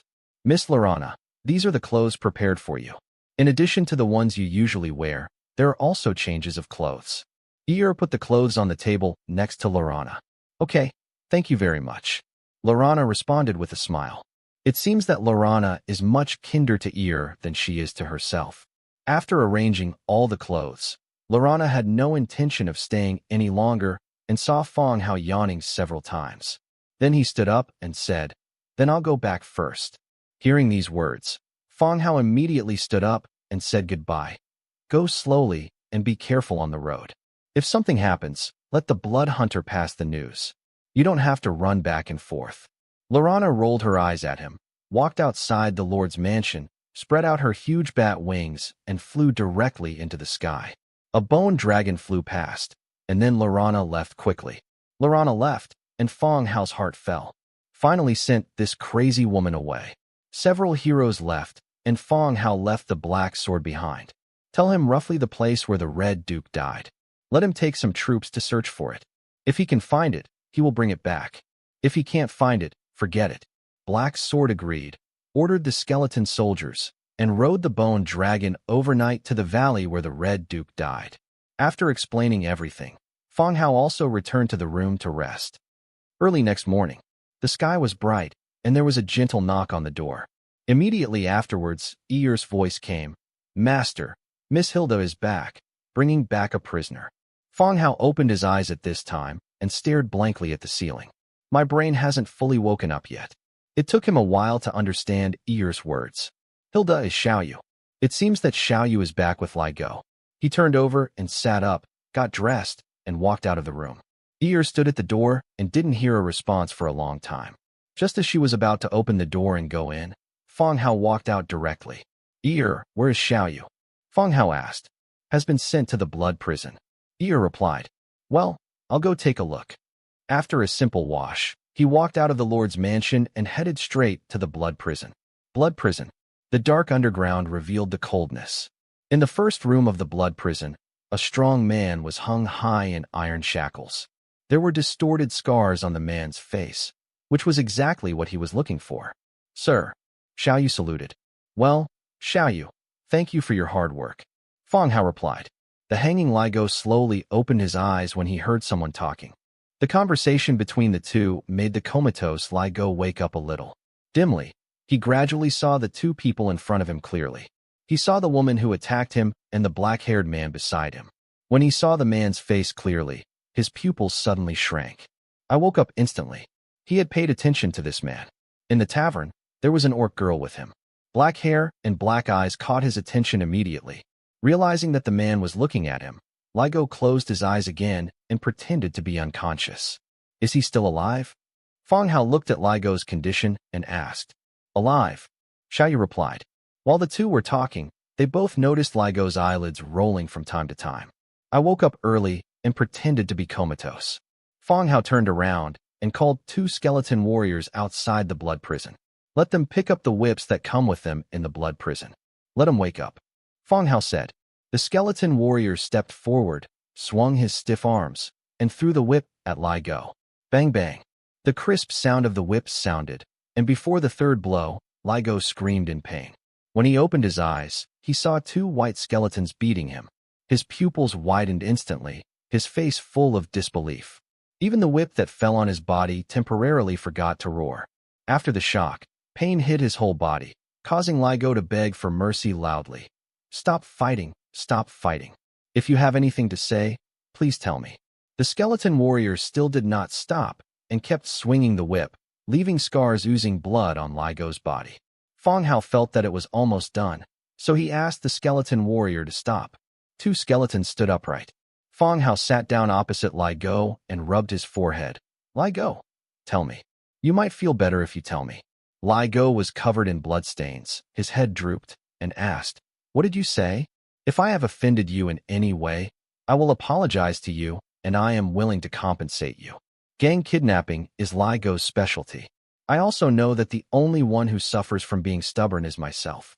You must have seen a lot of people like me, right? When you offend me, I will be the one kidnapped. Fong Hao said calmly. Hearing Fong Hao's words, Ligo's heart suddenly tightened. How did this man know that he was going to arrest him? They're catching a special kind of people. The most identifiable feature of these people is black hair and black eyes. After accidentally seeing Fong Hao in the tavern, he had already begun to make plans to arrest Fong Hao. However, when manpower was transferred, it was discovered that this man had left Lysis City. But now, she fell into his hands. What are you talking about? It seems we have never met before, Ligo said, pretending to be confused. Beat. The two skeletons on standby stepped forward again, picked up the whips in their hands, and whipped them again and again. Among the attributes of blood prison, there is plus 30% pain from torture. In other words, the punishment Ligo receives now is more painful than normal. Under the sound of the whip, Ligo's expression gradually began to distort, roaring loudly. Okay, let me say, what on earth do you want to ask? Fong Hao asked the skeleton to stop again. Why do you want to arrest us time travelers? Ligo's expression changed drastically. He didn't expect that Fong Hao even knew this. Why would he know this? He shouldn't. Okay, I like people who are tough talking. If you say it too early, I won't be able to torture you. After Fong Hao finished speaking, he looked at the skeleton beside him and said, Hit me. After saying that, Fong Hao walked straight out of the blood prison. He still remembers the bodies of the 5 time travelers. The skin was torn and the flesh was torn apart, beyond recognition. That miserable look made my heart tremble just looking at it. Even though Fong Hao didn't think time travelers had any privileges, he still felt the anger in his heart. Arresting people and killing them just to collect intelligence? Travelers are also human beings. Why should they be treated like this? He hoped that Ligo could be tougher and not say it too early. Had breakfast. When Fong Hao came back again, the sound of whips was still ringing, but Ligo was like a dead dog, hanging limply in the air. A pool of blood had formed on the ground beneath his feet. Fong Hao stopped the skeleton and stepped forward to investigate. His breathing was very weak, and he was not far from death. Fong Hao was in the storage space, took out the unclean magnet amulet, and put it directly around his neck. A faint bloody light shrouded Ligo. The torn skin began to stutter at a speed visible to the naked eye, and slowly healed. This was the first time Fong Hao had seen the effect of the amulet. He didn't expect it to be so powerful and heal at a speed visible to the naked eye. Put away the unholy load talisman. After a while, Lai Go slowly woke up. Seeing Fong Hao sitting in front of him, his body was shaking violently, and he said with a cry, "What on earth do you want? Why do you do this to me? Why do you want to capture the time traveler?" Fong Hao still repeated the previous question. Lai Go was silent for a moment, then said, "I don't know who the time traveler is, but there was an order from above, asking us to arrest people with black hair and black pupils." "Above? Who do you mean?" I'm my boss." "Say the person's name." Fong Hao reminded coldly. He didn't know much about these gangs. The tavern owner had mentioned some gang matters to him before, but he didn't pay much attention at the time. Didn't keep it in mind either. Lately, he asked me to catch him. As for what he will do if he is caught, I don't know. Lai Go looked a little excited when he said this. Selling out your boss is a very serious matter. Once the matter is revealed, he will be killed by Rayleigh if he goes back. But if he didn't say it, he would die now. Where are the others? Tell me everyone you know. Fong Hao continued to ask, this time keeping the name Lei Li in his heart. I don't know the rest of them. I keep them covered up every time. I don't know who they are, but I'm sure they are all from Lysis. Lai Go answered very quickly this time. Fong Hao stared at Lai Go closely. Even my boss told me, so it is unlikely that he will lie later. It seems that the people in the faceless man's hut also hide themselves when they meet each other, fearing that their identities will be exposed. If you don't mention those people, you should tell them who participated in the kidnapping. Fong Hao continued. Even as a time traveler, it is not an easy task for Lai Go to kidnap someone alive alone. He must have an accomplice. Okay. Lai Go said a few names. This was when Fong Hao's shadow squirmed, and Xiaoyou's figure appeared. Take a piece of paper and a pen and write down all the names Lai Go said. Tell me all the interrogation locations you know. Fong Hao finally asked. Lai Go did not hesitate and told everything he knew. After getting the news he wanted, Fong Hao arranged for skeletons to guard the blood prison. He and Xiaoyu left the blood prison. Lai Go can't die yet, so he will be imprisoned in the blood prison first. If there is anything that needs to be known later, an interrogation will be required. Return to the Lord's Hall. Fong Hao called down Dimitra and Anjia. He told several people what he had just learned from the interrogation. The subsequent development of the entire territory is moving closer to Lysis City. The threat posed by the faceless man's hut has to be taken seriously by Fong Hao. Sir, what do you mean? Dimitra looked at Fong Hao. The plan to develop Lysis City remains unchanged. At the same time, I want to arrange for the manpower to transform into Lai Go and investigate the rest of the faceless men, including Lai Go's boss, Lei Li. Fong Hao thought. Liao wanted to tell her plan. Change. Everyone was confused. Fong Hao took out the devil mask and said, change. Fong Hao had no intention of kidnapping Lei Li now. From Lai Go's words, it can be confirmed that the people in the faceless man's hut are not just Rayleigh, but include all the powerful people in Lysis City. This is also the means by which the faceless man's hut can obtain all kinds of intelligence. It's not difficult to catch Rayleigh, but once something happens to Rayleigh, the faceless men's cabin will definitely be aware of it, and it will be difficult to clean up others. Therefore, he planned to take a long-term view, find out the details of all these people, and then eliminate them all in one fell swoop. Of course, this idea is very difficult, but it is not impossible to implement. This is a demon mask. It can transform a person into the target's appearance, but it cannot be worn by living creatures. I want to choose one person from the undead. Fong Hao explained the function of the demon mask. The ability of the devil mask is somewhat powerful, but it is also a limitation that living beings cannot wear it. Fortunately, there is no mention of the undead. Otherwise, no matter how good this mask is, it would still be a collectible. Sir, I am willing to accept this mission. The huge Jubi on the side said. It belongs to the undead troll. It is tall and equipped with a shield like a city gate. The shield should be stored outside during the meeting and picked up when leaving. Jubi, I understand what you mean, but this mission is not suitable for you. Fong Hao still declined politely. Neither the body shape nor the personality fit Fong Hao's requirements. It's just that Black Sword was sent out by Fong Hao to search for the body of the Red Duke, and he hasn't come back yet. Jubi is the only undead person in the territory. Sir, I can go there. It would be more appropriate for me to inquire about information. At this time, Xiaoyu suddenly spoke. Yes, Xiaoyu is also an undead hero. Even though they are no longer much different from humans, they still belong to the undead type in the camp. The skills also inherit the characteristics of the ghost. Xiaoyu, are you sure there's nothing wrong? Feng Hao confirmed. Xiaoyu is really suitable. The rest of the undead, once the mask disguise is removed, are just skeletons. In human cities, it would cause panic and attention. This will not happen to Xiaoyu. Even in his normal form, he can still move around in human cities. As long as you don't get close to the temple, there should be no problem. I have no problem, Xiaoyu replied. Try it and see if it affects you. Don't show off. If it doesn't work, just take it off. Feng Hao handed the mask to her. Xiaoyu took it and put it directly on his face. The next second, the mask turned into mud and wrapped Xiaoyu's whole body. And little by little, he changed into Feng Hao's appearance. Even today's clothes and the dagger at his waist have become exactly the same. Seeing this scene, both Feng Hao and everyone involved looked surprised. They are all very familiar with Feng Hao, and the current Xiaoyu is Feng Hao.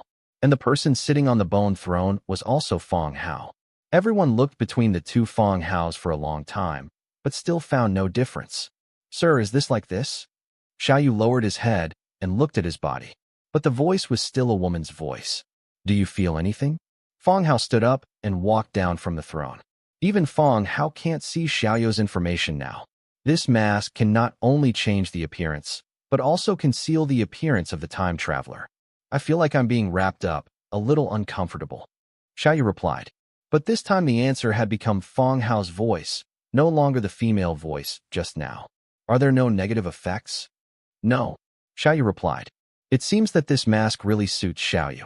Okay, then I'll leave this task to you. Don't be in a hurry to go to Lysis City first. Learn more about Ligo's habits and who will be around you, so you can be prepared. Feng Hao thought for a moment and gave the instruction. In addition to their physical appearance, you also need to know about Ligo's past living habits. Don't let Rayleigh or the people around you see it. Otherwise, no matter how similar they look, their secrets will be revealed. Valley. Okay, sir, I will take care of this. Xiaoyu bowed slightly. The two were side by side, and everyone could only tell who was Feng Hao and who was Xiaoyu through the content of their conversations. Well, I leave it to you. Please be safe in everything. Yes, sir. Xiaoyu saluted again and retreated little by little. As he retreated, the mask covering his body began to fade away, revealing Xiaoyu's original face. He walked out of the Lord's mansion directly and went to the blood prison to continue interrogating Ligo. Leave the matter to Xiaoyu. This meeting also ends here. How the follow-up progress will depend on Xiaoyu's situation. If this road doesn't work, he doesn't mind using force to clear out those who know. Had lunch. Feng Hao used divine presence to possess the skeleton gray bird. Together with Njia, we went to Grizzly Bear Village again. Dozens of skull dragons fell down, along with 67 skeleton trolls. Lord Miss Anjia. Grizzly Bear and his men stepped forward to greet her. I don't know why the two of them are here again this time. There won't be any more tasks. Well, Millie, come here. Feng Hao controlled the gray sparrow to fly down and shouted back to the dragon's back. A baby-faced rabbit maid jumped down and stood aside with some restraint. Master. Grizzly Bear, this is my maid Millie. Please take her with you for a while and participate in some actions. Feng Hao introduced to Grizzly Bear. Last time, Ira mentioned to herself the idea of letting Millie go out to practice. Feng Hao thought about it and realized that there was no good place near the territory. This time I happened to be visiting the Grizzly Bear, so I brought him over directly. Grizzly Bear heard Feng Hao's instructions and looked at Millie with a frown. A bunny girl with a short stature and overdeveloped breasts. This kind of creature will only appear in the bed of the noble master. When will it be arranged on the battlefield? Sir, are you kidding me? Grizzly Bear said directly. This is a bandit camp, not a nursery. Millie still has some talents. She has been promoted to the 4th level within a month, but she has little combat experience. You should guide her and pay attention to safety. Feng Hao continued. Grizzly looked at the little maid, a little surprised at her speed of advancement. He has been promoted to level 4 in a month without ever participating in a battle. This speed is a bit too exaggerated. Millie hid behind Anjia and watched the Grizzly Bear carefully. The people here didn't look like good people. Okay, sir. Grizzly Bear agreed, and then said to Millie, from now on, you should stay with me and get familiar with the environment here. Oh, okay, Lord Grizzly. Millie whispered back. Just call me Grizzly. Oh, seeing that the two of them knew each other, Fong Hao also expressed his intention of coming today. Are there any strongholds of bandits near the village? The grizzly bear was stunned. The last time he cleaned up the newly built camp of Pie Monkey. Do you have to clean it up this time? The frequency of this cleaning was even more frequent than that of the army in Belice's city. Sir, there is no room for so many people in the village. Grizzly Bear reminded in a low voice. No, I am developing an area, and I am short of manpower. I will take away the captured people directly. Fong Hao replied. It is obviously impossible to forcibly transfer people from the original villages. These wandering bandits are good candidates. Understanding what Fong Hao meant, Grizzly also nodded. There are indeed a lot of bandits nearby, and spies have been found around the village who want to attack him. It just so happened that Fong Hao's power was used to get rid of these people. Yes, my lord. The boy on the side brought a nearby map, and Grizzly Bear marked out the locations of several bandit strongholds for Fong Hao. 3 days later, Lysis City, Commercial Street. The tavern that was sealed by the guards reopened today. But this time, not only has the owner changed, but even the name of the store is a bit strange. Lao Shuang Hot Pot Restaurant. Early in the morning, there was a bunny girl who looked like an orc at the door of the store, singing and dancing on the wooden platform, making it very lively. Not only did it attract the attention of the whole street, but even the shop assistants in the surrounding shops put down their work and stood outside to watch the performance. However, there were many people watching the performance, but few people entering the restaurant to eat. Sir, it's still morning now. The number of people entering the store will increase in the evening. Vanessa stood at the counter and said to Fong Hao with a smile. Fong Hao was worried that no one would enter the store. Well, don't worry. The taste of hot pot has been verified in Palur. It's just a matter of time. It is certain that people here can accept the taste of hot pot. It is just a new thing, and it takes time to accept it. Slowly, everyone gradually discovered that hot pot is delicious, so there is no need to worry about the source of customers. Fong Hao is quite confident about this. Well, Your Excellency is right. Vanessa still smiled. Since she stopped running the tavern, Vanessa looks much better than before. Today she put on some light makeup, and with her plump and graceful figure, she attracted men's attention like a ripe peach. Okay, I'll leave this to you. I'll go do other things. Fong Hao explained. The hot pot restaurant is open, and he can't help if he stays here, so he might as well go do his own thing. Okay, sir. After leaving the hot pot restaurant, Fong Hao went directly to the city lord's mansion. The city of Lysis, the city lord's palace. Inform the guards of your intention. The maid took Fong Hao into the city lord's palace and walked through the corridor to the door of Rebecca's office. Just as he was about to knock on the door, he heard the sound of men and women arguing in the room. It seemed that there was a quarrel going on inside. Fong Hao glanced at the maid, who smiled awkwardly and signaled Fong Hao to wait a moment. Not long after, the door opened, and a tall, thin man wearing a green aristocratic robe, with a pale complexion and deep-set black eye sockets, came out. It looked like I was about to fall into the arms of the god of the dead. Lord City Lord. The maid bowed slightly. Humph. The man snorted coldly and left directly. Fong Hao stood there, also slightly stunned. Is this the city lord? Rebecca's husband? It doesn't look like it's going to work. The man left, and the maid lightly knocked on the door again. Madam, Mr. Fong Hao is here. Let him in. The maid opened the door, and Fong Hao walked into the room. The room is still decorated like a study room. What are you doing here this time? Rebecca sat behind the desk and gently touched her forehead. It seems that something distressing happened. But these have nothing to do with Fong Hao. Mrs. Rebecca, your dress for going to the parliament has been completed. This time it is specially sent to you. Fong Hao said. Rebecca raised her head. So soon? It doesn't seem like much time has passed since the last time I tried it on. Craftsman, you must work harder to make a living. Fong Hao said with a smile. Rebecca stood up and came closer. Take it out and let me see. Fong Hao took out the prepared dress and handed it into Rebecca's hands, caressing the silky fabric and fine workmanship. The serious face gradually relaxed. Rebecca is a mature and charming woman. The identity of the city lord's wife, coupled with her temperament and appearance. This woman is full of depth and grace. To describe her as elegant and luxurious is no exaggeration. The maid came in and helped Rebecca take off her clothes, exposing her plump and white body. put on a blue dress. At this moment, Rebecca was like a bright sapphire, dazzling. Rebecca and the maid both stared blankly at the image in the mirror, surprised by the effect of the dress. Fong Hao stood aside and watched silently, calmly admiring the body of the most beautiful woman in Lysis City, and also observing Rebecca's expression. Judging from the smile gradually appearing on her lips, Fong Hao could tell that she was very satisfied. This dress is finally finished. After looking in the mirror for a long time, Rebecca couldn't find any flaws. Both the style and workmanship are impeccable. Skeleton craftsmen have skills honed over countless years, which cannot be compared to those of veteran craftsmen who have been working for decades. Not bad. Rebecca had no intention of changing and still stood in front of the mirror. It was a rare compliment that Rebecca could say that was pretty good, as long as Madam is satisfied.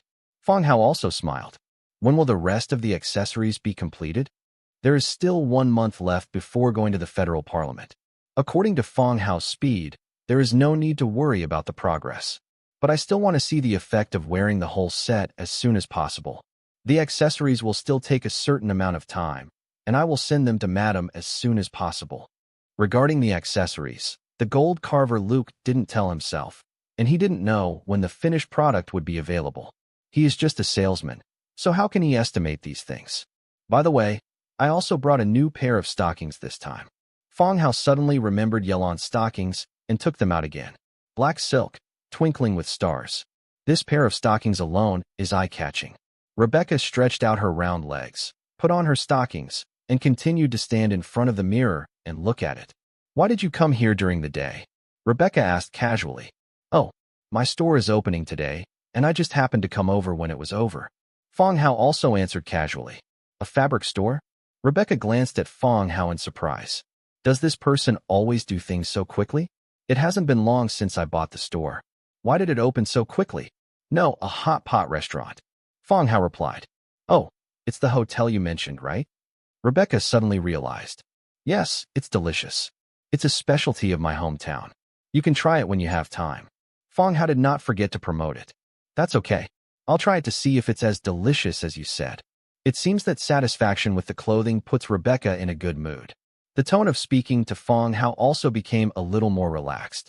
By the way, Mrs. Rebecca, I heard that you often need to attend some dance events. I still have a few sets of dresses here. I wonder if you need them. Fong Hao continued to promote his products. The parliamentary dress was put into Rebecca's hands for no money. It can also be understood that the 1-year tax exemption for the selected fabric shop in Lysis is the cost of the dress.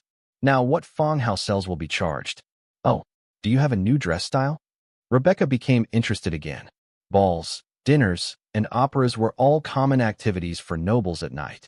Relying on these activities, nobles discussed matters and made connections.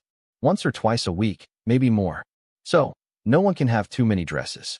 Yes, I just brought 2 sets of hand-painted designs. Do you want to see them? Let's take a look. Rebecca walked over. She is also looking forward to Fong Hao's design. Okay. Fong Hao took out 2 design drawings from his backpack.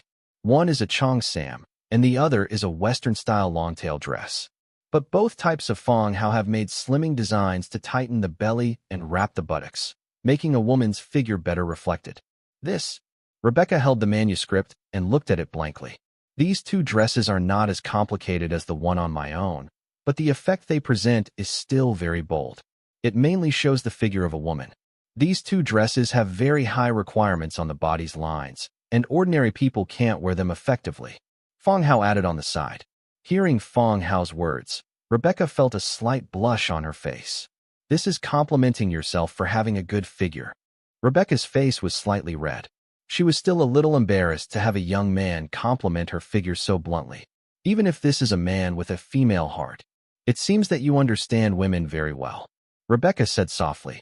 Fong Hao's design is very exaggerated, and even a bit out of line with the boldness of this era.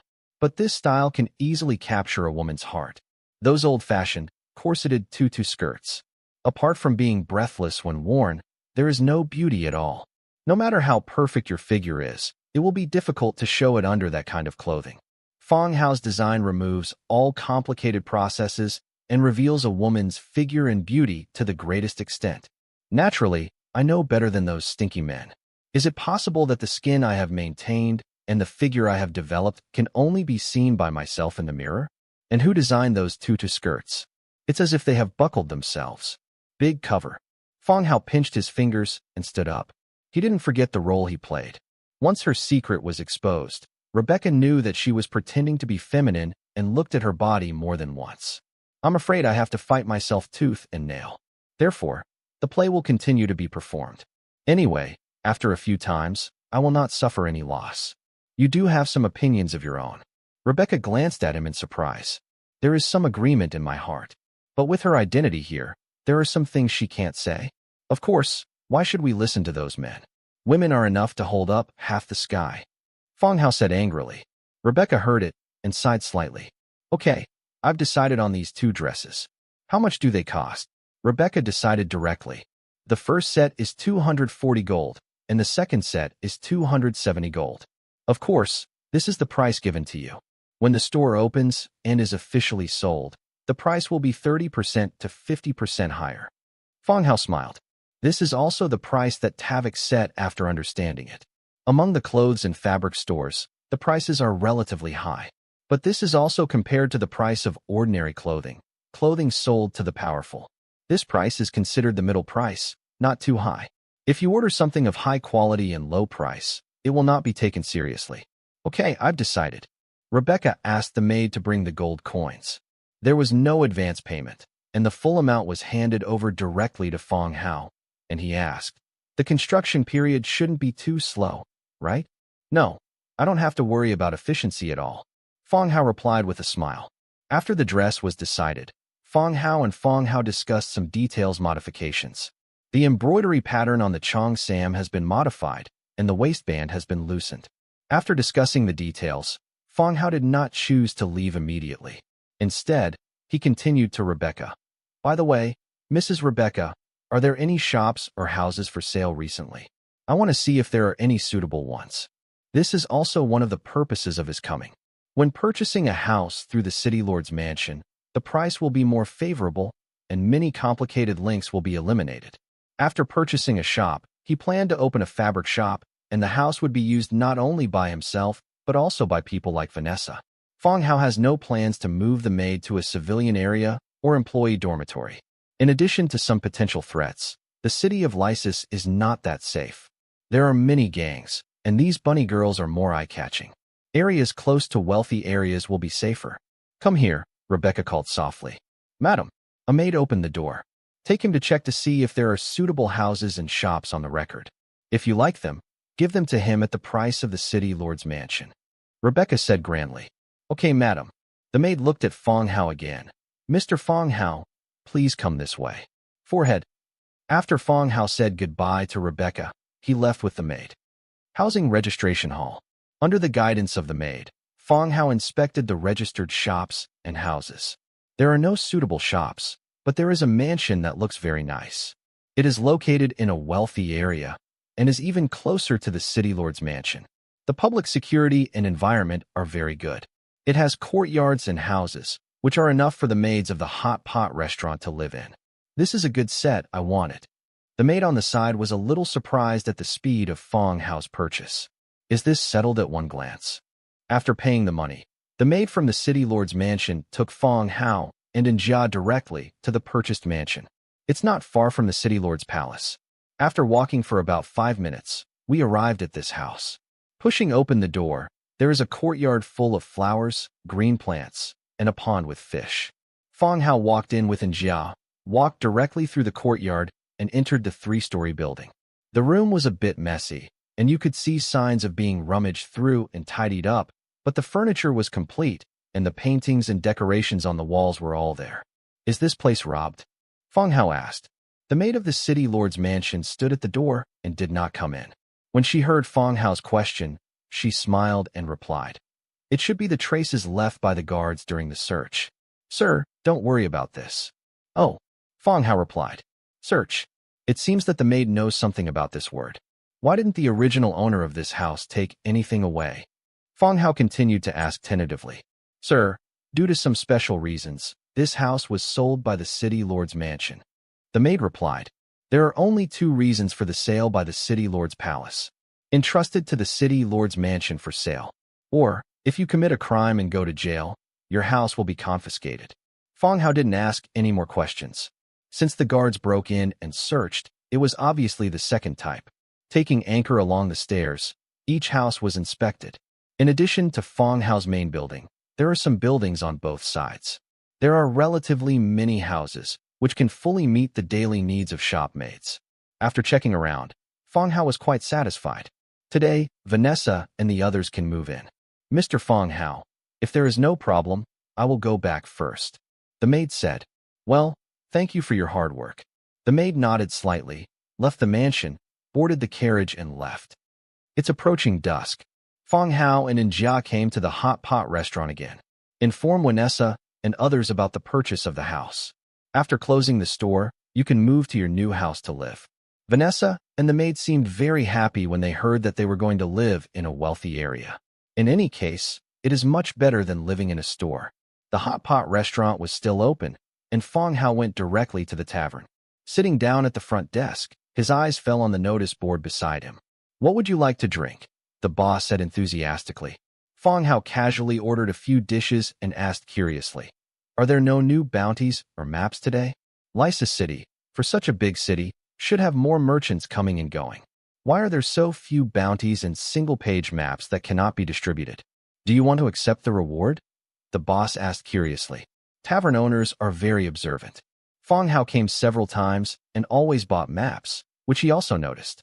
Yes, I prefer adventure. I will take a group of people to explore. Fong Hao found a reason for himself. In this case, I have a suggestion that you can listen to. Oh, what suggestion? The City Lord's Mansion has issued new regulations to control adventure bounties outside the city. You might as well build a mercenary group and go over there to accept bounties. The City Lord's Mansion, does it still care about this?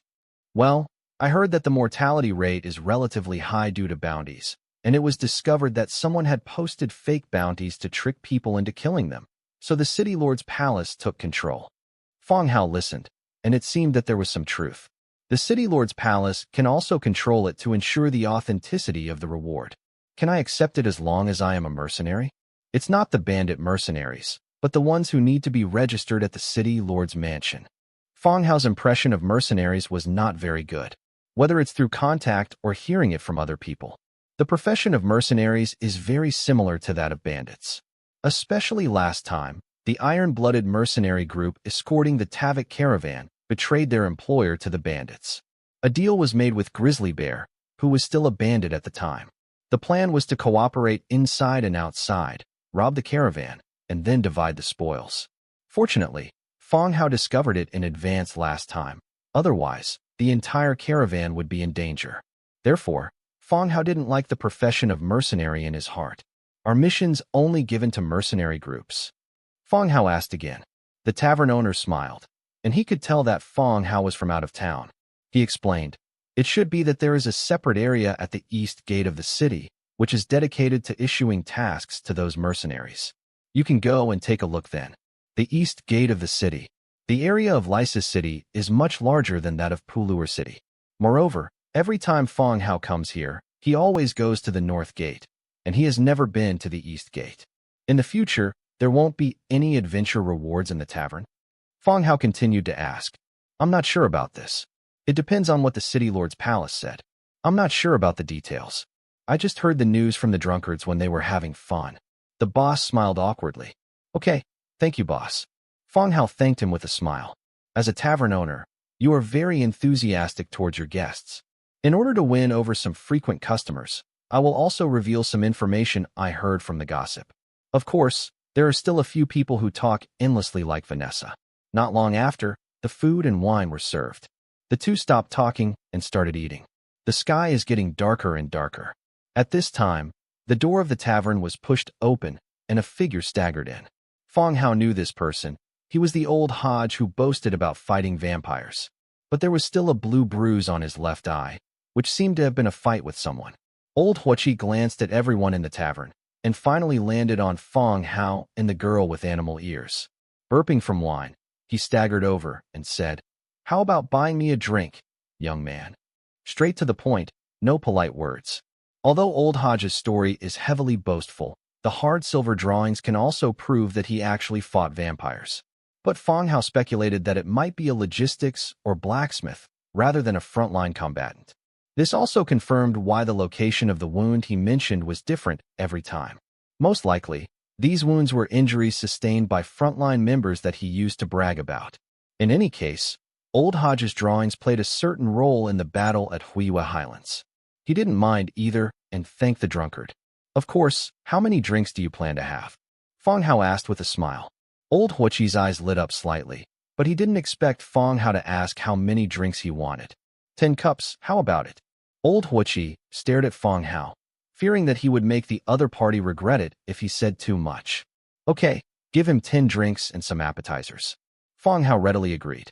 Old Huichi was happy, chewing his 2 yellow teeth that were missing, and praised Fong Hao for his future. The tavern owner shook his head slightly and helplessly prepared beer for Old Hodge. It's not a good thing to have Old Hodge on his radar. You were in a fight with someone. Why are your eyes still blue? Fong Hao asked casually. Wow, what's the fight? It's just that I fell down 2 days ago when I was drunk. I'm not even afraid of the vampires, so I'm afraid of that woman. Old Huichi argued. Woman? Fong Hao was stunned. Was he beaten by a woman? No. I mean, I tripped over a woman and fell. Old Hodge explained hurriedly. Oh, then you should drink less in the future. This fall is not easy. Fong Hao did not expose him. Of course, he also doubted whether the injury was caused by a grizzly bear. Although Grizzly Bear said that he bought him 20 glasses of wine in exchange for the drawings. But beating him up and snatching away the drawings is more in line with Grizzly Bear's character. How about young people? Which story are you going to listen to today? I have a lot of experience, which you young people can't learn. Old Hodge showed off loudly. He regarded Fong Hao as his admirer. Whatever, any paragraph will do. Fong Hao said. Snapped. Old Hodge threw his wine glass on the table, stood up, and began to tell the story of his dealings with the vampires, with an excited and impassioned expression. He also described himself as brave and fearless. Walking out of the tavern, it was dark. Fong Hao looked at his watch. It was already 9 p.m. Old Hodge still had 3 glasses of beer left and was still in the tavern, talking about his experience of dealing with vampires. Go straight back to your residence. The house was brightly lit, and Vanessa had arranged for a maid to clean the room for Fong Hao and Njia. The original bedding was replaced with new ones. Fong Hao gave Njia instructions and returned directly to the room. 11 p.m. Fong Hao opened his backpack and took out the skeleton inside. After casting Divine Presence, he possessed the body of the skeleton gray bird and flew towards the outside of the city along the open window. From Li Go's mouth, Fong Hao learned the locations of 3 faceless men. The first place was a manor on the western outskirts of the city. According to Li Go's description, the owner of this manor is one of the faceless men, and there is a hidden secret passage in the house of the manor where the faceless men gather and where they interrogate people. The manor is not big in size, but the shape looks very good. You can vaguely see the personnel standing guard and the secret sentry hiding in the dark. Fong Hao flew around the manor and got in through the open grid window. The building was dark. You can vaguely hear breathing coming from several rooms. Fong Hao continued to search and soon found the hidden secret passage. Follow the secret passage all the way down and arrive at the underground space. This is in stark contrast to the luxurious manor. It was dim and damp, with a faint smell of blood. Fong Hao checked the iron cells in the secret room and saw a man hanging in one of the iron cells. The man had been tortured and hung there like a dead man. Only the slight rise and fall of his chest proved that this person was still alive. Another person being interrogated, but this person has golden hair and does not look like a time traveler. Ahem. Just when Fong Hao was about to leave, the unconscious man coughed violently and slowly opened his eyes. When he saw the skeleton bird sitting on the iron fence, looking directly at him, the man's body trembled suddenly and the chains rattled.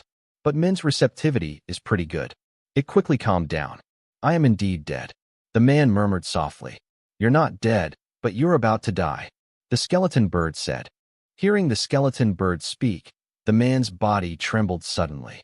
When the injury is touched, pain spreads throughout the body. It seemed that he was really not far from death. Seeing that the man was unable to speak, Fong Hao continued to ask, Who are you and why are you here? He came to investigate the matter of the time travelers. But what he didn't expect to see was an aboriginal person who had been arrested. The blond man glanced at the skeleton gray bird, but replied, "My name is Browning, and I am a painter in the city." "Painter?" Fong Hao looked at the man carefully, then looked at his hands. "Why did they arrest you?" "Some special paint formulas." The man answered while enduring the pain. "Before dying, it's not bad to be able to chat with an undead soul." Fong Hao nodded, as expected. In order to collect intelligence, it can be said that the faceless man's cabin does not limit any means. In addition to placing undercover agents in various forces, they will also use kidnapping and interrogation methods to get the information they want. This is why the asking prices for faceless men's huts are so high. With every piece of intelligence, they also bear great risks.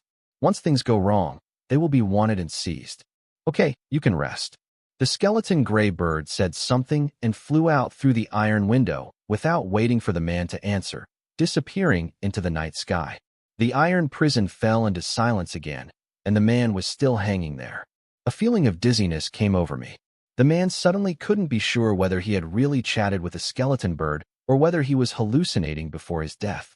Fong Hao flew out of the manor directly. He continued to check out the second location mentioned by Li Go, a grocery store in a civilian area, and a third location, an abandoned warehouse. These two locations can also be determined to be the interrogation sites of the faceless men, but there is no one inside. Fong Hao flew around and left here. 1 a.m. Rebecca dragged her tired body back to her study. The thing about the faceless men gave her a headache. Just like a diseased sarcoma, it is constantly eroding the city of Lysis. Rebecca has been cleaning up the faceless men for a long time. This strength. But every time they take action, the other party will get the news in advance, destroy the evidence, and evacuate. After several attempts, there was not much progress. Rebecca became more and more anxious after failing to achieve success again and again. He leaned weakly on the chair and sighed. Now, the clues about the faceless man were broken again, leaving her at a loss as to where to start. He pushed himself up and planned to read the documents sent today, but he found a piece of paper folded in half under the quill on the desk. Rebecca's brows frowned momentarily. She was aware of her own habits and had never had the habit of folding paper. Folding a flat piece of paper and leaving traces made her feel very uncomfortable. "So, why does this piece of paper appear on my desk?" Opening it casually, there were crooked handwriting on it. 1 kilometer west of the city, the manor with fruit trees is the stronghold of the faceless ones.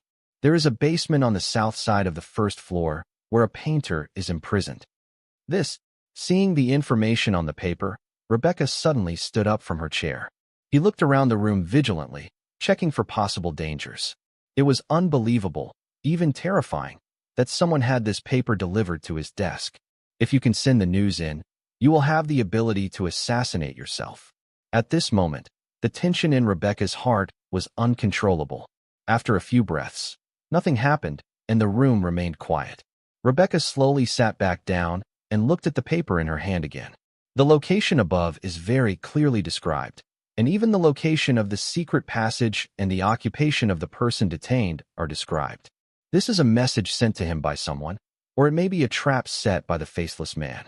Rebecca took a deep breath. Her expression returned to its original state, and she once again transformed into the image of the city lord's wife. He said solemnly, "Here comes someone." "Madam, the maid." "Open the door. Ask the captain of the guard to come over. I have something to tell him." "Okay, ma'am." The maid agreed and left quickly. Not long after, the guards came in. Rebecca handed him the paper in her hand. The next morning, Fong Hao woke up early. Vanessa and others had already gone to the store, and Fong Hao and Njia had already walked out of the mansion after a simple wash. After passing through the streets, we came to the area of the east gate of Lysis. There is a clear difference here from the commercial streets and towns. A separate area. There is a segmented difference from the city of Lysis. On both sides of the road, there were scattered mercenaries wearing armor and carrying weapons. Some simply spread a piece of cloth on the ground and sold some of the trophies they obtained. This scene reminded Fong Hao of Tongmyo's Manhwa market, with a similar atmosphere.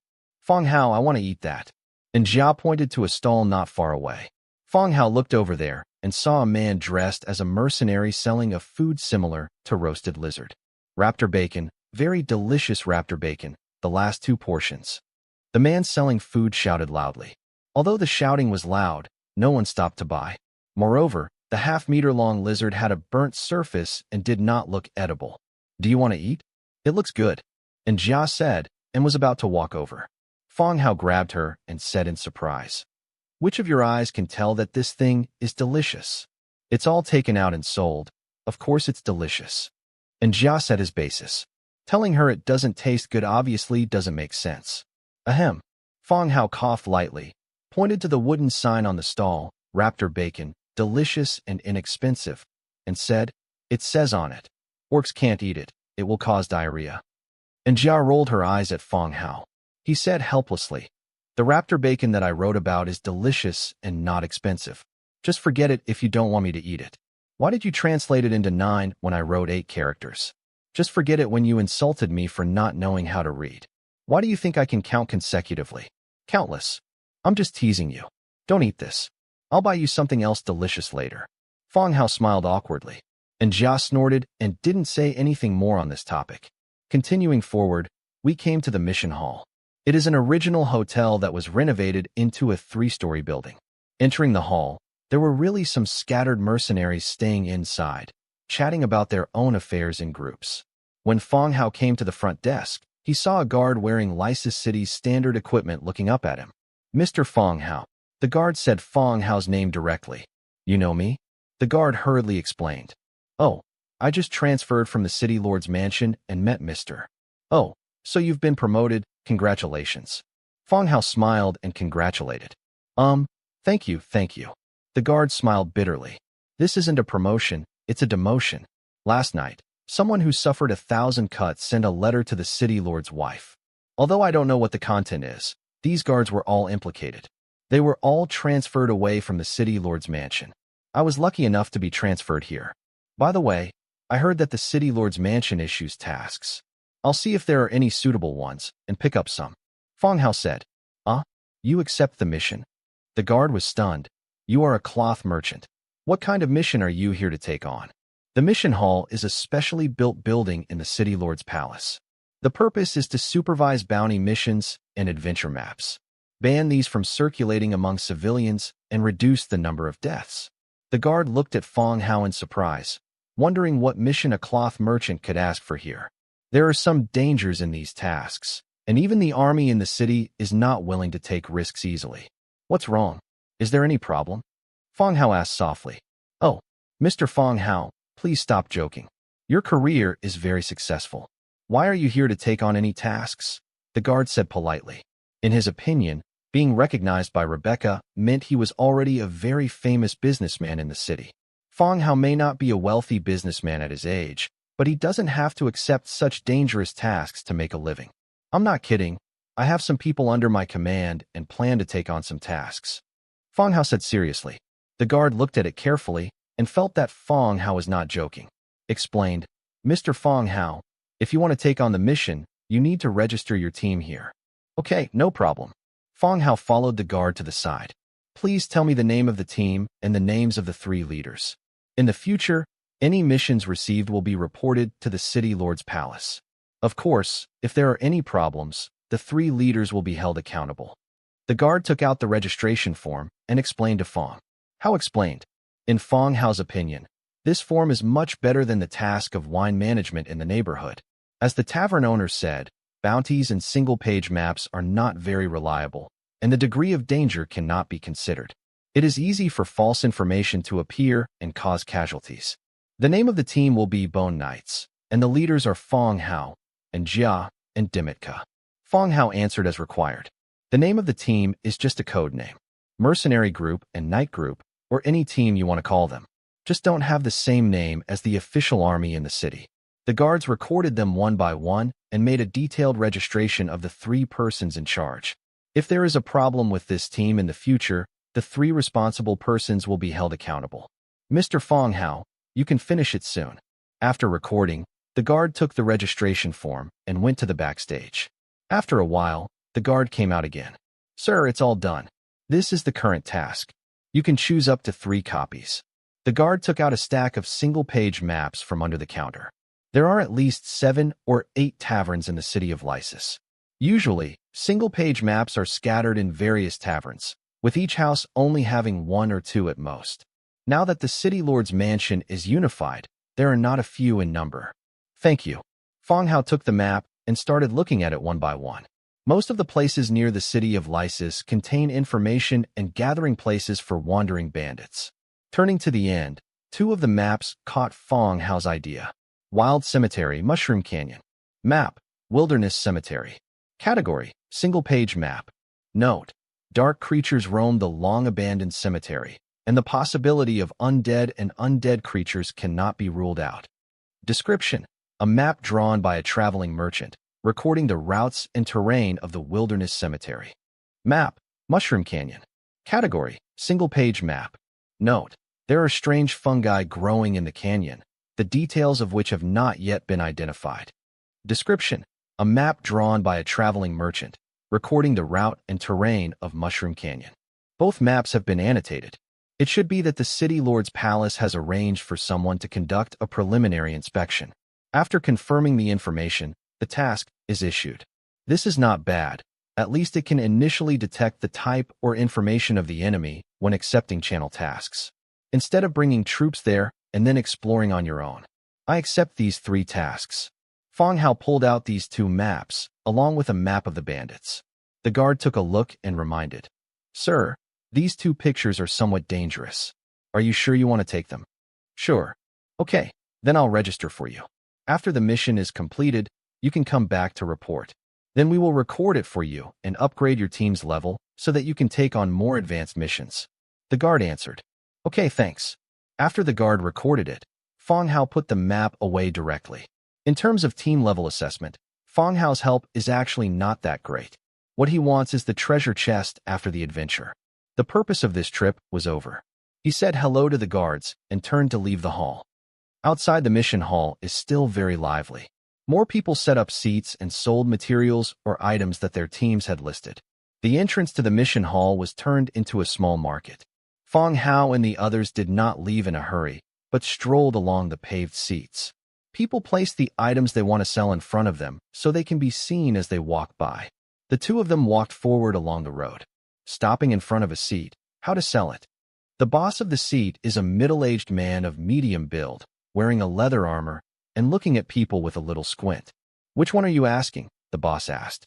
"How do you sell these red and green gems?" Fong Hao picked up the essence of red flames and the essence of nature and tossed them casually.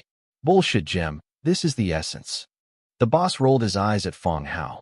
"Yes, how can I sell these essences?" Fong Hao continued to ask. 10 gold coins each. If you buy more, it will be cheaper. You see how much it costs. If the price is right, I will take it all." Fong Hao said. "You want them all? This is no place for kidding, little kid," the middle-aged man warned. "Of course I'm not kidding. It just depends on your price." The middle-aged man fell silent, calculated silently in his mind, and then made an offer. "There are 6 in total. You get 55 gold." "Okay, deal." Fong Hao took out 55 gold coins and handed them to the boss, then put away the 6 essences. Essence is still a relatively rare material. Even in the trading channel, essence materials rarely appear.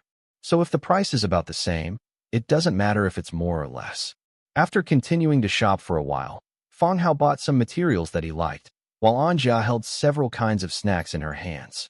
Fortunately, after Fong Hao's dissuasion, he didn't buy the raptor bacon.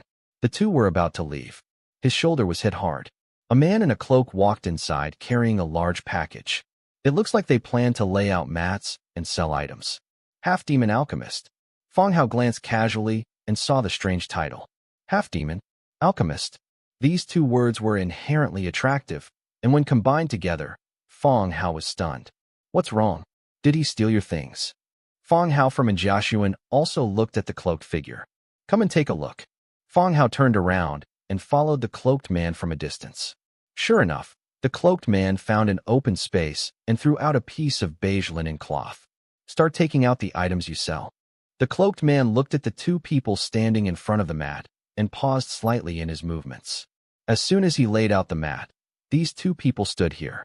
Subconsciously pulling on his hood, he said softly, "What's wrong with you 2?" From the sound of his voice, the man under the cloak must be young. At most, he is in his 20s. It's okay. I'm just curious about what I'm selling. Fang Hao said casually. Oh, they're just some small potions that I refined. The cloaked man answered casually. Then he began to take out the potions he had refined from his backpack. On the linen in front of you. Different from the glass bottle potions produced by the Alchemist's Guild, the cloaked man's potions are packaged in rough clay bottles. It looks like a potion refined by Yi Luzi. There were a few mercenaries passing by, but they only glanced at them briefly before turning and leaving. Potions can save people's lives, but they also have certain dangers. The same materials may turn from a life potion into a bottle of poison after being mixed by different alchemists. Who dares to joke with their own lives, especially when they need help? Fang Hao picked up a bottle and checked it. Physique Enhancement Potion. Category: Secondary Pharmacy. Effect: Physique Enhancing Agent. Description: A physique-enhancing potion made by an alchemist. It can enhance your physique after taking it. There are no requirements for use. Fang Hao's eyes lit up slightly when he saw the properties of the potion. The rough clay bottle in my hand feels rough and mottled, but the properties of the potion are very good. You must know that he has always envied Zhang Bin and the others for their physical strength-enhancing potion and their good physical fitness. Especially Lorana's attack on him last time made him realize his own shortcomings. Once you face the enemy, it is difficult to protect yourself. Mages are still weak in melee combat. However, the physique-enhancing potion in his hand has no usage requirements, which means that he can also use it. Fang Hao held the bottle of potion in his hand, but did not bother him. When he took out all the potions, there were 6 bottles in total, and each bottle had a very crude packaging. Physique Enhancement Potion, Sealed Dog Potion, Magic Potion, and 3 bottles of Healing Potion. Sealed Dog Potion. Category: Secondary Pharmacy. Effect: Breathing underwater plus 10 seconds. Description: A physique-enhancing potion made by an alchemist. It can enhance your physique after taking it. There are no requirements for use. The seal medicine should belong to the category of special medicine. If you venture near the city of Lysis, there should be very little diving. The remaining healing potions and magic potions. Fang Hao had seen it before, and it was used to treat injuries and restore magic power. There are only 6 types of potions for the cloaked man, but according to the checked attributes, they have all reached the level of amplifying potions. No worse than those produced by the Alchemist's Guild. Is there anything you need, sir? The cloaked man lowered his head and asked softly. He kept noticing that Fang Hao didn't move and always stood in front of his mat picking items. You refined all of these? Fang Hao knelt down and asked, and the cloaked man pulled his hood down again. Yes, sir. Although they look a bit rough, I can guarantee that they have the effect of normal potions. The cloaked man also knew that the sales of his potions were not very good, and they were far from those produced by the Alchemist Guild. How to sell it? Fang Hao continued to ask. A bottle of life potion and magic potion costs 50 gold coins, and the remaining second-level potion costs 200 gold coins. The cloaked man answered a little hastily. It seemed like it was his first time selling potions, so he was a little nervous. Okay, I want them all. Wrap them up for me. Fang Hao said directly. Valley. You want them all? The cloaked man raised his head in surprise, met Fang Hao's eyes, and then quickly lowered his head. Just for a moment, Fang Hao also saw a young man under the cloak, but half of his face was a strange dark red. It was like the scales of a red phosphorus poisonous snake that I had seen before, and they were a little oozing. Yes, if you have stock, I can buy it all. Fang Hao stood up directly and stamped his numb legs. According to alchemical potions, this price is a bit exaggeratedly low. If Fang Hao couldn't check the properties, he would definitely not dare to buy such a potion with simple packaging and low price. Even if the other party told me about flowers, I would not dare to drink them. The time traveler can check the attributes and relieve this concern. The medicinal effects are all labeled, so you don't have to worry about buying poison. Oh, okay. Thank you for your generosity, sir. The cloaked man hurriedly turned around, pulled out a linen bag, and put all 6 bottles of medicine in it. Sister Fang Hao took out 600 gold coins and handed them to him while taking the bag. By the way, if you still sell potions in the future, I would be willing to continue to cooperate with you. Fang Hao did not leave immediately. The cloaked man stopped what he was doing. Some people lowered their heads and hesitated. Sir, I can refine the potion, but the materials are not easy to buy. It may take you a long time to produce new potions. Fang Hao thought for a while and said directly, well, the Laodasheng Hot Pot restaurant in the city is a store under my name. As long as you have potions that can be sent to the Hot Pot restaurant, they will buy them at the price. Ah, so that shop is yours. Yesterday, he also saw the rabbit girls performing a show outside the door, which was very lively. You can also refine some high-level potions, and I will buy them at the price. Fang Hao continued. Oh, okay, sir. The cloaked man picked up his backpack, thanked Fang Hao, and left in a hurry. Fang Hao stared at the direction he left. The city of Lysis, which is very strictly managed, actually lives with a half-demon who is proficient in alchemy. It's really surprising. Stayed in the city for another day. Early the next morning, Fang Hao left Lysis city and built several hiding soldier caves in Grizzly Bear's village on the way. Returned to the territory at dusk. After dinner, the skeleton merchant Duo Jin walked in. Lord. Duo Jin bowed slightly and held a package. Well, Duo Jin, sit down and talk. Fang Hao smiled. Duo Jing did not sit down, but stepped forward and handed the package in his hand to Fang Hao. He opened his mouth and said, Sir, this is the sound transmission conch that you purchased last time by filling in the alliance order. The transaction was completed yesterday. Several days have passed since he placed the order for transmission conch, and he would have forgotten about it if Duo Jin hadn't mentioned it. Fang Hao took it and found a total of 5 sound-transmitting conchs in the package. Oh, okay, there hasn't been much going on with the Merchant Alliance lately, right? Fang Hao asked casually. Everything goes well, my lord. Duo Jin replied. Oh, all right.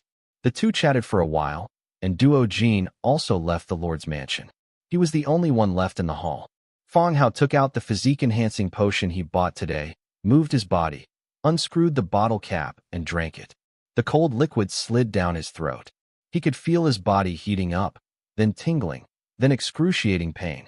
It was as if there were iron cones in his body, piercing into his flesh. After lying on the bone throne and struggling for a long time, the pain gradually disappeared. A sense of power filled the body. Take off your shirt to reveal your angular muscle lines. Just when Fang Hao was admiring his muscles, the system prompt suddenly sounded. Random event, Path of the Brave, accepted. The Book of Lords function is enabled. Team formation function. Random event, Path of the Brave, accepted. The Book of Lords function is enabled. Team formation function. 10 hours later, the team trial mission will start. Up to 3 people can form a team for the trial. This trial is a Lord trial, and you cannot bring heroes or units under your command. Team status. A maximum of 3 people can form a team, and the team members will automatically be sent to the captain's territory to gather. Event countdown, 9 hours and 59 minutes. Good luck. The prompt sound suddenly appeared, making Fang Hao slightly startled. It has been a while since the last event mission, but I didn't expect that a new team event mission would be suddenly released at this time. According to the experience of the last incident, the team task can be understood as a level test given by the system to the traversers. After passing the trial, you can get potions, skills, and equipment as rewards. While facing risks, you also have opportunities to improve your own strength. Ding! The private chat in Book of Lords rang out, and it was a message from Dong Jiayue. Brother Hao, let's come together this time. I haven't contacted Dong Jiayue for a while. Judging by the tone of his words, he was in pretty good shape. No problem. It's Zhang Bin and the 3 of us. You can make preparations over there. If you need anything, you can tell me in advance. Fang Hao agreed directly. In the last team trial, the 3 of them cooperated quite well. Especially Dong Jiayue, this young and frail-looking woman, shows a fighting ability that is completely opposite to her appearance. At the end of the level, he killed the boss Doomsday Dire Wolf with 1 blow. A general who relies solely on his own combat power and fighting skills is superior to himself and Zhang Bin. Okay, Brother Hao, I'll see you tomorrow. Dong Jiayue said. Great, see you tomorrow. Hang up Dong Jiayue's chat. Zhang Bin also sent a private message immediately, asking about the team formation tomorrow. Except for Fang Hao, who has already had the opportunity to contact the Alchemist Guild, for most of the other lords, team trials are the only opportunity to improve themselves. Once you miss it, you don't have to wait until the next time. Fang Hao told him that it was still Dong Jiayue's 3-person team and asked him to be prepared. After notifying Zhang Bin, The territory channel also began to send messages one after another. Fu Lei, boss, are there any arrangements for the team task? It seems that Fu Lei also wants to form a team with Fong Hao. After all, with Fong Hao's powerful fighting ability, he will be safer. Fong Hao also answered directly, I have a fixed team here. You can team up with Kong Yong and see if there are any suitable teammates. The maximum number of team members is 3, but there is no way to bring everyone with us. Oh, okay, then I'll leave it to Mr. Kong Yong. Fu Lei said, it's not a big boss. Let's support each other. It will be safer for us to find someone we know each other than the wild team. Kong Yong also sent a message at this time. Then the two began to discuss team formation tomorrow. Fong Hao watched the two chatting for a while. Then he hung up the channel, took a bath in the hot spring, and went back to his room to take a nap. At 6 o'clock the next day, Fong Hao woke up early and had breakfast, then began to prepare the equipment needed for the mission.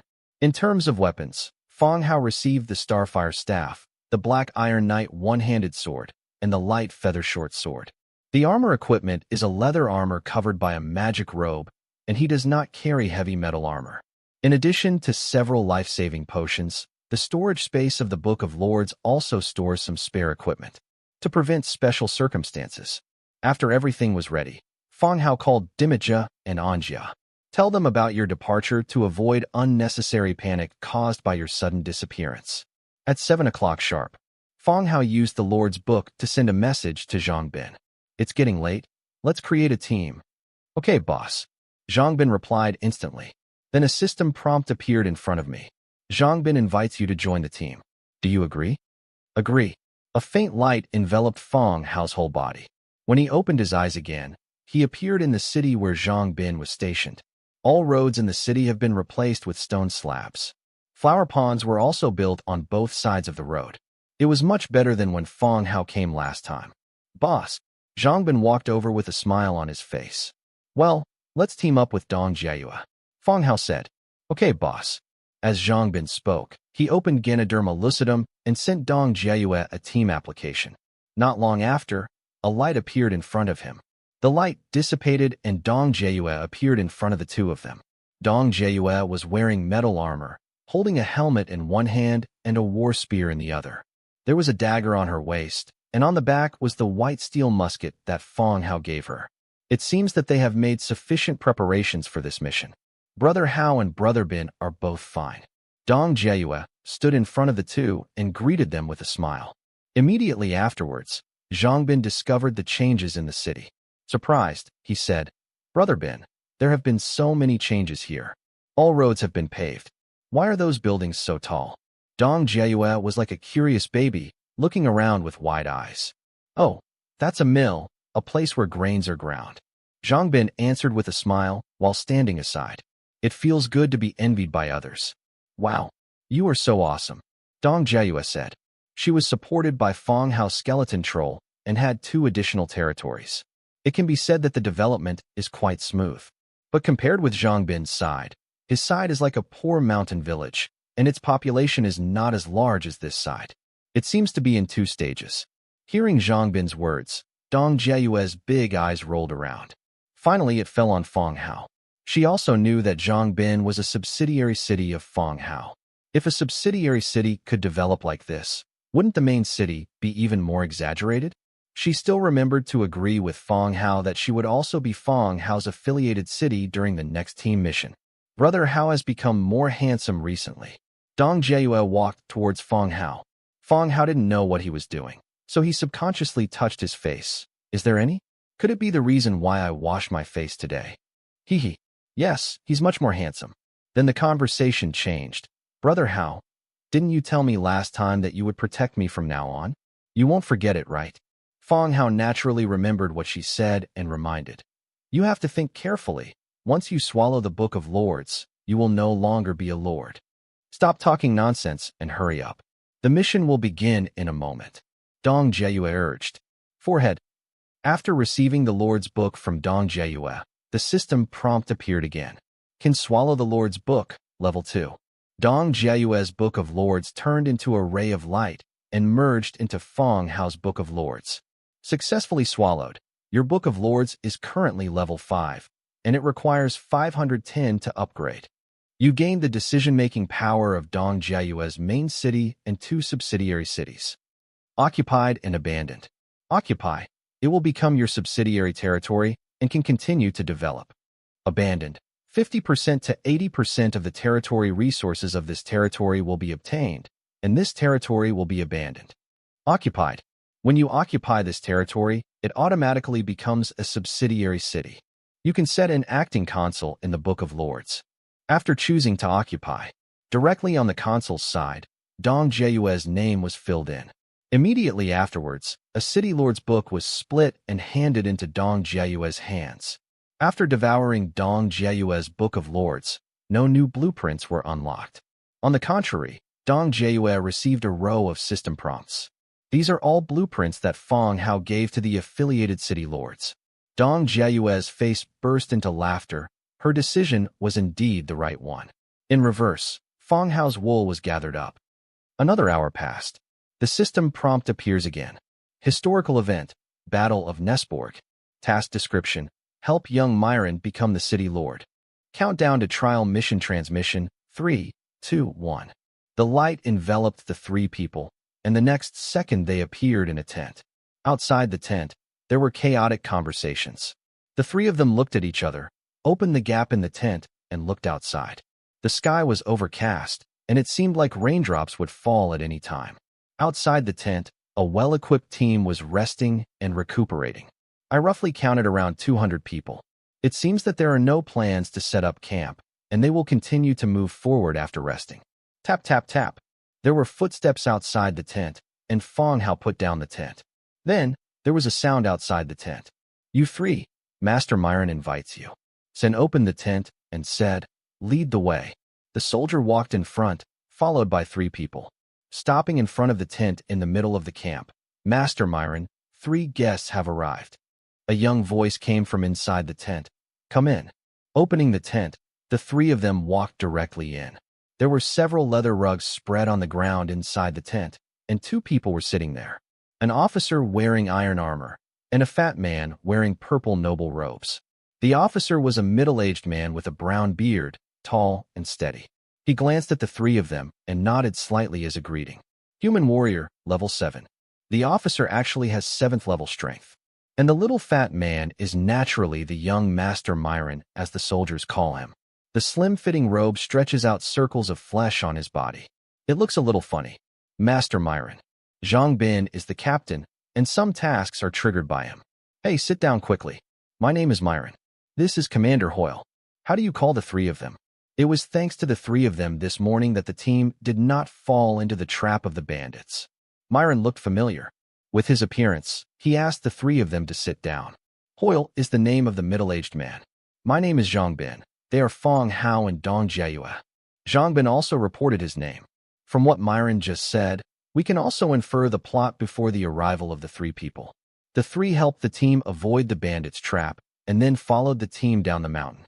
It can be seen that the 3 of them are very powerful, much more powerful than my guards.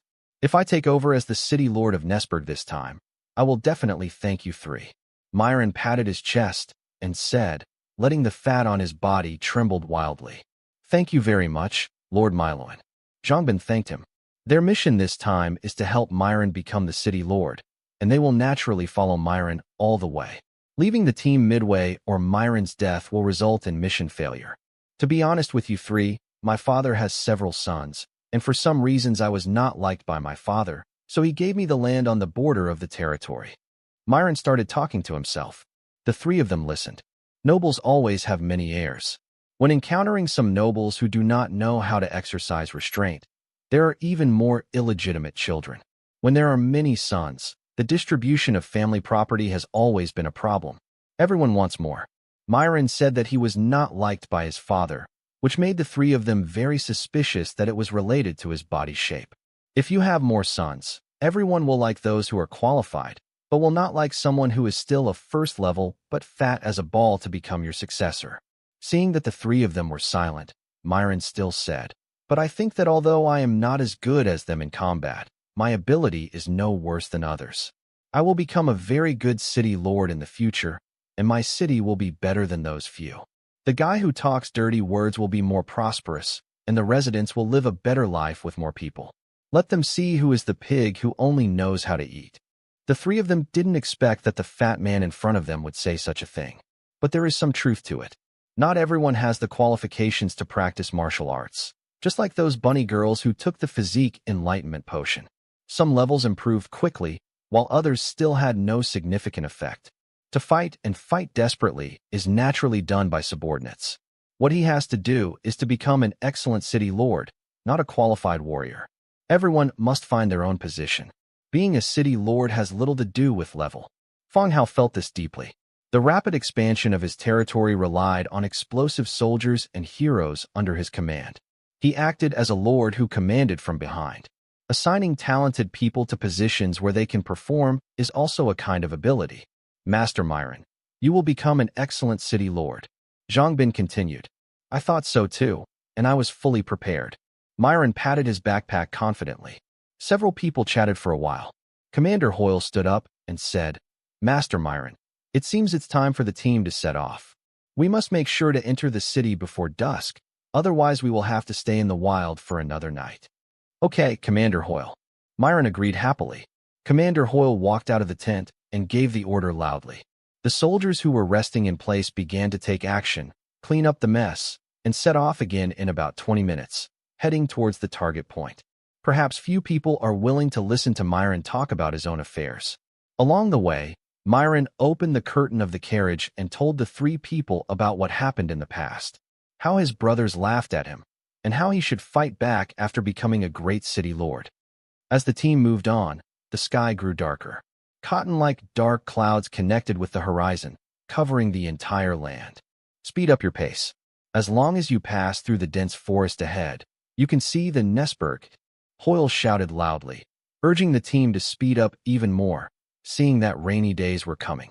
The gloomy weather and the fatigue from the journey made everyone very irritable. He gave the order to speed up and didn't go far. The team stopped immediately. Fang Hao frowned and looked forward and saw an overturned truck blocking the passage. There were dense forests on both sides, making it impossible for carriages and trucks with baggage to pass through. It looks like it's time for the battle scene, Fang Hao said, looking at the carriage blocking the way in front of him. Well, it's such a coincidence that the goods turned up here. Zhang Bin also agreed. Go and tell Hoyle that there might be an ambush. Fang Hao ordered. Zhang Bin nodded and walked towards the front of the team. Fang Hao and Dong Jiayue also quickly came to the Myron carriage. Zhang Bin and Hoyle talked in low voices. Hoyle's face gradually darkened, and he directly ordered the team to turn around, intending to leave the dense forest. Whoosh!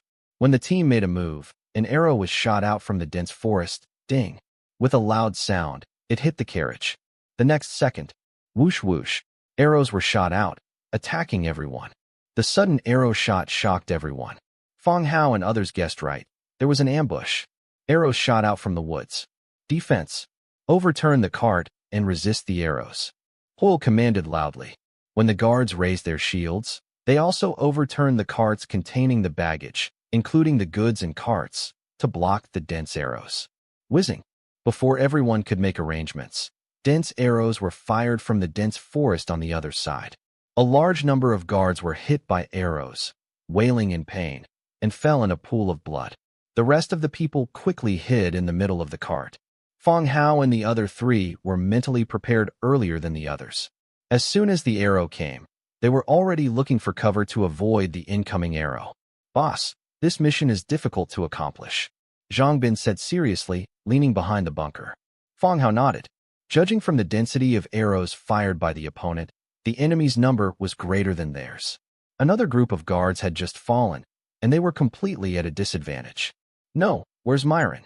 Fang Hao suddenly realized that the protagonist of the mission was missing. The three of them immediately looked at the noble carriage 5 meters away. The originally ornately decorated carriage was studded with arrows, like a giant hedgehog. At the same time, Myron's heart-rending howl came from the carriage. Commander Hoyle, get me out. I was hit by an arrow in the thigh. It hurts. Damn, this fat guy didn't come down. Myron's cry for help attracted enemies in the dense forest on both sides. Another dense stream of arrows began to rain down on the noble carriage. Even though the carriage was sturdy, it was beginning to have a tendency to collapse and fall apart. Bang, bang, bang. Ah, ah, Myron yelled in fright. Myron's shout was heard. Hoyle cut the ropes connecting the horses with his sword, called 2 guards, picked up the overturned cart, and covered Hoyle as he came to the cart. The 2 carriages formed a low wall, each resisting attacks from one side. Boom. He kicked open the car door and dragged Myron out of the carriage, who was lying on the ground and wailing in embarrassment. He continued to use the cart to cover and return to the team. Commander Hoyle showed amazing courage and rescued Myron neatly, without any hesitation. Putting Myron aside, he immediately directed the team to make defensive arrangements. After the arrows, it will soon be hand-to-hand combat. How are you? Do you have any healing potion? Dong Jiayue took out the bandage and walked over. Myron was hit by an arrow each in his thigh and arm.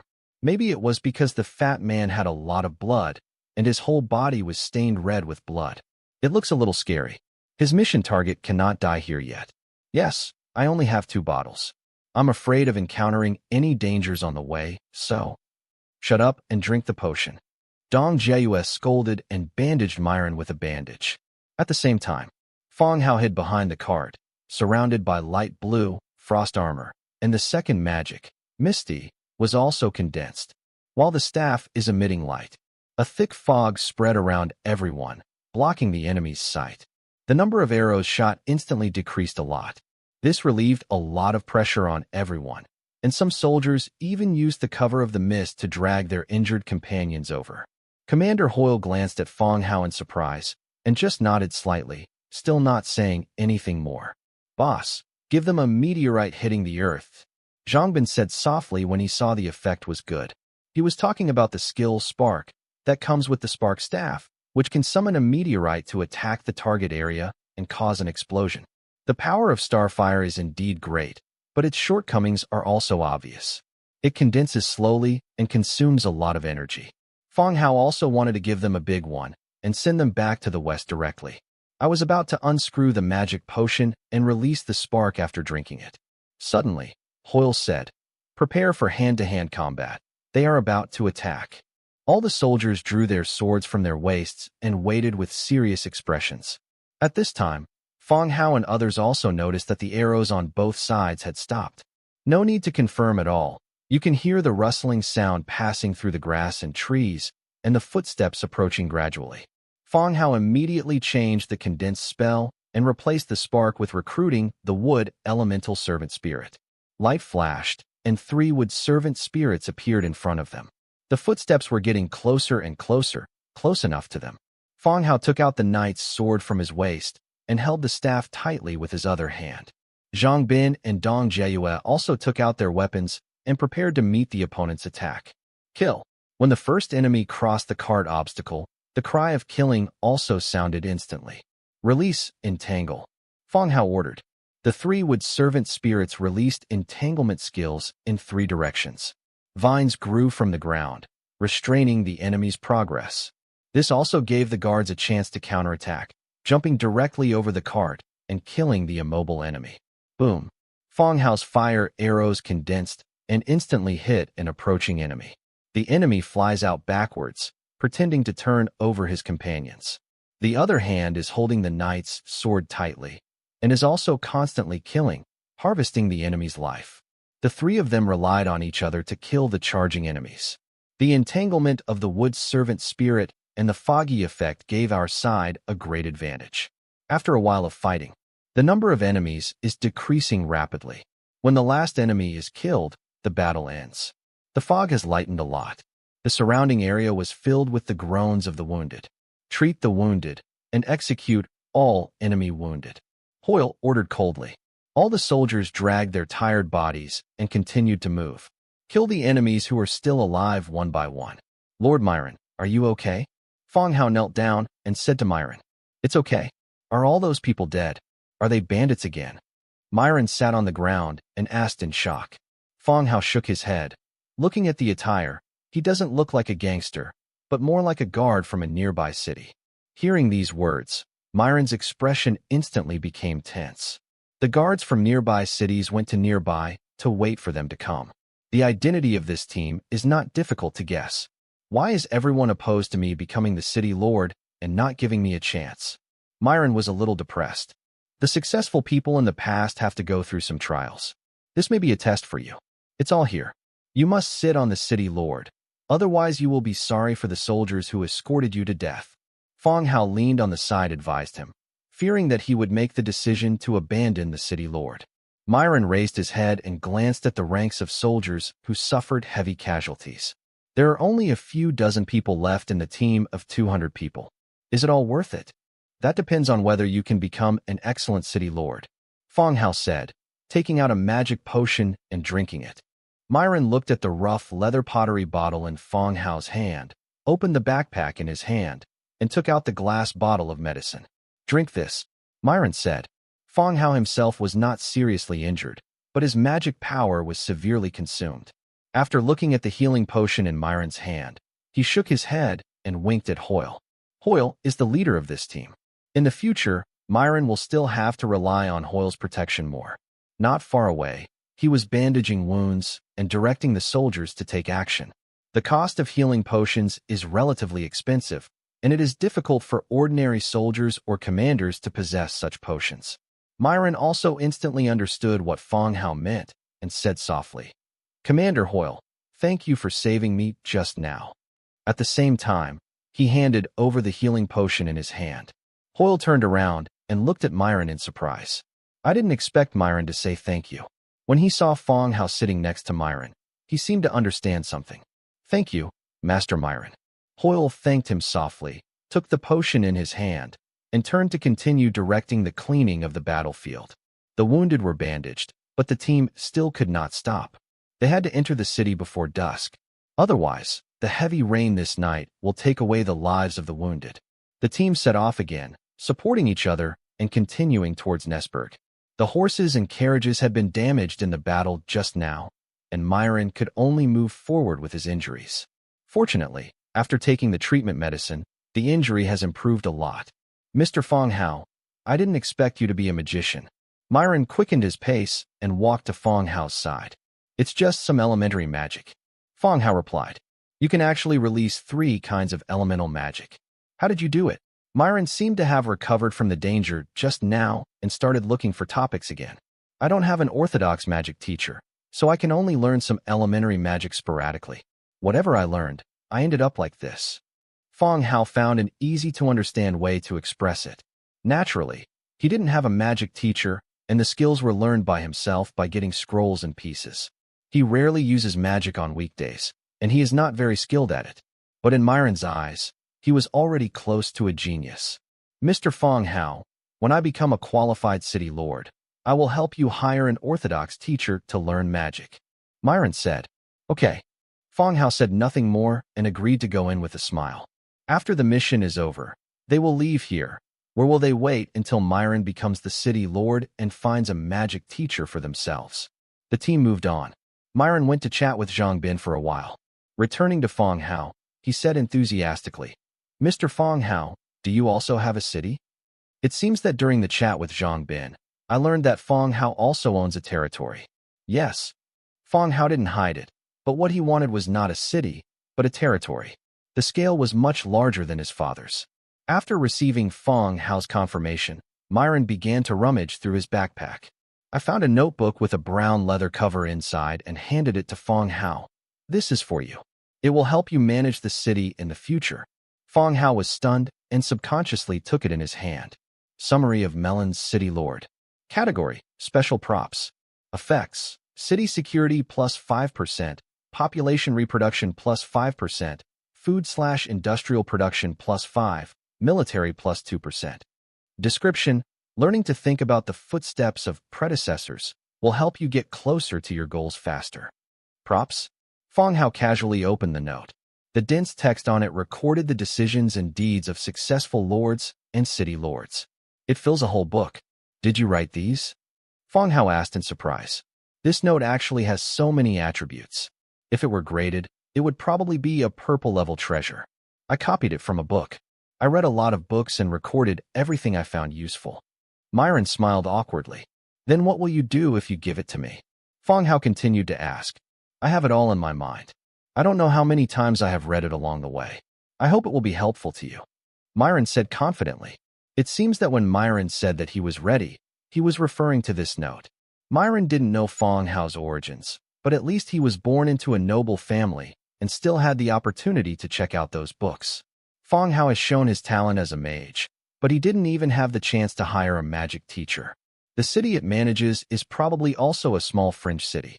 This note may be able to fill in Fong Hao's lack of knowledge.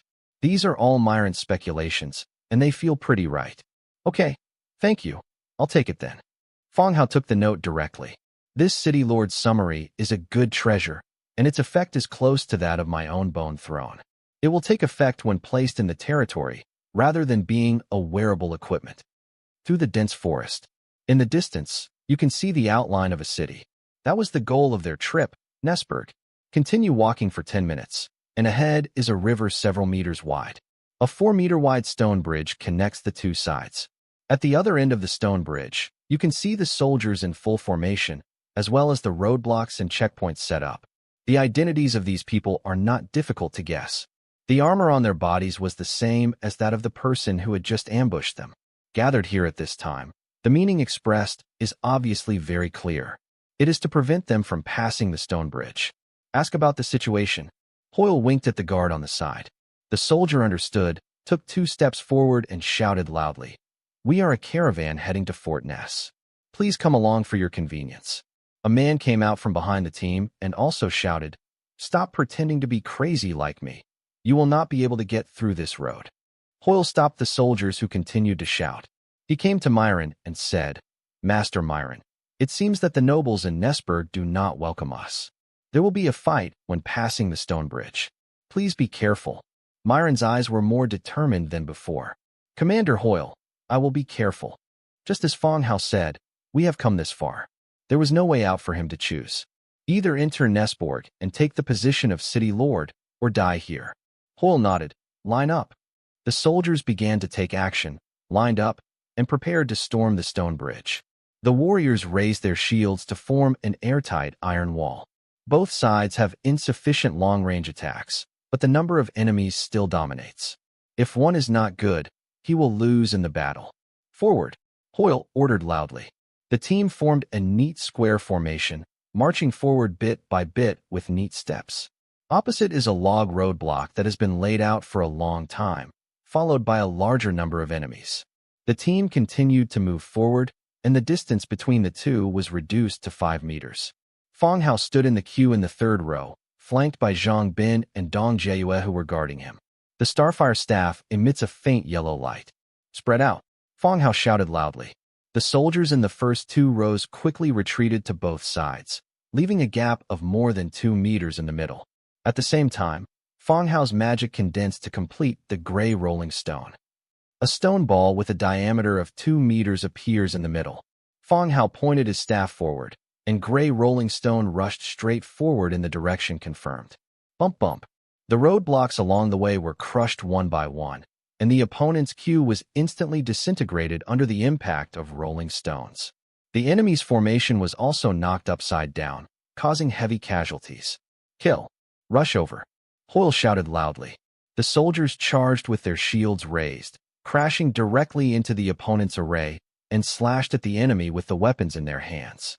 The fighting lasted for more than 20 minutes before gradually coming to an end. The stone bridge was piled with corpses, and blood stained the ground red. Blood flowed along the gaps in the stone bridge and dripped into the river. Phase mission rewards. Human influence, plus 100. 3 healing potions, 1 magic potion. Special team rewards, choose 1 from 3. Fire control potion, magic inspiration potion, thunderstorm battle axe, blue.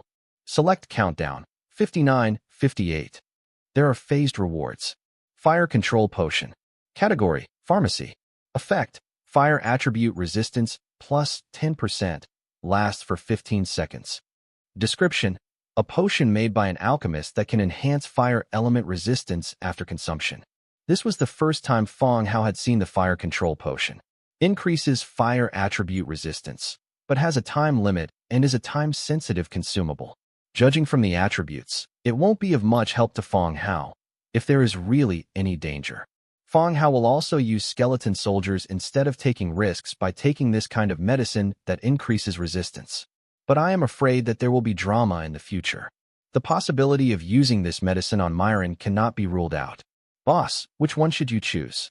Zhongbin came over and asked. Choose the first one. I'm afraid there will be a special plot later. Fong Hao said. Okay.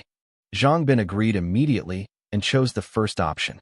The fire control potion appeared in his hand and was handed directly to Fong Hao. Fong Hao put it away directly.